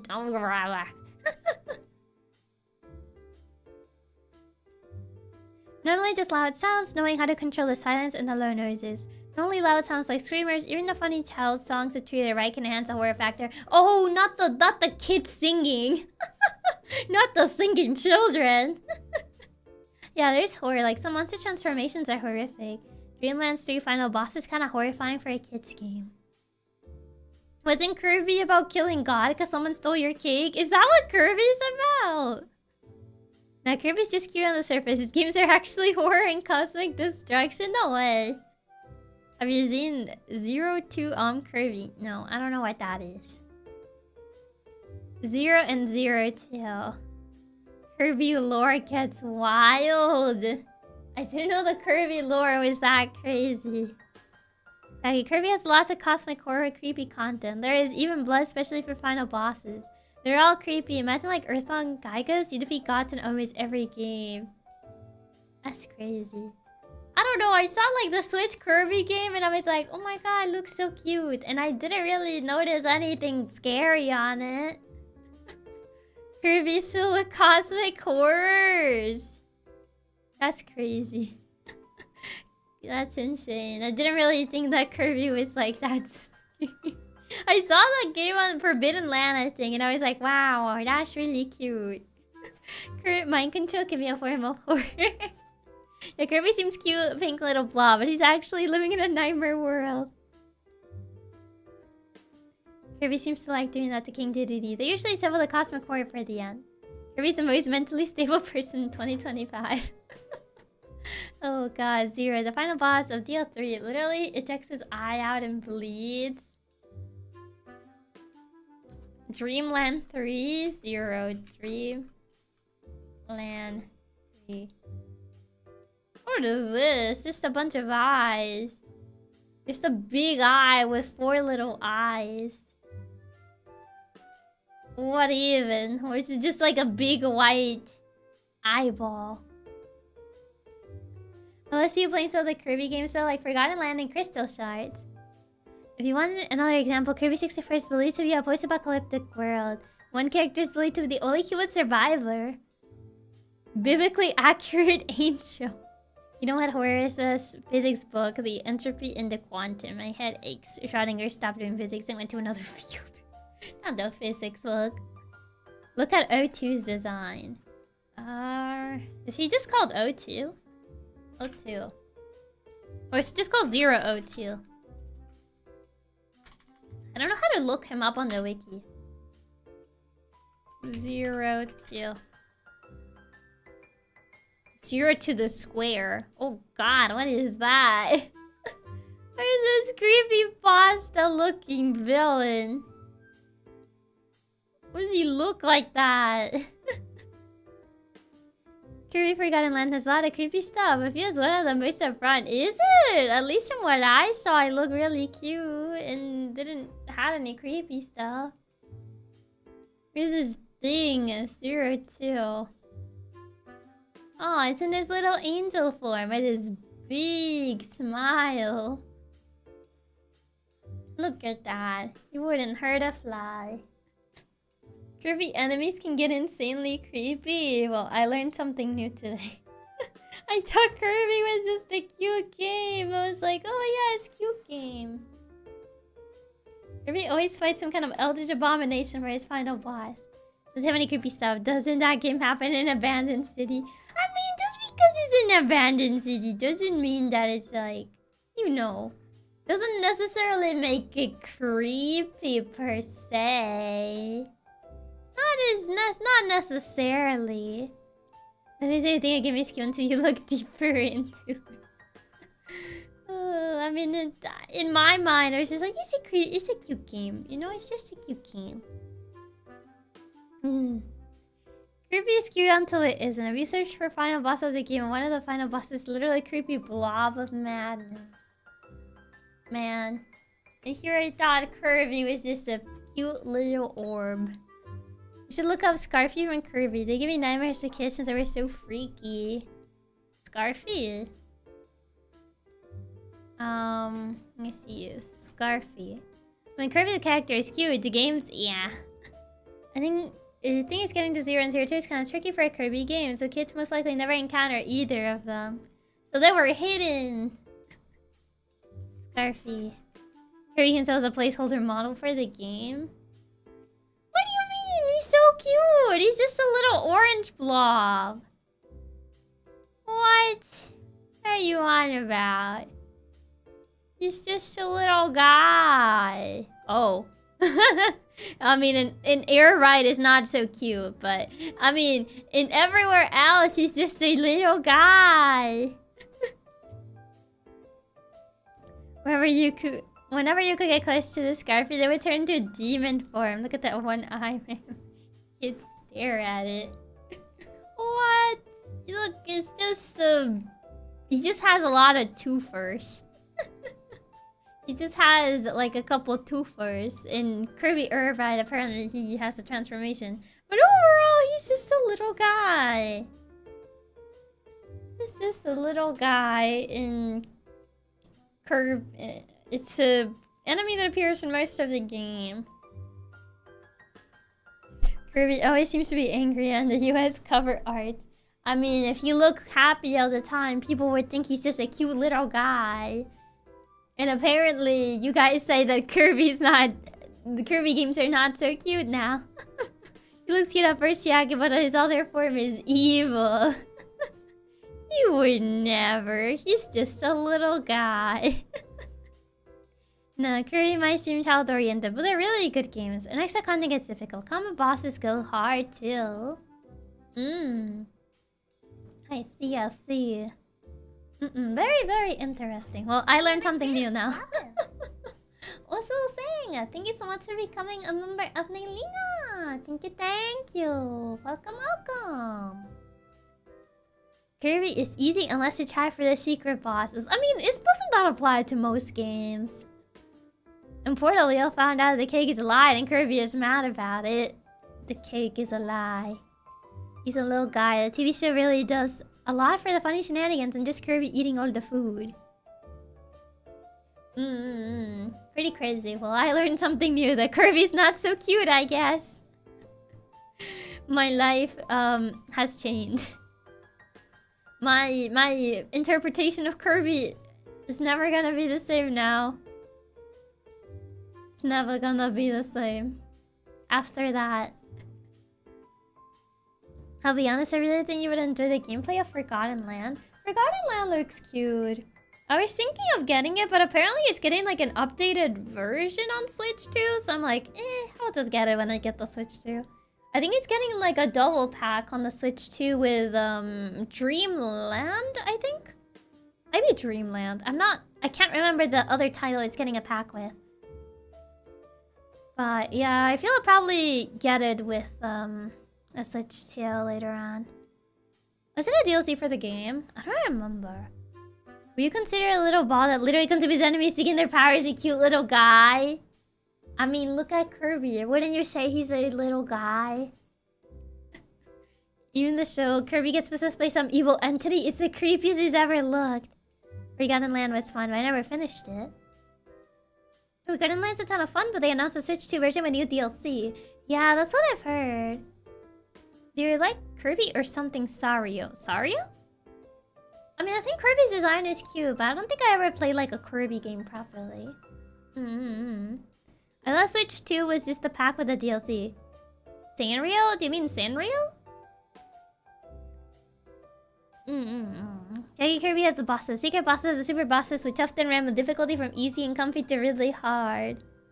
Not every Kirby final boss looks horrifying. Nightmare looks kinda goofy, and Dark Nebula is just star with an eye. I see. I mean, from Sanrio, I like Chococat. Chococat is my favorite one. It's just a little guy. It's a little guy. So, yeah. From Sanrio, Chococat is my favorite one.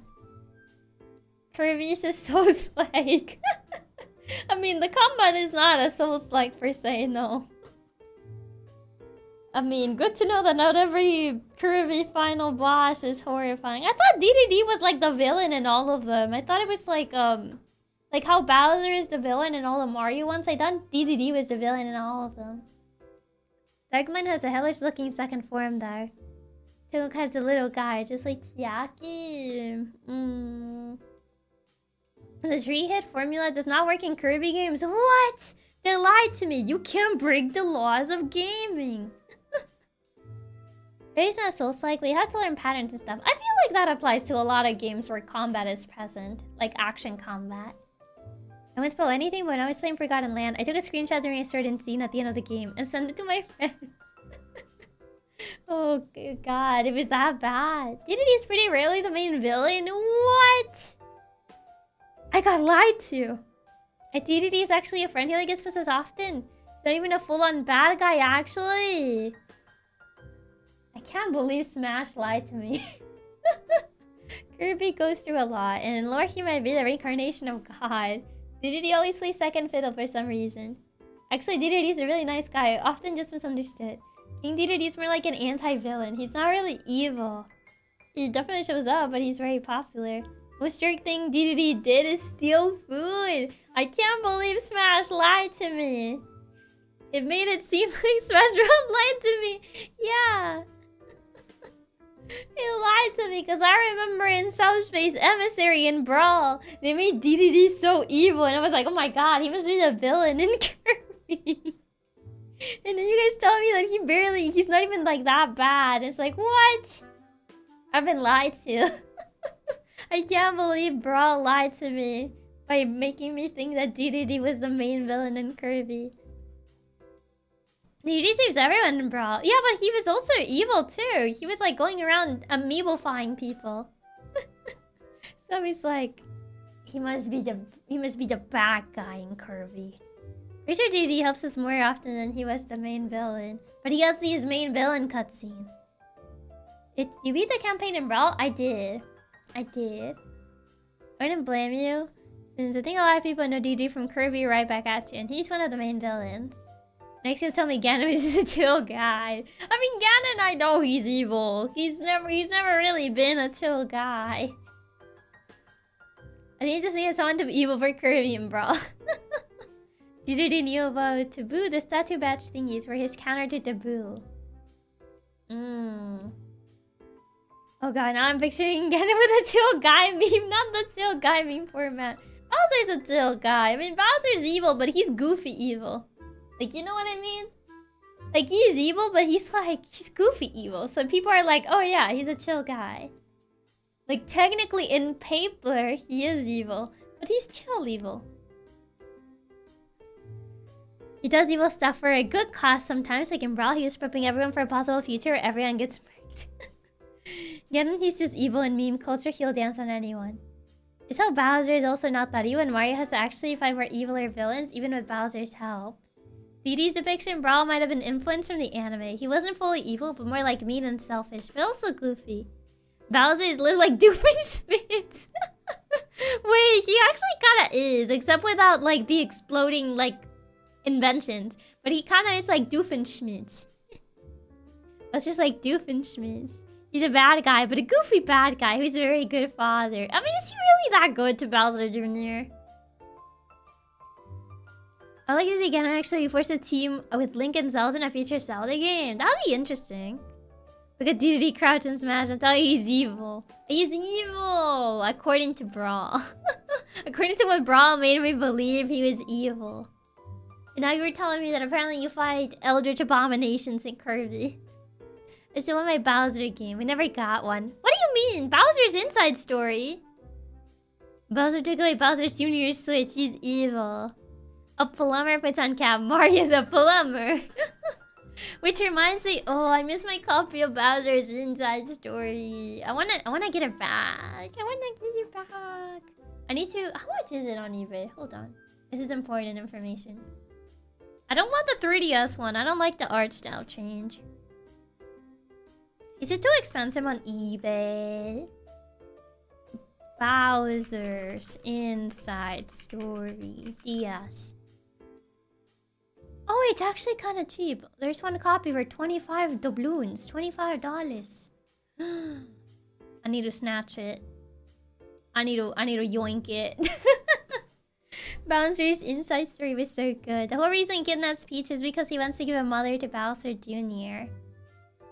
I mean, does he though? Is that ever explained? I see a copy as low as 10. It's actually kind of cheap. Oh, I need to get this. This is important. This is important. I don't want the 3DS one. I don't like that one. She swiped that credit card immediately. This is important. I need this game. I used to own this until it got stolen, so this is important. Oh, it's kind of shipping. Is it 10 with box? It is with box, yes. It's like almost $9 of shipping. So 25 plus 9 doubloons of shipping.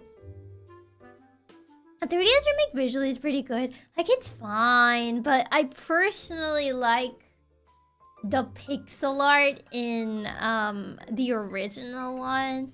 I'm not too keen on the 3DS art style that they gave. Like, it's fine. But I'm not, like, you know, too keen on it. I'm a sucker for Alpha Dream's pixel art. I'm biased. I'm heavily biased. There is an actual cutscene, official cutscene, where he says he just wants to give a mother to Bowser Jr. In which game was this? I'm so glad Mario and Luigi games are back. I popped off so hard with Brothership. I still need to play Brothership. Yes, Alpha Dream pixel art is god tier. I don't understand. Yes, Alpha Dream's pixel art. I need it. She's got the Alpha Dream bias. I got the Alpha Dream bias. Very fair. I got both versions and the OG is super nostalgic with so much I played it when I was younger. I miss this version. This is important. This is important. I need to buy it before someone yoinks it. This is important stuff. I need to get it. 34. Riddle Star Apps, thank you so much for the tip. Thank you. Bowser's Inside Story Funds. Go quick, I need to yoink it. Oh god, okay. I'm speedrunning it. You hit the lottery if you got this. It's the last one. I need to refresh to see someone didn't yoink it. Okay, they haven't yoinked it. I need to get it. Come on. Speedrun. I need to yoink it. It's literally the last one. Speedrunning eBay purchase. This, okay. It's okay. Confirm. Okay, is everything correct? I think everything's correct. I need to make sure everything's correct. Get it. Speedrun. eBay load faster. Buying live on stream. No. Oh no. Wait, did they bot it? Uh-oh. It said it didn't go through. Why not? It didn't go through. Uh-oh. No. Why did it say it go through? Why not? Let me get it. It is so. It got rejected. No way did my card get rejected. Why? No, why is the world not allowing me this? It's already. I refreshed. It's still there. It should be, right? Okay, it's still there. 16 people are viewing it. Back off. The card got rejected. I think it did. It said like your payment method got rejected. I still see the listing. I don't know why my card got rejected. Why? It should be correct. Like this card hasn't changed.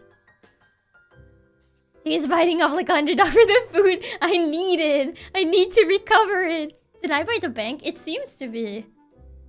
Oh, I don't have my bank app at hand. It's on my phone. So I can't see the why it got rejected. Back off, Chiaki's going through. Oh god, I don't want to like try it again because I need to see what the error was. I need to go look for my phone. Oh no, they're gonna buy it before me. I can see on Amazon, but it's 40. It's more expensive on Amazon though. It's a little bit cheaper on eBay. 16 people on stream watching Chiaki buy it live. It's like, no, there's like 21 people watching the listing. No. You grab your phone, it'll stand card. I need to go look for my phone to see why my bank rejected it. So where's my... Okay, I'll go look for my phone. I'll be right back. So, BRB.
I'm sorry, I forgot to... Oh wait, this is the wrong one! Wait, hold on. Okay, there you go. Wrong overlay. I forgot to put you the BRB music, so you guys were just sitting there in silence, my bad. Look, wrong scene. Yeah, wrong scene. Yeah, I just checked my bank app and it just canceled the purchase automatically for some reason. Did it get flagged? Because it's from eBay. I don't think I've used... Yeah, I don't think I've used my card on eBay. Maybe they just thought it was sus. It's like, we're standing guard. Already bought up 4 buyers. Fight them. Maybe because it's an international purchase. Maybe. But I bought international stuff before. Like, I paid off commissions. Like, commissions that have been from international before. Have you done this before? You try saving money by buying something cheaper somewhere else. And then they just take it longer, plus the shipping it costs the same. Where's the seller from? Let me see. Is it because the seller's too far? No. I don't think so. No, it's not like an import or anything. Like, it's not like it's sent from, like, Japan or somewhere like that. Amazon free shipping. eBay doesn't have free shipping, so you're paying the same. But this essentially, it's slightly cheaper. It's just my bank rejected it for some reason. I don't know why they did this to me. Is there any other payment method? I would have to link my PayPal, I think. Wait, what did I tried it twice? Hold on. Yeah, maybe I might just have to link PayPal instead. eBay tried to do the purchase twice and it rejected it. Even though I only clicked the button once. So I didn't attempt to do it twice. That's so weird. Yeah, now I see why it probably flagged it. It's because eBay attempted to do it twice. You know what? I'm just gonna link PayPal. The other issue is the Amazon listing. It's only the cartridge. No, I hate it when it's only the cartridge. Can I speedrun linking my PayPal? I wonder. If you're in the US, tariffs that will probably make imports more expensive. Yeah, I mean, they might charge tariffs afterwards. But I think eBay usually taxes them with the purchase. They tried to charge me twice. I think that's why my bank flagged it. No, they're gonna take it. I'm speedrunning. Let me add my PayPal. Let me speedrun adding PayPal. PayPal. Yes. Maybe if I add PayPal, they would think it's safer. Come on. Come on. Come on. Come on. Okay. Yes. PayPal, please work. That's so weird. Try to charge you twice. It essentially tried to charge me twice, which is kinda odd. Kinda suspicious. Come on, please go through. Please go through. Please go through. If it should work, I used to be able to buy anything online. Let's go! I got it! Yeah. To all those 23 people watching that listing, I win. Those 27 people watching the listing, I won. Let's go! Pachi pachi! PayPal worked. We win this one. Enter a new game. Oh god. They were just spectators. There were like 27 people watching it. Suck it to the other 27 people. There were 27 people. It said 27 people are watching this listing. And I was like, no, back off. Like you said, 27 people in the last 24 hours were looking at it. And I was like, don't you dare. It's mine. They said people are checking out. Apparently 2 other people were adding it to their watch list. So they were actually keeping track of it. Oh my god. Two people actually had it in their watch list. So 2 other people were actually keeping track of it. And they probably already got notified that I yoinked it. They should have had the money ready or not. I expect the seller to send an offer. Probably expected the seller to send an offer. I know some people do that. Dude, it's scary. That means they were actually gonna buy it. Yeah, they had it on their watch list. I won. Yeah, probably already saw that you stole it right under their nose. Music gets eaten, Chiaki. What do you mean? I need it. I don't have this game anymore and I want to play it. I actually want to play this game. I'm sad. I'm sad that I don't get to have it anymore. Because it got stolen. So I actually get to play it. And just ruined their day. Too bad. I won. I won it fair and square. I won this game fair and square, so... Also remember eBay does fake those sometimes, so it makes you buy because people are looking at it. No, I've seen things actually get taken, like, live. Like, people actually buying them live. And now you do have it. Terry's inner kid needs it more. I need it more! I need it more! You finally have a game to play that isn't Shadow Dragon. I need this game more than they do.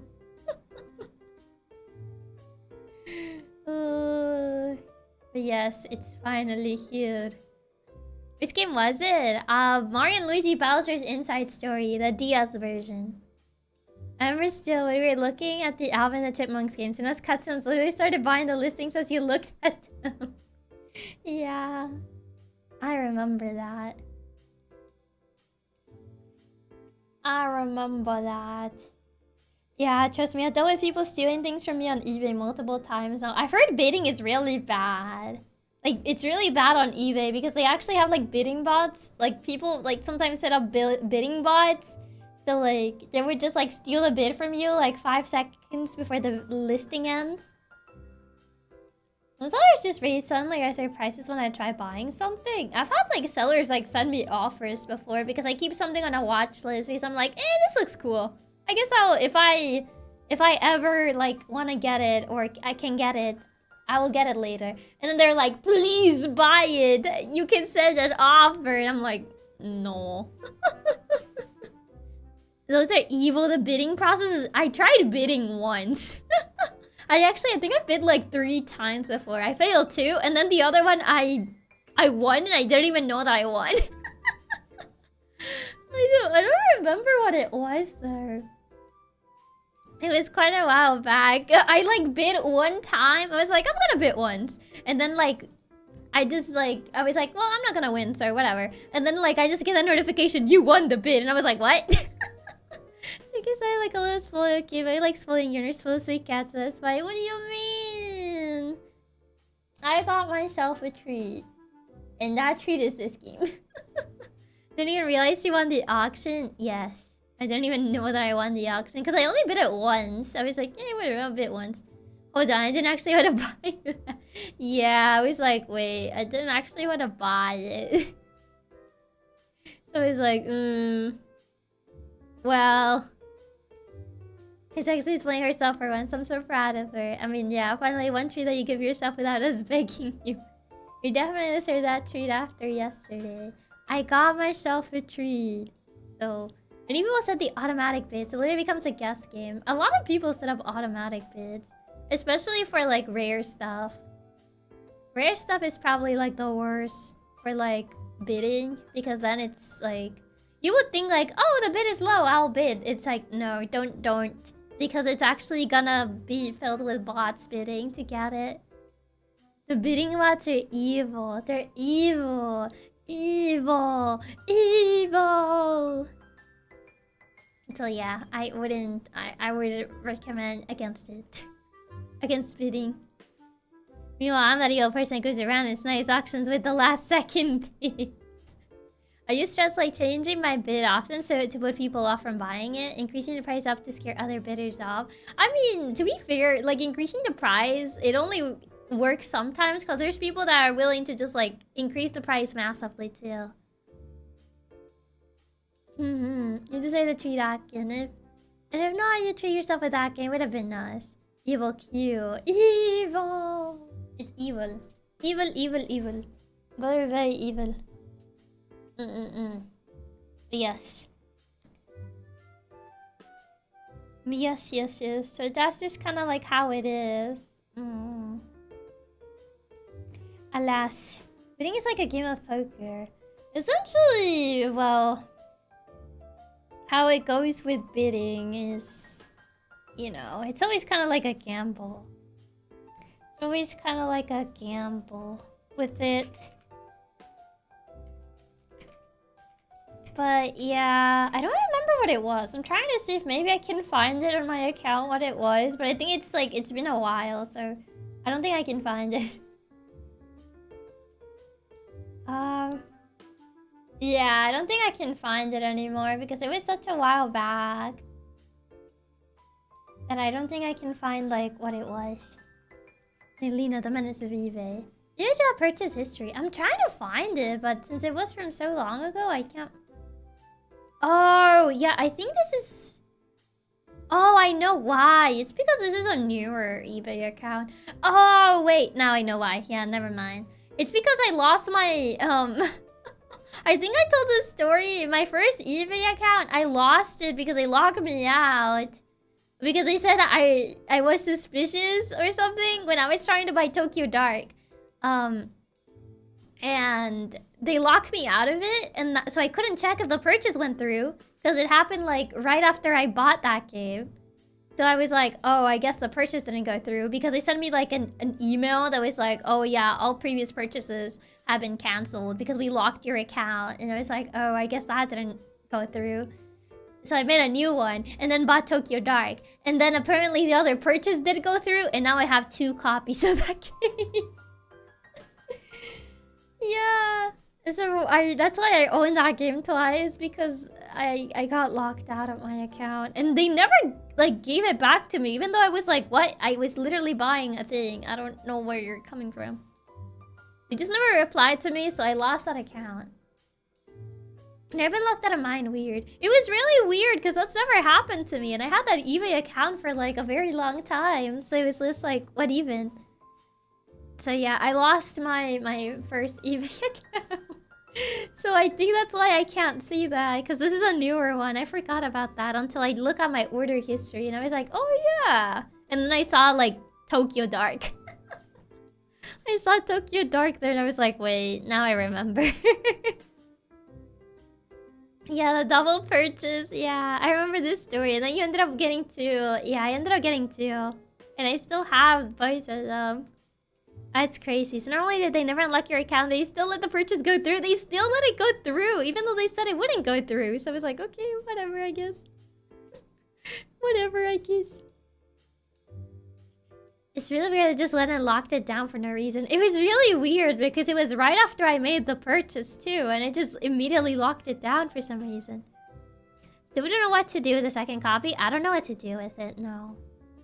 I bought something off a seller recently. I went to leave feedback after it arrived, but it went, account no longer exists, so I couldn't leave feedback. It was Mally's card sleeves that I ordered. That's weird. Did the seller just delete the account after they sold those card sleeves to you? That's the weirdest part. You would think it would cancel the first purchase. That's what I thought. It's like, you're banned. We're still taking your money. I know. It was like, what? Like, you just banned me and took my money. I mean, at least I got the game, but now I have it twice. So what am I supposed to do with it? I mean, I haven't played it, so I don't know if it's like that good that I want it twice. It makes sense. Those card sleeves deletes account. I don't know if it's like that good that I'm like, man, I love this game so much that I want it twice now. So, I don't know. I only wanted one copy, and the seller had no returns. Again, kind of like how it happens with YouTubers Live too. And as I told you, the extra copy of Tokyo Dark would be a lot more valuable if you signed it. It would be extra special for anyone. I don't know if it'll be special, like ruining the cover art by signing it though. One to play, another one for collector's purposes. That's so weird that happened. I know. It's really weird. So I guess you bought it twice, but I also didn't play either copy. I mean, I'm still playing it. One just to look at, one just to observe at the shelf, and the other one is to play, I guess. You keep it as a backup copy or do a competition and give it away to Katsus or something. Maybe. I'll have to figure out how to ship it and if anyone wants it. I don't know if like it. I don't know if you guys have ever played this game though. Or like this game. Reading the cover, Chiaki, your signature in the cover would be the only reason I want it. Really? It would be special to us. Like reading those musical autographs during the cover of the CD. I mean, I don't think games usually get signed, like covers of games. So, I think Tokyo Dark was decent. I never played it, but I'll take it if it's from Chiaki. But yeah, I still don't know what to do. I still have to figure out what to do with that game. You have to maybe try and work with Kawa or something to ship it. Yeah, I'll have to figure that out. Once I finally decide what to do with it. Once I finally decide what to do with it. But yeah, that's the story behind my second eBay account. I'll take it if you sign your signature on it. You'll get games signed all the time from VAs or artists or directors. Do people actually get their games signed? Is that reading the cover? You could slip some piece of card or your signature on it. Could be, yeah. That could also work. Tragic. I know. Well, now that the account that has the purchase of YouTubers Live 2 is forever gone to the void. Yeah, okay, I haven't played the game, but I do own it for Steam. But having it from Nyaa would keep it as a memento. So it would be really special for having something for you. Aww. The fact your very first purchase on that account is Tokyo Dark. You're never gonna forget that one. No. I'm never gonna forget that. Yeah, game sign. It's kind of like how people got their sports ball sign. I mean, I've seen that with sports balls and like CDs, but I wasn't sure if it was really a thing with like games. If you want a signed copy from the creator of Fire Emblem, a 1-to-1, no one else should ask. I mean, that would be pretty cool. That would be pretty cool, yeah. We never gonna forget Tokyo Dark. No, I don't think I'll ever be able to forget. And there were no returns accepted either.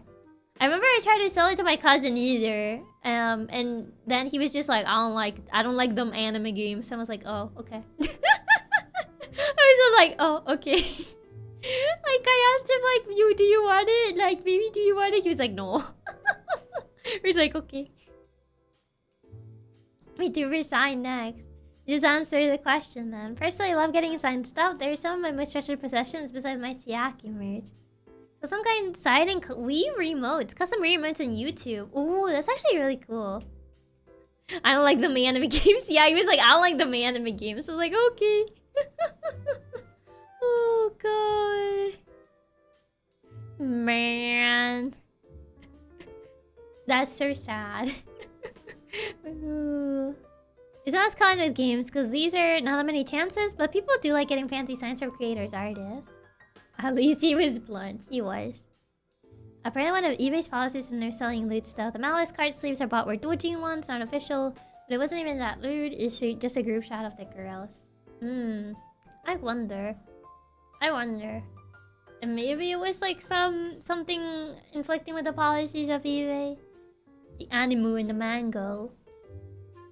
Anime game. Despite the game literally being just 2D art, and as far as I know, it's pretty normal. I don't know. That's what he told me. He's like, oh, I don't really like them anime games. I guess because the cover kind of has like an anime girl, and like he doesn't like them anime games, even though he does like Fire Emblem, which is anime. But whatever. whatever. Yeah, I think signed game copies are less popular purely because it's harder to get them. You can just order a signed copy, like just for a signed music album. That's fair. But he likes Effie. He likes Effie. But he's like, oh, but he's like, no, I don't like anime games. I'm like, don't. My Emblem is anime. And you also enter a maid cafe, and there's some characters that follow anime tropes. Yeah. You have a favorite dog breed? Malamutes. Malamutes and Huskies, but I would say I kind of like Malamutes a little bit more. They're big, fluffy doggos. Malamutes are so cute. It doesn't like anime. No. They're like the fluffier Huskies. I don't know if they're really like as vocal as Huskies, but I like Malamutes. Anime is lame. Only realistic games are good. You spared him. They play Fire Emblem. Alright, they can't complain then. That means he's one of those. I hate that if he's so anime now, people, isn't he? I've never asked him. I love my Huskies. They're silly little guys. They're very silly guys. I'll say Huskies is like my second favorite breed. I feel like Huskies will get you lots of noise complaints. They're very loud and they're very dramatic too. I didn't even think of Fire Emblem then. I mean, they like Fire Emblem. Malamutes look so fluffy. I love them so much. They're just big little guys. They're so cute. They're so big. Huskies are such drama queens. I found this random picture. Okay. Hold on, let me show it to you. Let me show you this random picture that I found. Okay. Huskies the drama queen. They are. Alright, I gotta go eat. Thank you for the tab, love everyone. Have a good stream. Bye bye, Hydra. Hope you have a good lunch. Or dinner. Whichever time it is for you. Look at this! Honestly, if I had a Malamute, this would be me. If I owned a Malamute, I feel this would be me. Huskies will make you know they want something if it's the middle of the night. Yes, they'll start screaming at you. Huge doggle. He's so big. He's literally just a pillow. That's amazing. Honestly, this would be me if I had a Malamute. It's a Malamute, not a Husky. That's a Malamute. Malamutes are way bigger than Huskies. Like, in build, they have bigger build than Huskies. Huskies are technically, like, a little bit skinnier.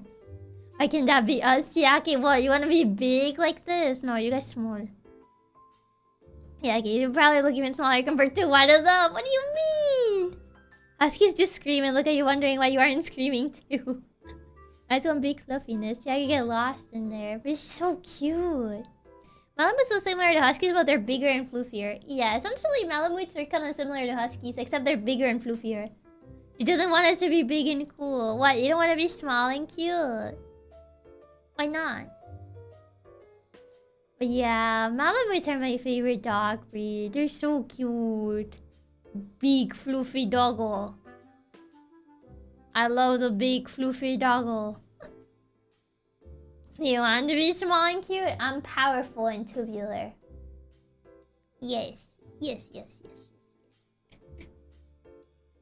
Yeah, if you like big floofiness, what does that make us? Does that mean Aki loves the Husky more than us? I mean, they have said that I really appreciate you guys.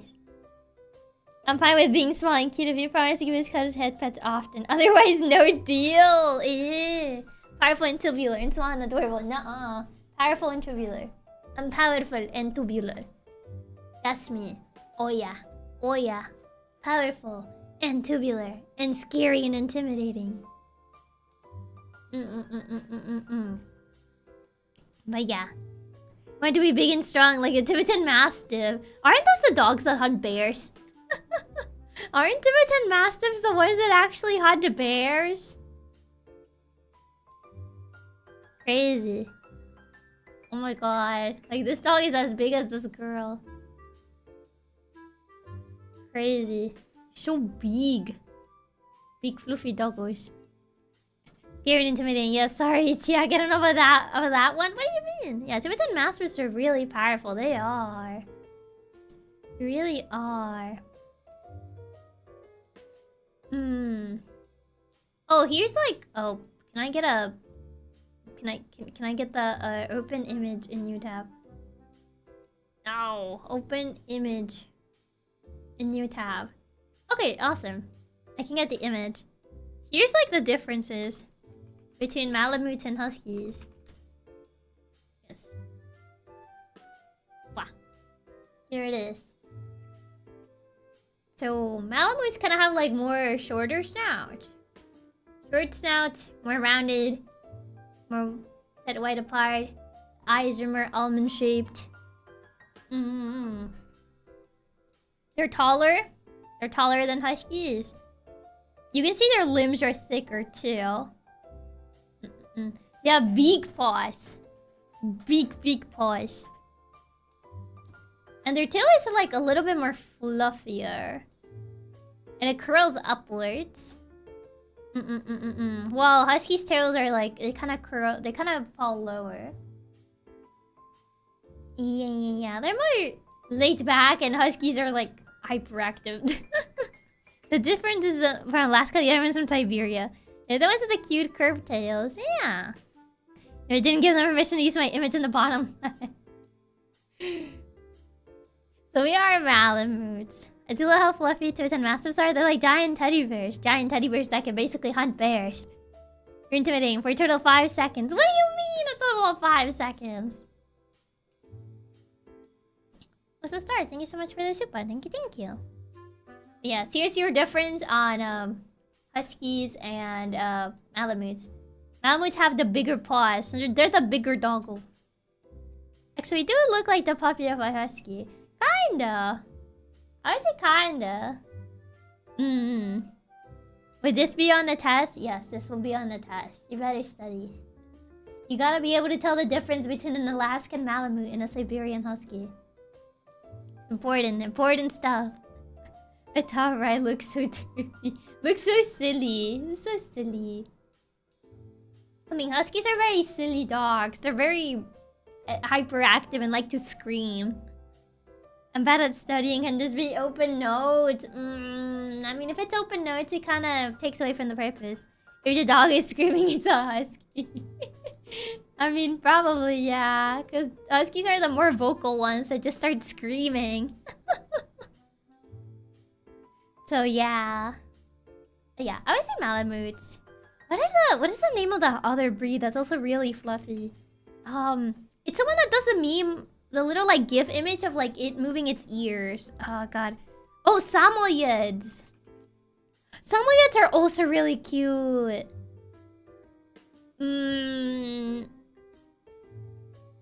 Screaming husky videos are so funny. I would say Samoyed is like top 3 because I think Samoyeds are so cute. As you get lucky to get the quietest and calmest huskies around. You got, honestly, that's like the lottery, because that's insane. I love Samoyeds. Samoyeds are so cute. Sabo what? It's basically spelled like Samoyed. Like that. Samoyeds are so cute, too.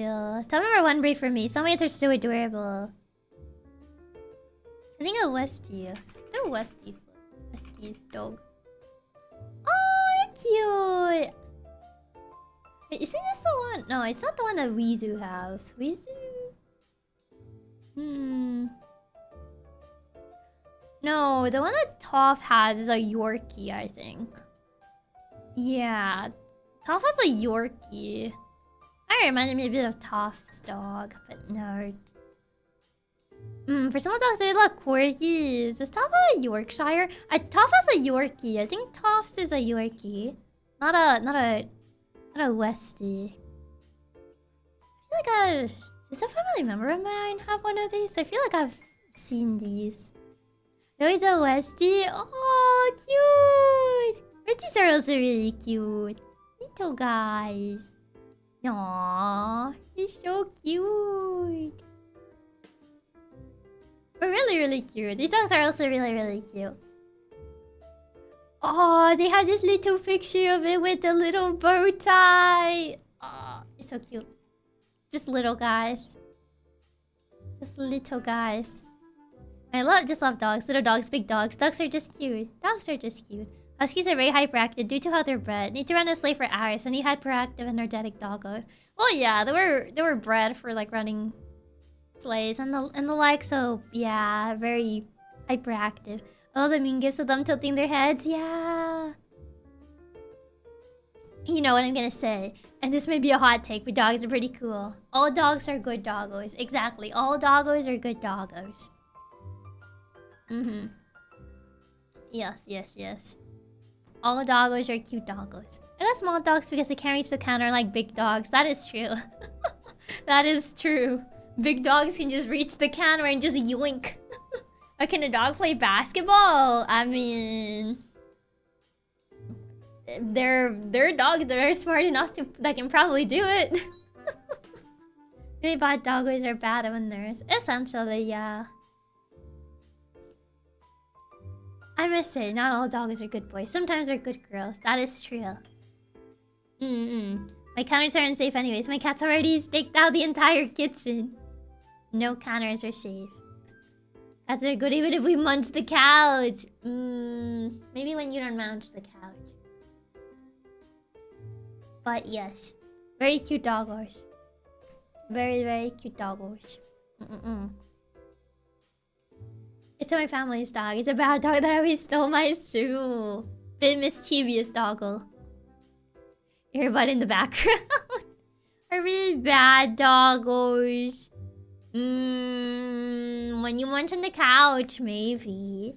We literally had to put our pizza boxes in the microwave to keep them safe from munching kitties. Yeah, that makes sense. So hi Derek. Welcome, welcome. For me, I mean, like, I technically have like small doggers. I have one small one, and my other dog she's medium. She's like a medium size. She low-key kind of behaves a little bit more like a cat. We've had this thing where she's been climbing these. When we essentially take her to the backyard, she's essentially been like climbing and going through like the backyard's like little through the bars on the backyard, and just like essentially just going through the bars to just end up at the garage, and it's just like it's a little bit concerning. How medium? Like how tall or long? She's medium size. Like essentially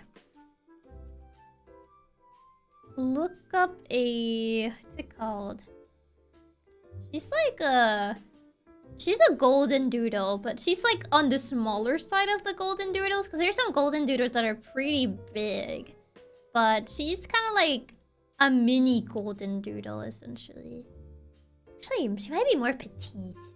Looking at the sizes, she might be more petite golden doodle. Neatal. You seem to be like lower medium size. Let me see if I save one of her pictures in my computer. Like 34 lbs, 15-20 kilos. I think she was 16 kilograms when we took her to the vet. She's 16. I don't remember how much she was. I'm trying to like remember from the top of my head how much was the weight that they told us. Yeah, that's smaller. That's pretty small. Yeah, she's like she's like medium, but it's not like a husky height, you know? I'm trying to find a picture of her. I probably have all her pictures on my phone. I don't think I have them on my PC. Pretty small if she's 16. She's more on the smaller side. I mean, considering I'm used to having like smaller dogs, she's a little bit on the bigger side in comparison. It's not Chihuahua minuscule size, but still pretty small. It's not like Chihuahua height, no. She's not a petite dog, but I don't think she's like on the higher end of medium either. Not like a petite dog, but definitely not golden retriever. No, not golden retriever size. No, no, no. Chihuahuas are the smallest breed. I believe so, yeah. Chihuahuas, I believe, are the smallest breed. I feel like this picture might not be... Yeah, these pictures might not be easy to tell. Yeah, it might not be easy to tell. I have one on my computer, but she's curled up in her bed, so it might be a little bit harder to tell. Do I have any on my phone where it's like a bit easier to tell her height? Because at least on the one that I have here, it might be too hard to see her height. She wasn't in the smallest breed. They're actually a really large breed of rat. I don't know. I once saw a dog that was the size of a literal rat. No idea what breed was it. Yeah, it might be hard to tell if she's laying down. Not feeling a husky size of doggo. My big sis had was like 160, 170 centimeters. Oh my god. It's taller than me. I thought he was a small puppy waiting to climb our heads. Oh my god. That dog is actually taller than me. What even? That's crazy. That's actually crazy. That dog is a big dog. That's huge. That's a big dog. And big dogs think that they're lap dogs, so they'll try to just like sit on your lap. It's just like, help. I know my aunt used to have like a... what's this breed called? I know it's one of the shepherd breeds. Shepherd dog breed. Trying to figure out which dog it was. She had one of the shepherd breeds. I remember he low-key believed it was a lap dog, and he kind of was just like putting his body on my lap, and I was like, "You're heavy, I can't get up." I can't get up. German Shepherd. No, it was not a German Shepherd. I'm looking at like the shepherd breeds. Not this one. It's not a Sheltie, no. He was not a border collie. Pastor Belga. Those are big and small. Let me look up at that one. Was it that one? Oh no, it wasn't this one there. Oh, I think it was an Australian Shepherd. I think it was a brown Australian Shepherd. He was very playful and very needy. Wanted us to spoil him constantly. Aww, cute. Just a little guy. Yeah, I think the one my aunt had was an Australian Shepherd. Do I not have any? I can't find any pictures of my dog where she's not just lying down. I think it's honestly because those are the times that it's easiest to take pictures of her. So most of my pictures of her are just her lying down. Yeah, it's just her lying down. It might be hard to just tell how big she is. Because a lot of the pictures, I think all the pictures I have of her are literally just her lying down. Because it's just like the easiest way to take pictures of her. So it's like, yeah, just her lying down. That's so true. It's hard to get pics of dogs unless they're laying down or someone holds them. It really to be like that with pets. The moment you get close to the camera, they just start moving all over the place. Just don't catch them eating. I mean, later we can get her length forms now from tail. I don't think... Not from this picture, I don't think. But she kind of like posed very nicely in this picture, so I still want to show this picture. I was like, wow. So demure. Such beauty, such grace. So I feel like I You might not be able to tell how big she is from this picture, but like, it was such a good picture. I was just like, wow. Pose right for the camera. Okay, let me get the picture. Okay, I'm having to like dun dun dun dun dun dun dun dun dun dun dun dun dun dun. Here it is. Okay. Here's the model pic. Had a few dogs. Used to have a black Labrador pup, so she died. Never survived to adulthood. Oh, poor thing. I never had like Labradors before. I feel like most of the dogs I've had have been like smaller dogs. Like I would say, she's the biggest dog we've had.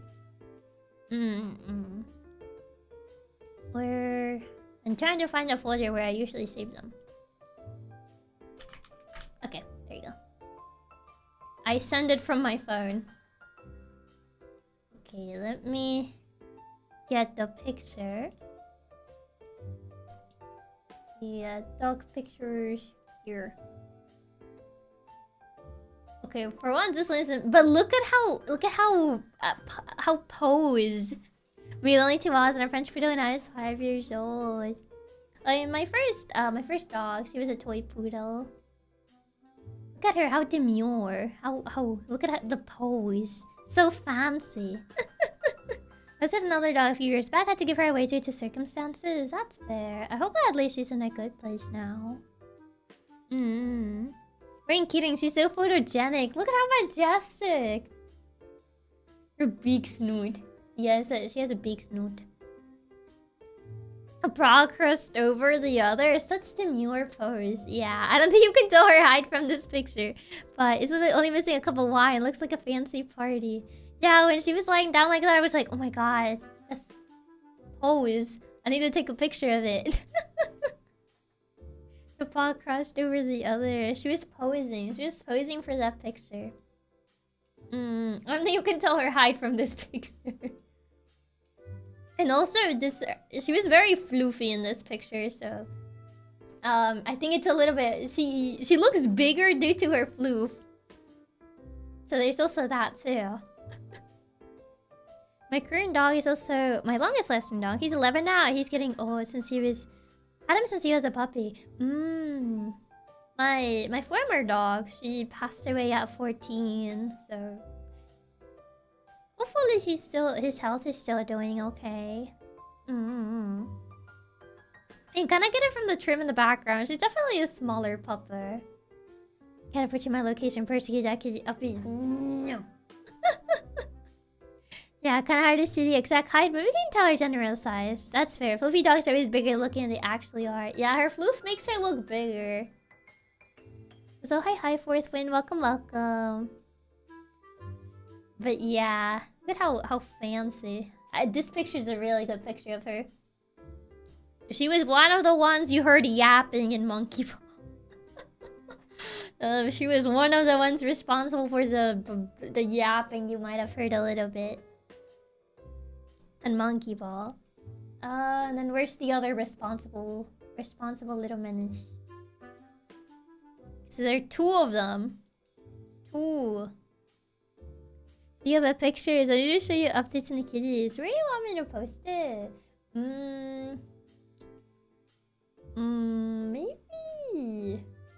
Maybe just tag me on the general. Like maybe just put it under general. Tag. Unless you can put it under the reply you previously put of the other cats. I think if you like reply under that, I still get notified. It's such a great picture. She's so adorable and the dog was cute too. And she gave a really good concert. This little menace Claw Ranger, not so good pupper. There was 2 doggos yapping last night. I was surprised because sometimes the doggos make noise and you don't think I hear it, but I could hear it this time. Yeah, it's because they were in my room. I don't know how they got in, honestly. Maybe the door was not closed properly and then they kind of just like got inside. And then eventually someone arrived and they started yapping. That's why you could hear them. Usually, they're not in my room when I'm streaming, so that's why you usually don't hear them. Hmm. Yeah, that is why. It's essentially why. Okay. Dun dun dun dun. Oh, I rotated this picture. Can I... Oh god, this picture is massive. Yeah, you can see. You can see it's just there. This is the other little menace. I was trying to crop it, but is your room soundproof? We should be able to hear barking. Dogs are quite loud. I have acoustic foam. A little bit of acoustic foam on the room where my PC is. That's why you usually can't hear them. And usually they're not inside here. I don't let them inside where my PC is as well. Yeah, as you can see, he likes sleeping like this. You can see. There he is. This is the other little menace you heard yesterday.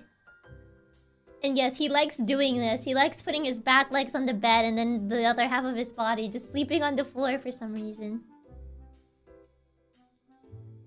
It looks like a menace. Interdogs. Ranger, my robot doggo, is made up of the two personalities of the two puppers I've shown. Ranger likes staying comfy. It's just like us Katsudons. He's in the very back of the room right now. But yes. He likes doing this interesting thing where half his body is on the bed and the other front of the body is just on the floor. It was cute the first time I saw it, and cute every other time I've seen it. The two little menaces. The two little menaces you guys heard. Alright, Pussy Kitty, hopefully it notified you. I think it should have. Let me see. It probably should have. Bum, bum, bum. Oh, it did. Oh, they're so cute. The little kitties. They gotten so big. Aww. Aww. Yeah, the picture is like underneath the space that I did on the 23rd. So you guys can see the picture there. I got him fat. But they're still so cute though. You should let them speak again. No, they're very loud. Like, they tend to not be loud when, obviously... They're not loud usually unless there's people, like, on the... Like, knocking. Then they scream. In the Superman position. Yeah, he likes lying like this. Just a little silly like that. It's cute, the little beans. Yes. Essentially so. Essentially so. But yeah, two menaces. Two. Number 2. The Superman position, aka the Kiryu Kazuma trying to eat an onion. He's just a silly little guy. He's a silly little guy. He's a silly little yapper like that. Overall, they're usually pretty calm.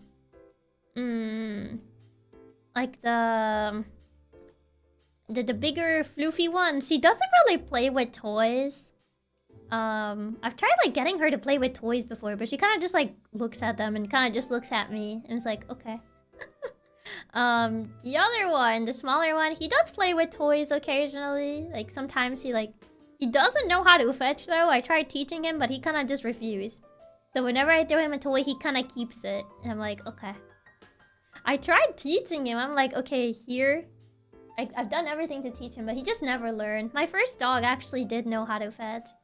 Like, she actually did learn, and she would, like, bring me back the toy, but this little rebel just doesn't. Yeah, some doggos just really don't care for toys at all. They just want to spend time with their humans. Yeah. Like, I have one of them that plays with toys and one that doesn't.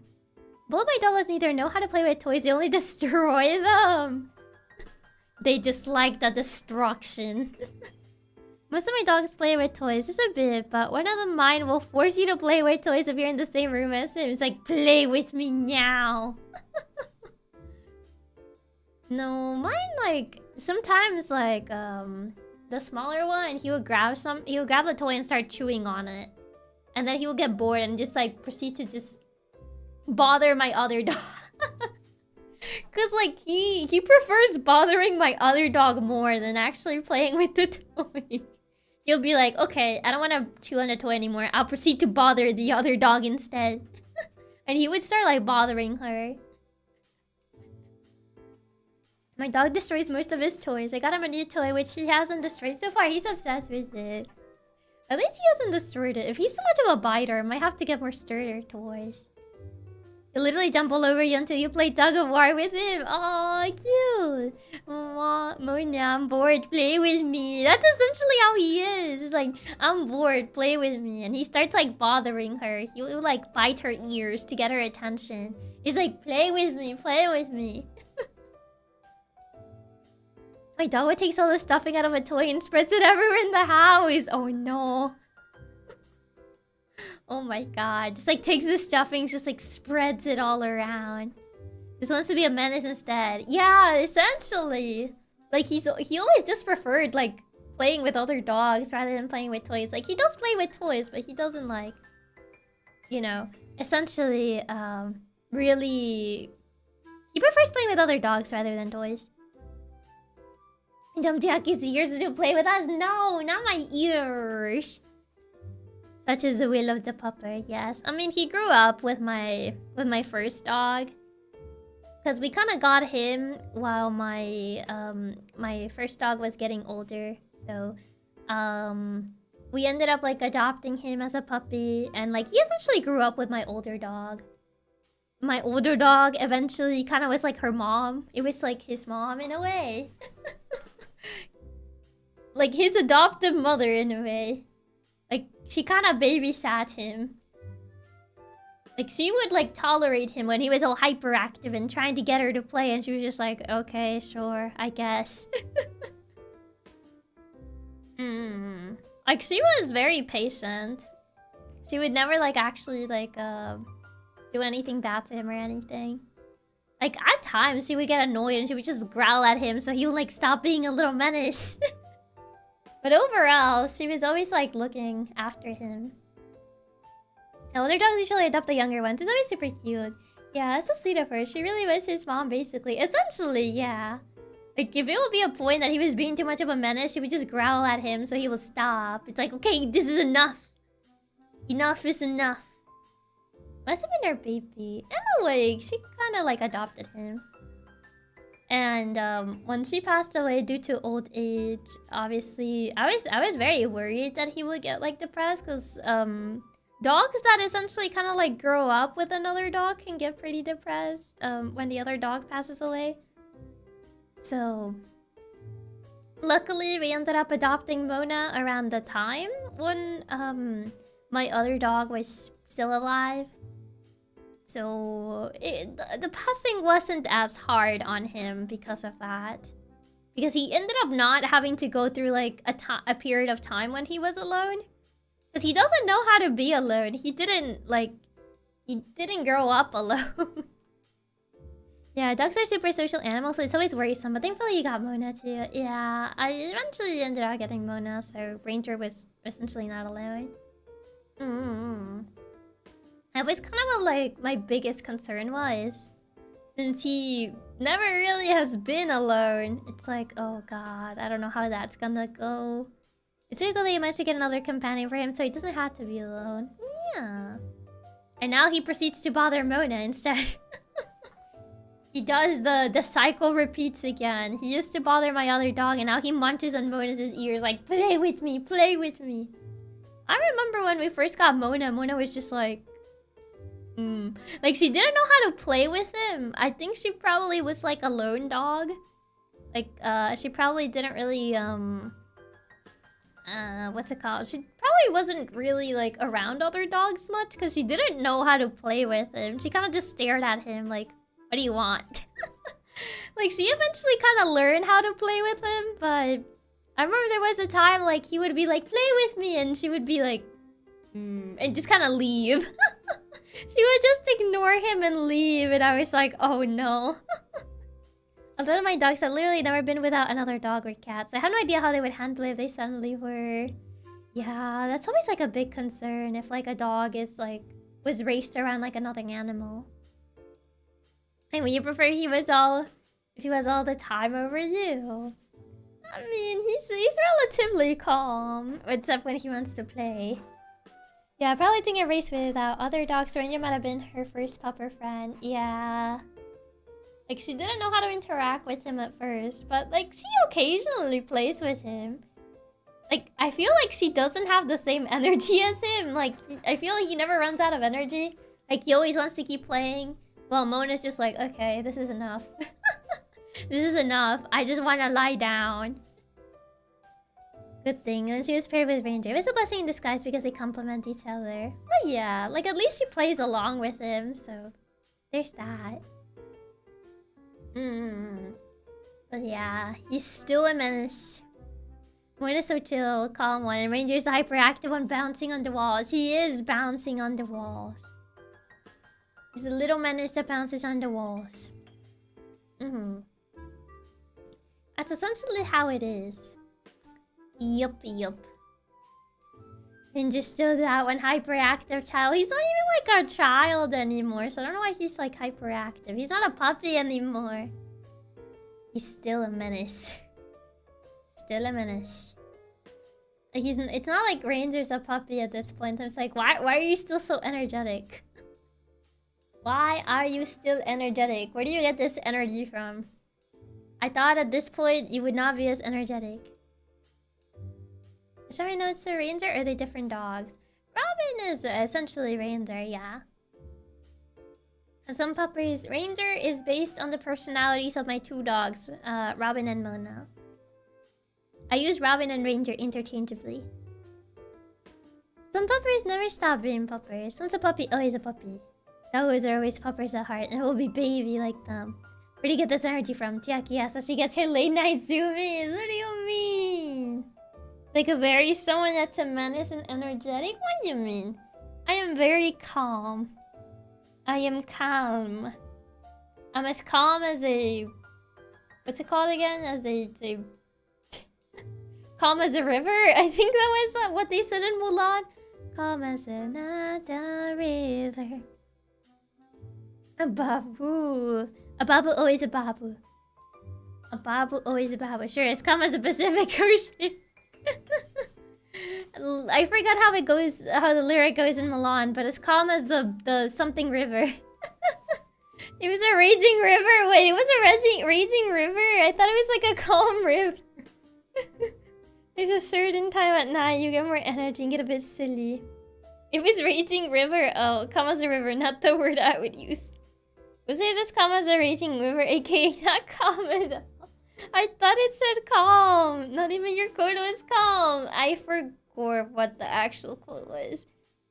I probably should have looked up the lyrics.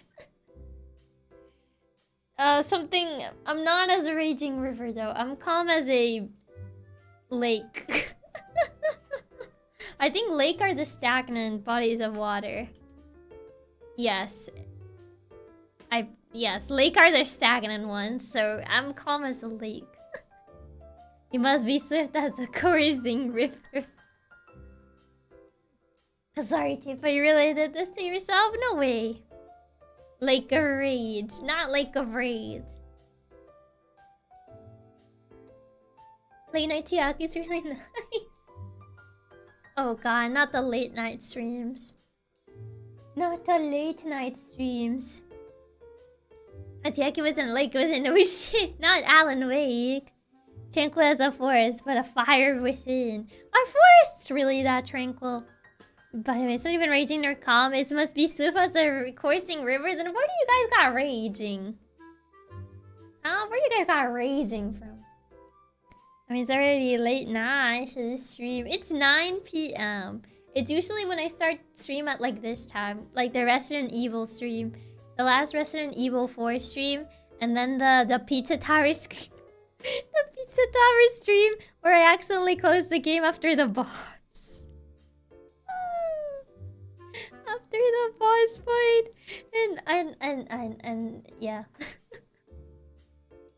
Raging coursing is close enough. But you're saying calm is pretty fun. Pizza Tower scream. The scream? Stream. I meant stream, not scream. The Pizza Tower stream will always be in our heart. I remember that. Your scream was from the soul and Pizza Tower closing. It was so painful. And then I became self-aware because it was really late at night. And I was like, oh god. I was very self-conscious about it because I was like, that was kind of loud. It was kind of loud. It really was a Pizza Tower scream. No. I'm not a screamer. I'm a non-screamer. I don't know what word I would use. I would never. I don't really scream. I was what the loudest I've ever heard you get. I think it's probably the loudest I've ever gotten. And you kicked butt and redid you. That's why you're the amazing gamer cat. And then I just redid it, and eventually I won. I was like, it's over. It's over. A chuckler. Chuckles are kind of loud though. Not a screamer. Explain the cat jump scares then. Where? You can't even make a compilation of how many they have happened because there's so few. That scream definitely came from the very depths of your soul. I didn't think you ever screamed like that before. Oh. The monkeys from a man. Not the monkeys. Really, every time you say hi, what do you mean? That's not even a scream. Now you're kind of just like assuming screams. That's not even a scream. It's not even a scream. Fake news. Fake news. Now you're kind of misconstructing the definition of screaming. The spider from Amanda? What spider? I don't remember that too. So you can't even make a full compilation of it. So where's your proof? Where's your proof, huh? Can Abba's allow you jump scare there too? I don't see your video proof about that. These are the times you fall off of things in Okami too.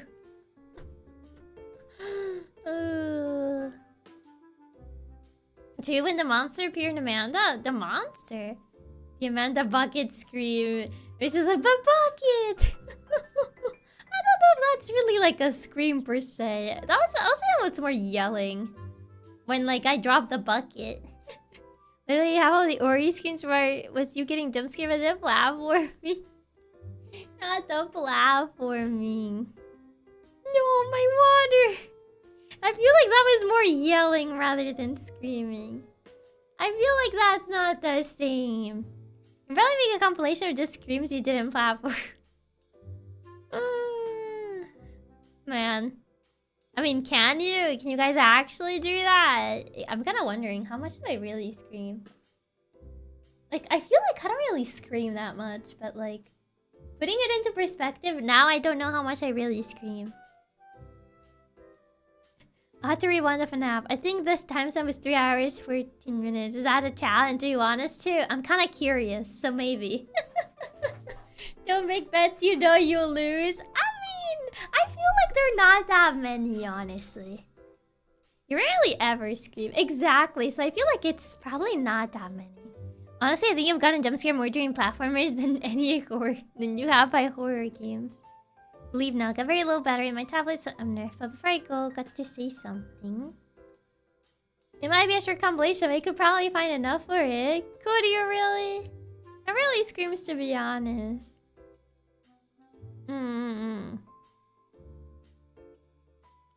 I mean, I don't feel like there's that many. Personally, I don't feel like there's that many.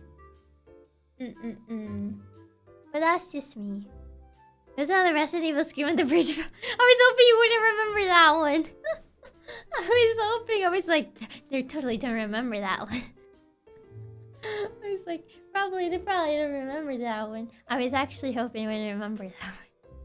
Yeah, you did a Chiaki noise compilation once, I can do it again. For the, what's it called?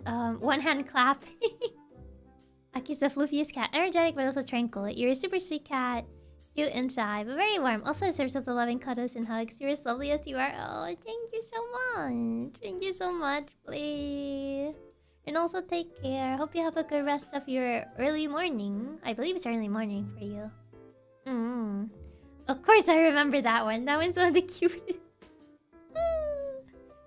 Oh, I didn't miss one in the Silent Hill short message. Was it? I feel like I didn't scream in that game. I honestly feel like I didn't scream in that game. Nope. I would never. I would never. Nope. Nope. Nope, nope, nope. Me? Nah. Calm and collected. Tranquil as a forest. Now I had to like choose my words so I didn't pick something that wasn't tranquil. I don't remember any screens for short message though. Maybe a small jump. I mean, I feel like I didn't really scream in a short message. You're really calm, but I thought there was one part, but it could just be in my head. I don't remember anything. Can you finish the sentence without laughing? What do you mean? Gotta make sure she doesn't miss off the chords now. Yeah, I'm being very careful about it. Tranquil as a forest. Calm and collected. Cool as ice. I don't know what other synonyms I could use. Peaceful as the Pacific Ocean. Literally the more torrentous ocean. Man. Pacific as a...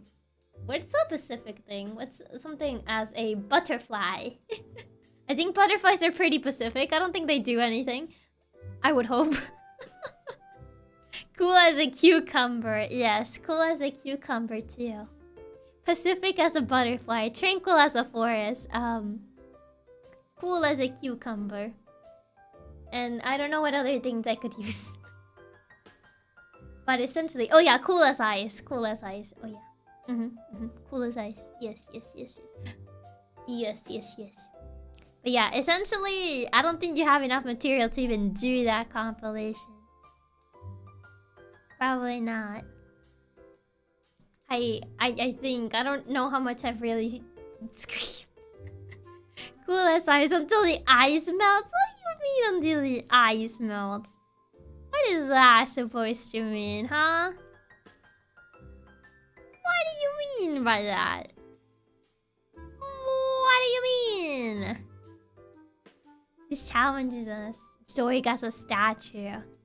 Stoic as a statue. Unbelievable. Truly, truly unbelievable.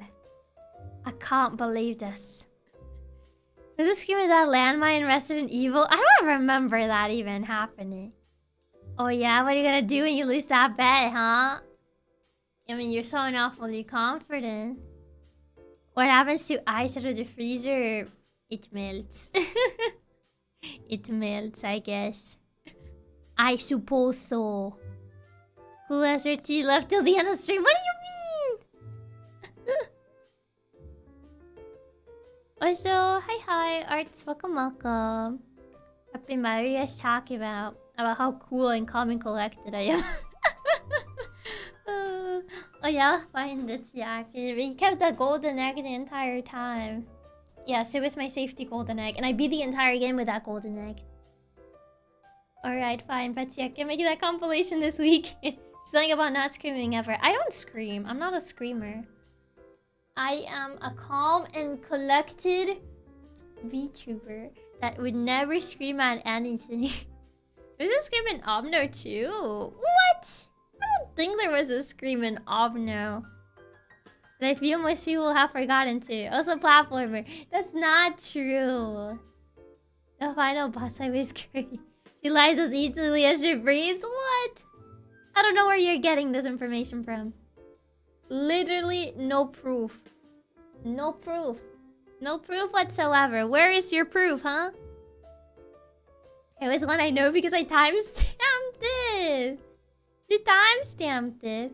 Comet's wind on Jupiter.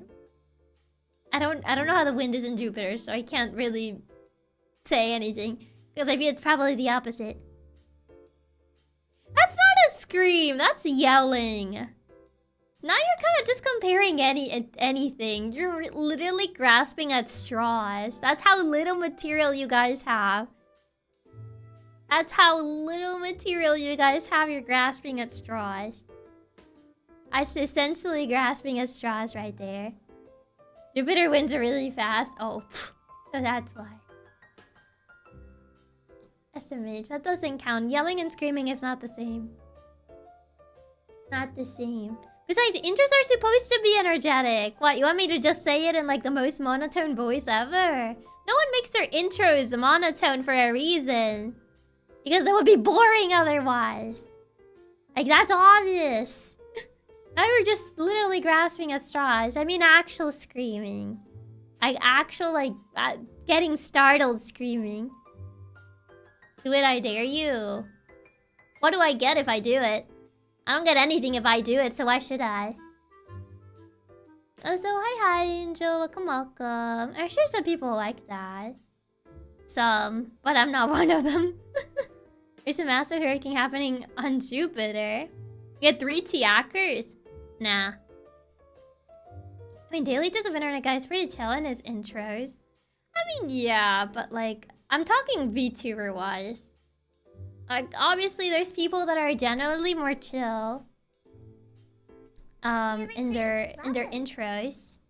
So... like, if your entire, like, channel is revolved around being chill, then that makes more sense, you know?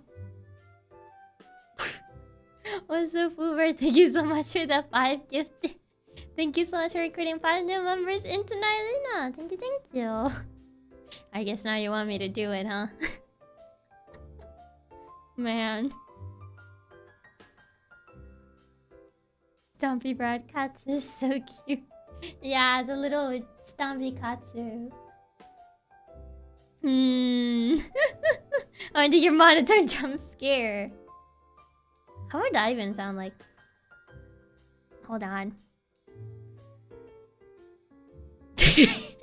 Sorry. I was trying to mentalize myself and I choked. Oh, hold on. I died a little.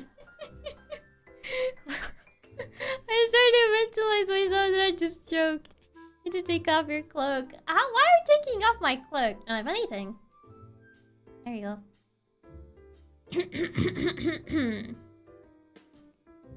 So monotone, huh? You choked from thinking. I choked because I was gonna speak and then I breathed wrong. Okay, what's it called? Yeah, you've been hacked by the powerful and tubular Maine Coon hacker, Chiaki Katsumi. There you go. Are you happy now?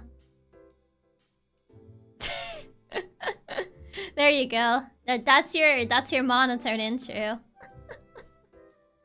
Also, hi Christian, welcome. Yay, you forgot the hard part. The hard part? Oh, yeah, I forgot the powerful and tubular Maine Coon hacker, Chiaki Katsumi, here to steal your heart and your data. Yeah. You're still your data and your heart. I mean, if I'm monotone, I wouldn't bother, would I? You sound so dead inside. I mean, you said monotone. That's monotone. It sounds like I am dead inside, essentially. You asked for monotone. Still the hacker. Nah, I already did it once. Why should I do it again? My eye would still be stolen. I already did it once. I don't need to do it again. You got what you asked for. She noticed, yeah. Monotone doesn't mean dead inside. Monotone is essentially without emotion, so that is actually what I did. There was no emotion in what I said. Sounding monotone sounds like you're dead inside. He's only just been working a dead-end job for the past 20 years. It's just started with life. Monotone does mean dead inside, because monotone is like no emotion behind your voice. Well, can't say we didn't get what we paid for that one. She sounds like she's been working a dead-end job for the past 20 years, just done with life. Oh, God. But yeah, there it is. You got your monotone one. You wanted a monotone intro, so there it is. That's the entire reason why, like, you know, an intro has to be energetic. If I just sounded like that, it would just be like, man, she probably wants to get out of here as soon as possible. Which is why usually intros for VTubers at least tend to be more energetic.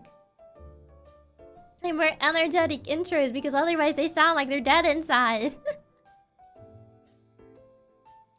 So yeah, like obviously other content creators probably it varies whether they have chill intros or not.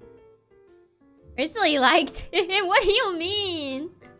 You were giving us a monotone intro, but please never do that again. I don't think my heart can take dead inside Chiaki. Why, you don't want dead inside Chiaki? Oh man. I mean, there you go. You got what you asked for. You got the monotone slash dead inside. Sorta intro. It hurts my soul. It hurts me to my soul. That much. Was it that much? It sure is interesting hearing you with a dead voice tone. I mean, I feel like I don't usually sound with a dead voice tone. So, like, I have like a more soft-spoken voice, but I feel like I don't sound like this. Just going like that all the time. And yeah, like I feel I don't sound like that. No. Like going like that. I'd rather have lively energetic cat in the tone with live casting. Chiaki, that's fair. That's fair. To be fair, yeah. I don't usually sound like that. Feels like man mode. Yeah, you might be soft-spoken. You still have a lot of energy in your voice. You're always laughing and joking. Essentially. I thought even Dead Inside used to have a sassy tone. What do you mean? Yours is soft, but it's never bored and lifeless sounding. Is my tone of voice just sassy in general? Is that what it is? Is that why I just naturally look sassy? Even when I'm not even trying to. Is that why? You're sassy in general. Maybe. Sassy tone, really? He's never been sassy in her life. Exactly. Never. You're a sassy individual. It kinda is. I think it's just genetic. It's in my DNA. I think it is. Even when you're dead inside, you sound ready to give that customer the cash register some sass. Interesting. I didn't really... I don't know. I didn't really see it. I didn't really hear it. But maybe you guys hear something that I'm not hearing. So... could be a difference in perspective. Cat sass attack. Oh, man. I guess I am just that sassy, huh? I mean, your accent has a lot of sass when you have a neutral face. Hold on. I'm trying to not make my eyes look like that. I'm trying to make the most neutral face I can muster, okay? Hold on. Now I look like a mugshot picture.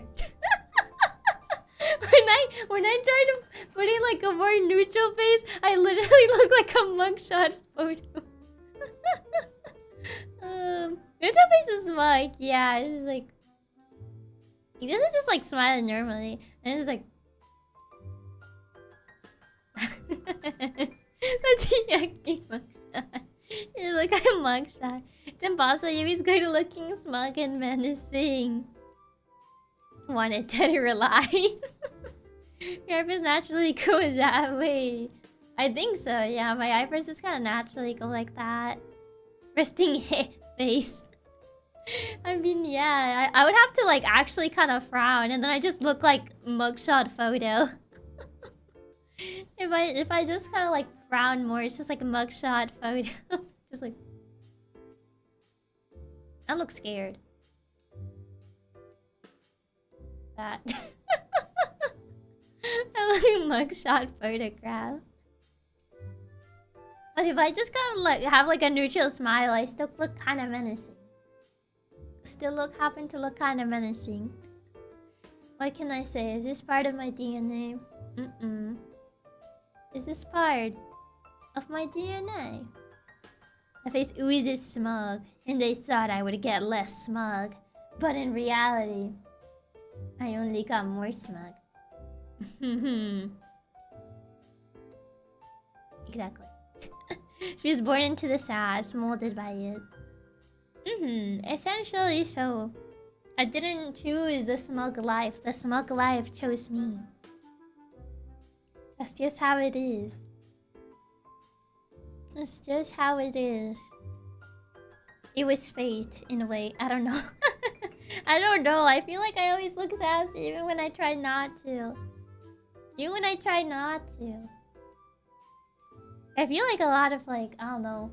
I feel like a lot of like VTubers that have like a really cute like smiley face and then smiles just like... I look like I'm about to like do some mischief. You're naturally sassy. I guess so. Smug art is too powerful. It kinda is. It's a little bit powerful. You see, like, the smile isn't adorable. It just looks like I'm up to no good. Like this. Essentially. I know what's in your PC, kinda smug. Kinda. Kinda. But you can love your smug face. You might be smug, but you're adorably smug. Really? Really? You think so? I kind of like when I turn to the side, I lift one ear, kind of to like hear better. Like that. You really think so? We love smugness in this household, even if I am too smug. You love me if I was smug. I look like I broke like a vase, and I'm feeling guilty when I look down. Will you still love me even if I break your vase? I know, so with every fiber of my being. Yes, you're the cutest, smuggest cat around. We love that a bunch. Aww. Not the puppy eyes. Would you? Sorry, it threw up in your shoes. Yeah, I don't even have a vase. What kind of decoration do you have in your house? You don't have a vase? How can we not forgive that face? Let me clean up the vase. Yeah. Can you clean up the vase? Why do I have to clean it up? Will you clean up the vase? Please. Not smug enough. I mean, that face is not supposed to be smug. We're like, please clean up the vase so I don't have to clean it. It's essentially that. Got a wooden spoon and fork. You can try breaking that, I guess. A wooden spoon and fork? That's your house decoration?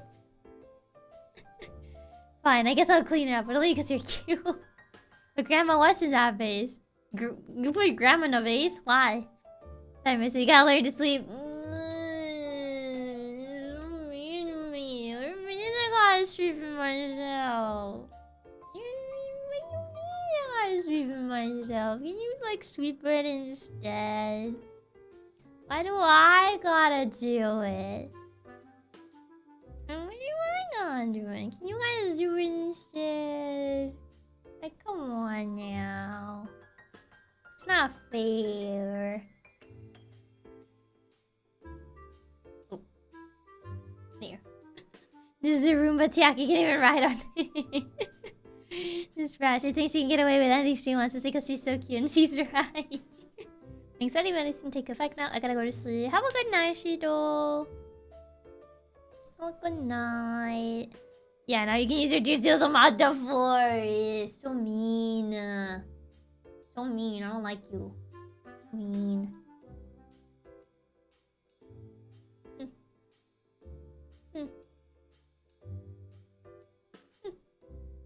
So mean. I can't believe this. Unbelievable.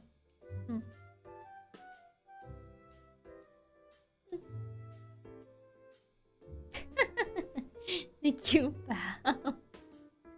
Your little pouch. The Roomba. I kind of want to have a Roomba.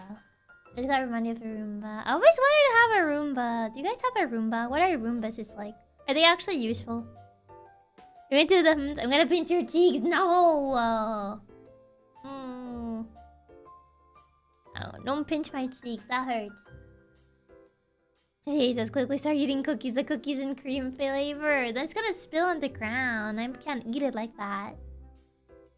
You're too cute, Miss Chiaki Katsumi. Am I? Am I cute? You think I'm cute? I have a vacuum cleaner. I mean, it's not the same as a Roomba. It's really worth it if you have a big room. Please slow down the questions. You're starting to sound like a little sister. What do you mean? And by cheeks, yes, no, that hurts. I don't have a Roomba, but I really want one. You do be cute and small. But I'm not small. I'm a whopping 150 centimeters, the biggest cat around. I should be asking us for the plate. Do you also need a warm glass of milk?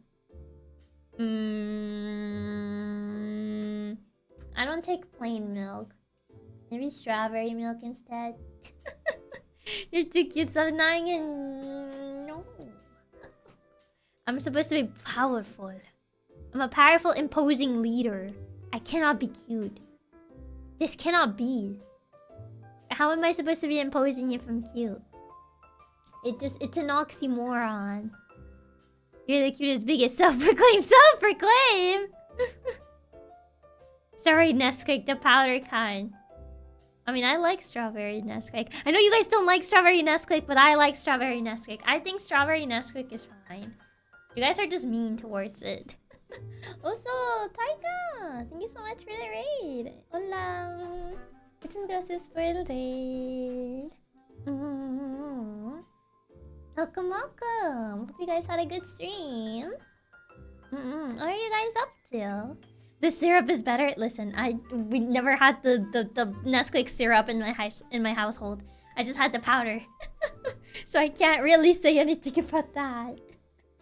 And yeah, for the people that don't know me, the powerful and tubular Maine Coon hacker, Chiaki Katsumi, here to steal your data and your heart. We're currently just chatting today. Yeah. Hi, hope you're having a nice stream. Thank you. Hope you had a nice stream as well, and hope you get lots of rest. Thank you for dropping by. I don't hate strawberry Nesquik, but I just drink straight milk. I can't drink plain milk. I don't like drinking plain milk. I like strawberry Nesquik, but you don't like regular plain milk, so I have to act like I don't to be a menace. Bruh. I think the strawberry Nesquik is fine. I don't know what you guys are on about. You guys said that like Nesquik is like the worst flavoring for milk. You do like your overly sugar flavors. It's too sweet. I was gonna say something, but I held back. I was gonna say something, but I held back on it. So I was like, maybe not. It is fine. I'll play make us do go. Not say it. No, I'm not gonna say. Say it. I was gonna say something, but I actually held back on saying it. I was like, no, maybe I shouldn't say that. Do it! When you said it was too sweet, I was gonna say it sounds like something an old man would say, but I didn't want to say it. You forced me to say it. You forced my hand. You essentially forced my hand.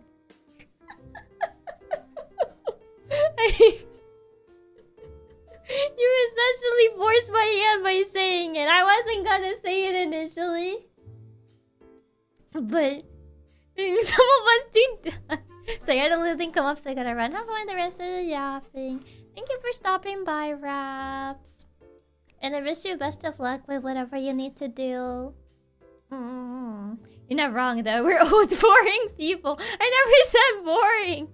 Getting called a boomer by this shrimp. What do you mean, shrimp? I'm not a fan of sweet. Now I'm devastated. Like, what are you gonna do that man like that? Yeah, we old. What are you gonna do about it? I mean, I never said I was gonna do anything about it. But it's just like the comments, like, it's too sweet. And I just kind of reminded, that's the first thing that came to my mind. And I was like, maybe I shouldn't say that.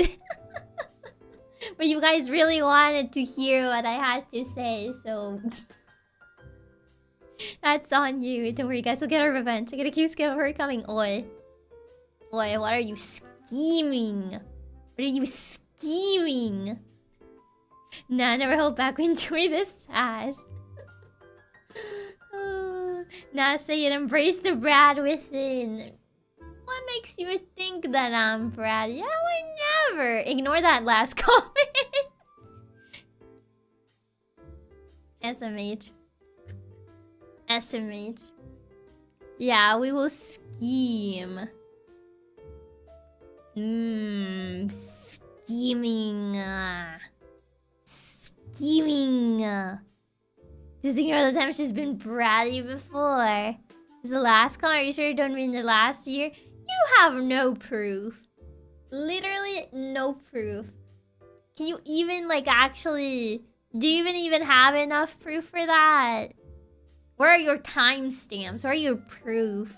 You claim all these things, but you show no proof in this court of law. So you can't actually claim that I'm bratty. You want a bratty compilation now? There is no proof of it. There is no timestamps. There's no compilation. Therefore, they're mere words with nothing to back them. So, I win. Essentially, I win. I win. Don't make bets you know you'll lose. You think I will lose? You think I will lose? Bold assumption. There's no brand news on the Chiaki Katsumi channel. I would never lose. I always win. Like, nuh-uh. I don't know where you guys are getting this information from. I win, she says. Like a rat would. What do you mean? What do you mean? I'm just stating the facts. That's simply how it is. I'm stating how things are. Big talk coming from a small cat. What do you mean small cat? I'm the biggest cat. I'm a Maine Coon, the biggest cat breed. Whopping 150 centimeters. The biggest cat you'll ever meet. Oh yeah. There's always a first time for everything, and it's not gonna be today, baby. Even if there's a first time for everything, and it ain't gonna be today. I stay winning. Even if there's the first time for everything, it ain't happening. I'm winning. I would win. Wanna bet? Why would I need to bet? Why would I need to gamble? Why would I need to do such a thing? No need for that.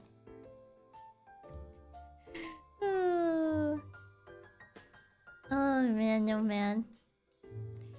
But alas.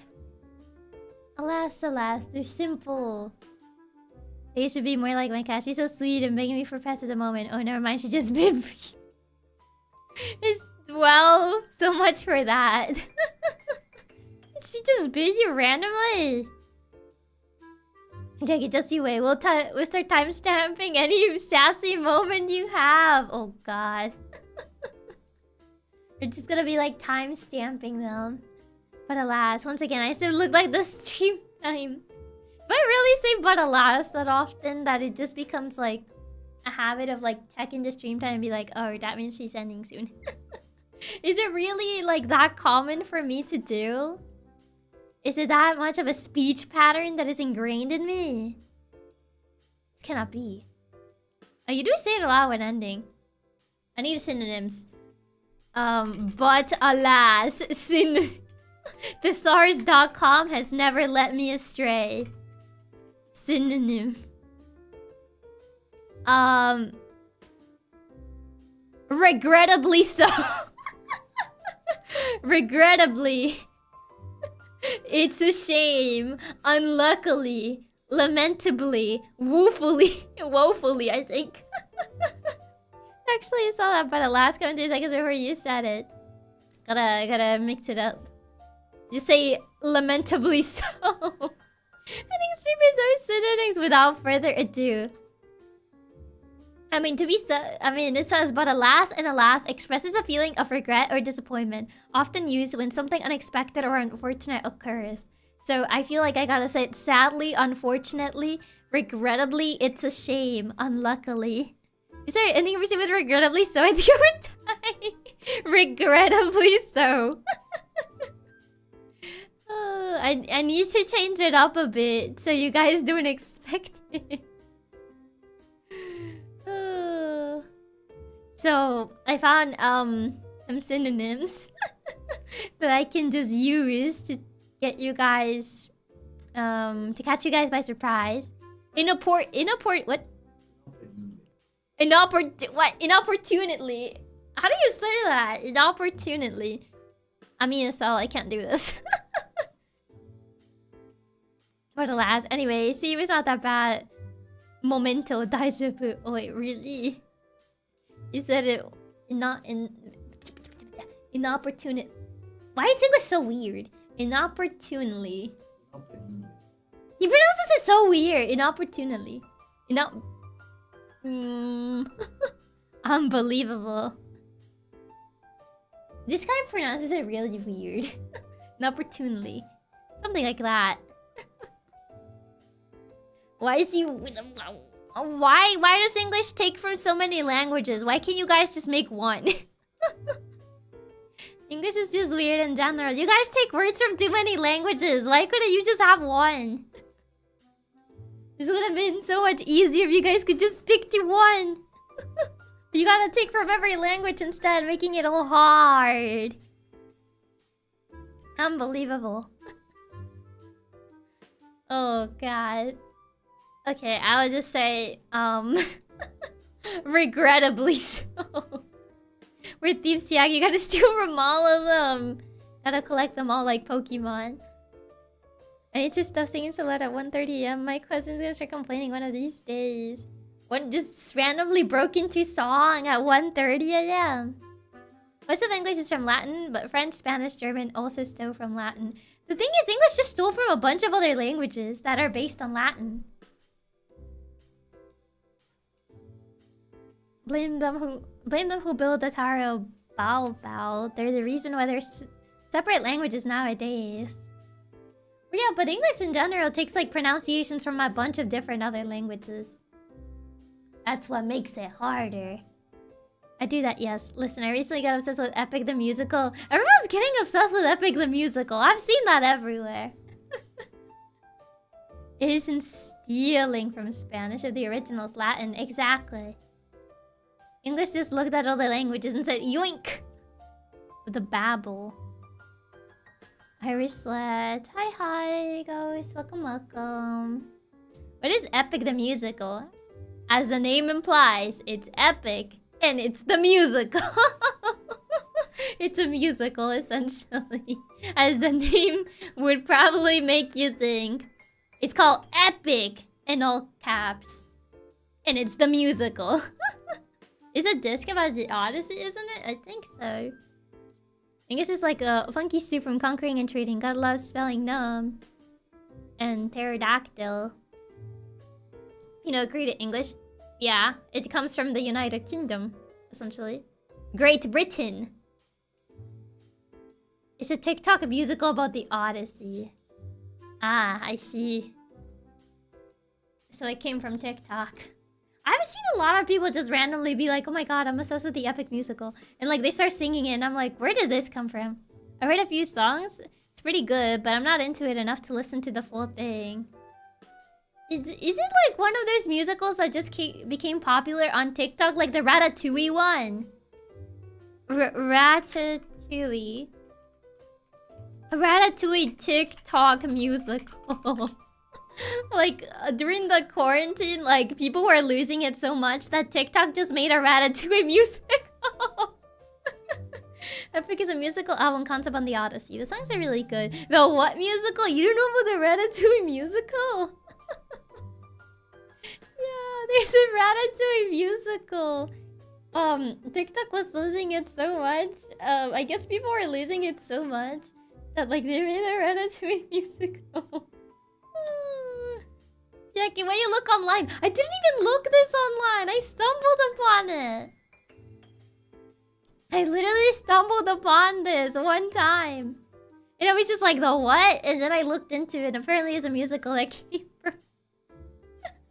came from TikTok, apparently. No, Chiaki, I don't know the Ratatouille musical, so enlighten me. So in 2021, while the world was on fire, essentially, during quarantine, I guess people were losing it that much that they created the Ratatouille musical. So essentially, someone call it the Ratatouille-sicle, which is a TikTok musical. It's like an hour, I think. This compilation's like an hour, so I think this is the full thing. I guess people would just like reimagine like how it would be like if Ratatouille was like a full musical. Because in the Ratatouille movie, it's not really a musical. They had like that one song, that one French song, Le Festin, or I forget how it's pronounced. And that's about it. They don't really like sing or anything. There's no way that's real. Don't believe you. It is! The Ratatouille-sicle. You can literally look it up on YouTube. I'm looking at it right now.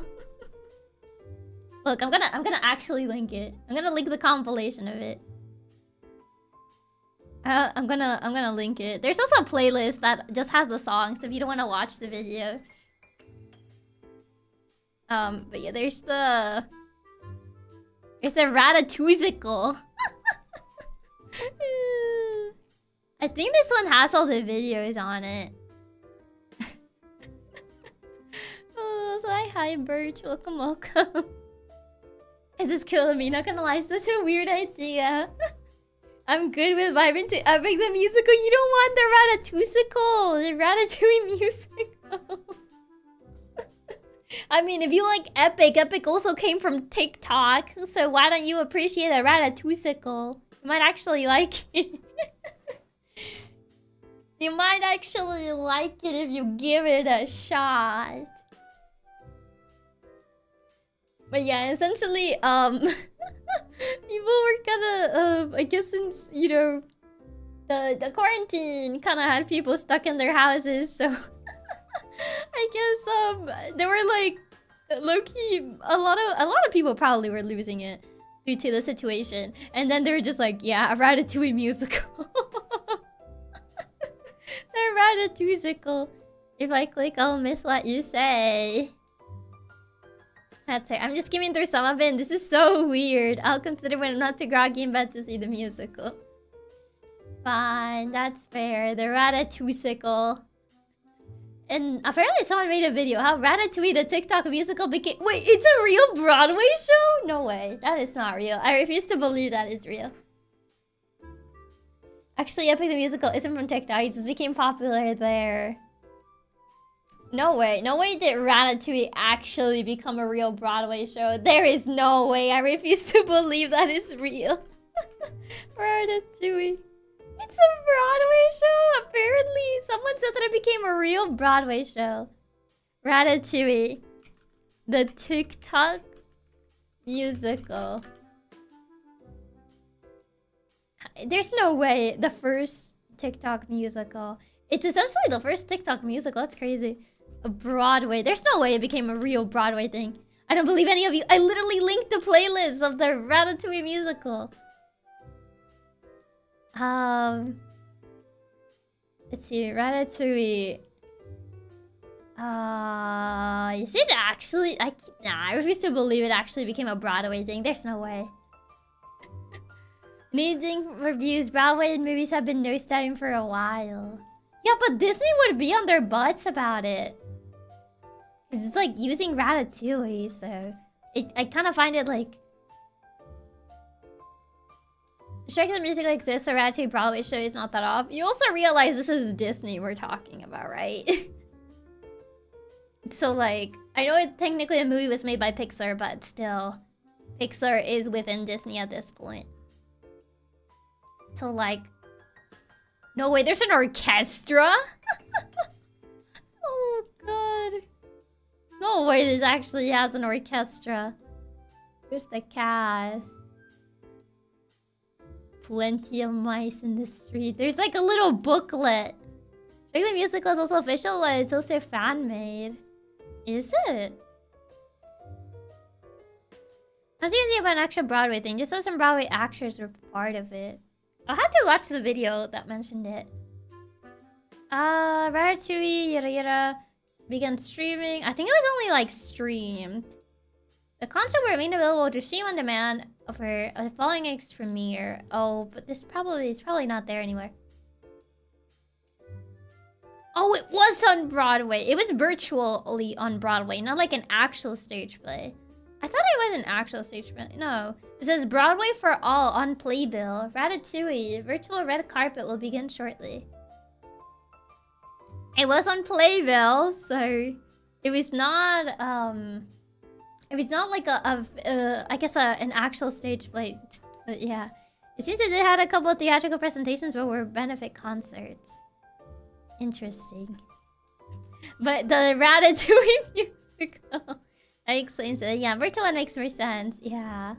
But yeah, the Ratatouille musical. Ratatouille the musical. You guys mentioned the TikTok musical and I was like, oh yeah, it's like the Ratatouille one. I usually the one bringing up unique and unbelievable information. I'm not used to being the one receiving the information. What? You didn't know about the Ratatouille musical? The Ratatouille musical sure is something. It's the TikTok musical. Oh my god. Oh my god. Oh, what a like I said, I know a bunch of like random stuff. I know a bunch of random information, and this happens to be one bit of that random information that I just happened to acquire. I know about the Shrek reanimated. Why reanimated? That sounds like a zombie thing. Reanimated. Shrek reanimated.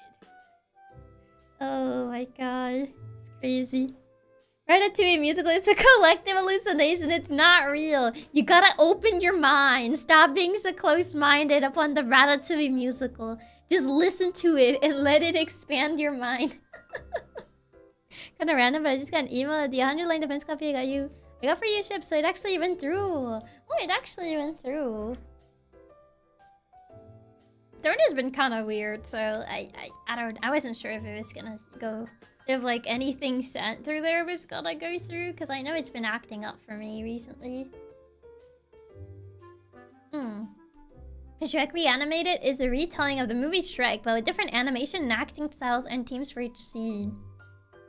Animation styles? I mean, it might be something like a map project. Multi-animation project, maybe? Kinda sounds like it. At least from the description that you gave me, it sounds like it.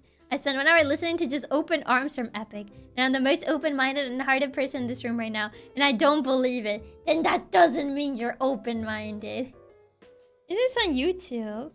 Funny, you know, I had to get you a collector's edition anyway, but forgot to say when I first suggested it. So it really worked out. What a coincidence. It's called Shrek Reanimated. Shrek Reanimated. Is it reanimated or retold? Because when I look Shrek Reanimated, I can't find anything. Shrek Retold. Oh. This looks so cursed. And you called Ratatouille the musical cursed. This is actually cursed material. Like, Ratatouille the musical, by comparison, it actually doesn't look cursed. And what is this? This looks like a parody. Does not look real. This straight up looks like something you would see on Mad. Like the magazine that was like a parody of things. Like, there is no way. And you said that when I showed whiskers. Shrek Retold. You can't tell me this doesn't look like a parody. Also, it's cropped. Hold on. Like, what do you mean? Retold this cinema, trust me. This literally looks like a parody. The curse is the same movie, Shrek. What do you mean? This doesn't look like the same movie. Basically, reanimate of a show means fans animate the entire thing. Each person takes a small section of the movie to animate in their own style. Yeah, but you can't tell me this is the same movie. None of the things I'm here right now are real. I'm dreaming right now and I'm gonna wake up and see Chiaki still playing Monkey Ball. Not gonna happen. You gotta accept it. Be open-minded. Open up your eyes. Is 101 the exact same movie? I refuse to believe this is the same movie. Looks like it'll be something for a random YouTube parody. That's what I'm saying. That's the charm of the whole project. We get cool animations and curse ones. Oh my god. I see no difference between this and the original Shrek. I don't think I can find this exact frame of how it actually looks in the movie, but I would say it doesn't look like this. I can say with at least 90% confidence that it doesn't look like this. It is 1-on-1, so different animations for each scene. I don't think Donkey looked like that. I genuinely thought you were gonna start singing Open Arms from Effie the Musical for a second. I heard that too much. I don't even know that song. We also got some live action thrown in the movie. And there are people who make recap videos, but essentially just parody the entire thing to the point where the major plot points are lost and it's just a meme compilation. I mean, yeah, but this is not it. Not it. Also, I've been yapping for almost 5 hours. Remember when I said this was gonna be a shorter stream? Wow, that's crazy. Oh god. I said this was gonna be a shorter stream after the 10 hours yesterday. Oh god, but somehow it ended up being 5 hours. You're correct. Cover that just in it. Just Donkey could just be a person in a costume. What even? I mean, it is shorter in comparison to the last one. This is the shortest stream compared to yesterday, so you're technically not wrong. This is shorter, but I meant shorter, like fully shorter. You never had a short yap. I've yapped for like 3 hours before. So essentially I've yapped for less time before. I think the last yapping stream was shorter than this. Okay. Regrettably so. I need to find some. I need to find and see who is live right now. Oh, you think 3 hours is short? I mean, it's short for like... I mean, usual standards. I'm gonna have to like remember, so I changed it up. Regrettably so. It is time to go. It sounds so dramatic. It sounds really dramatic when I put it that way. Let's see. 3 hours is a lot. Is it really? Is it really? I didn't think it was that much. I remember the days when she said that she was 20 hours max and not min.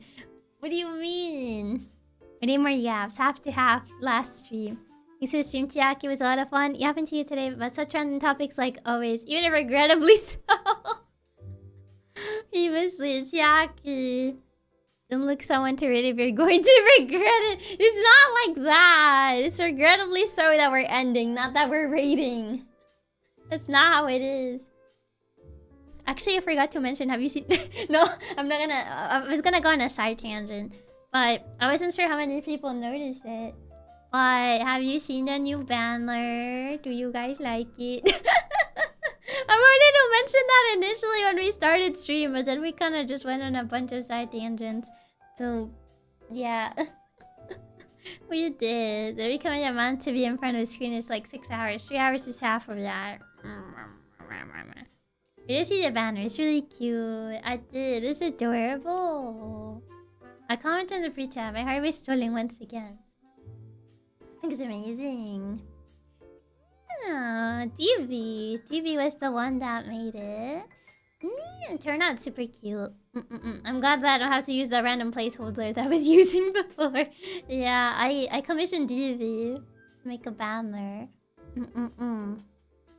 Regret so means you didn't like it to the point where you regret it. I don't know if it's the right phrase to use. Then what am I supposed to say? Despite. I don't know what I'm supposed to say. You made it super cute. I love it a ton. Yeah. I feel like now the color aesthetic matches much better. But now for real. Now for real. It is time. My people need me. And by my people, I mean... the fridge. I mean the fridge. I'm gonna go see what I eat for dinner. Just stick with the last. You can just say, unfortunately, which implies a your degree of sadness. Come on. Eat. I'll eat. I'll eat.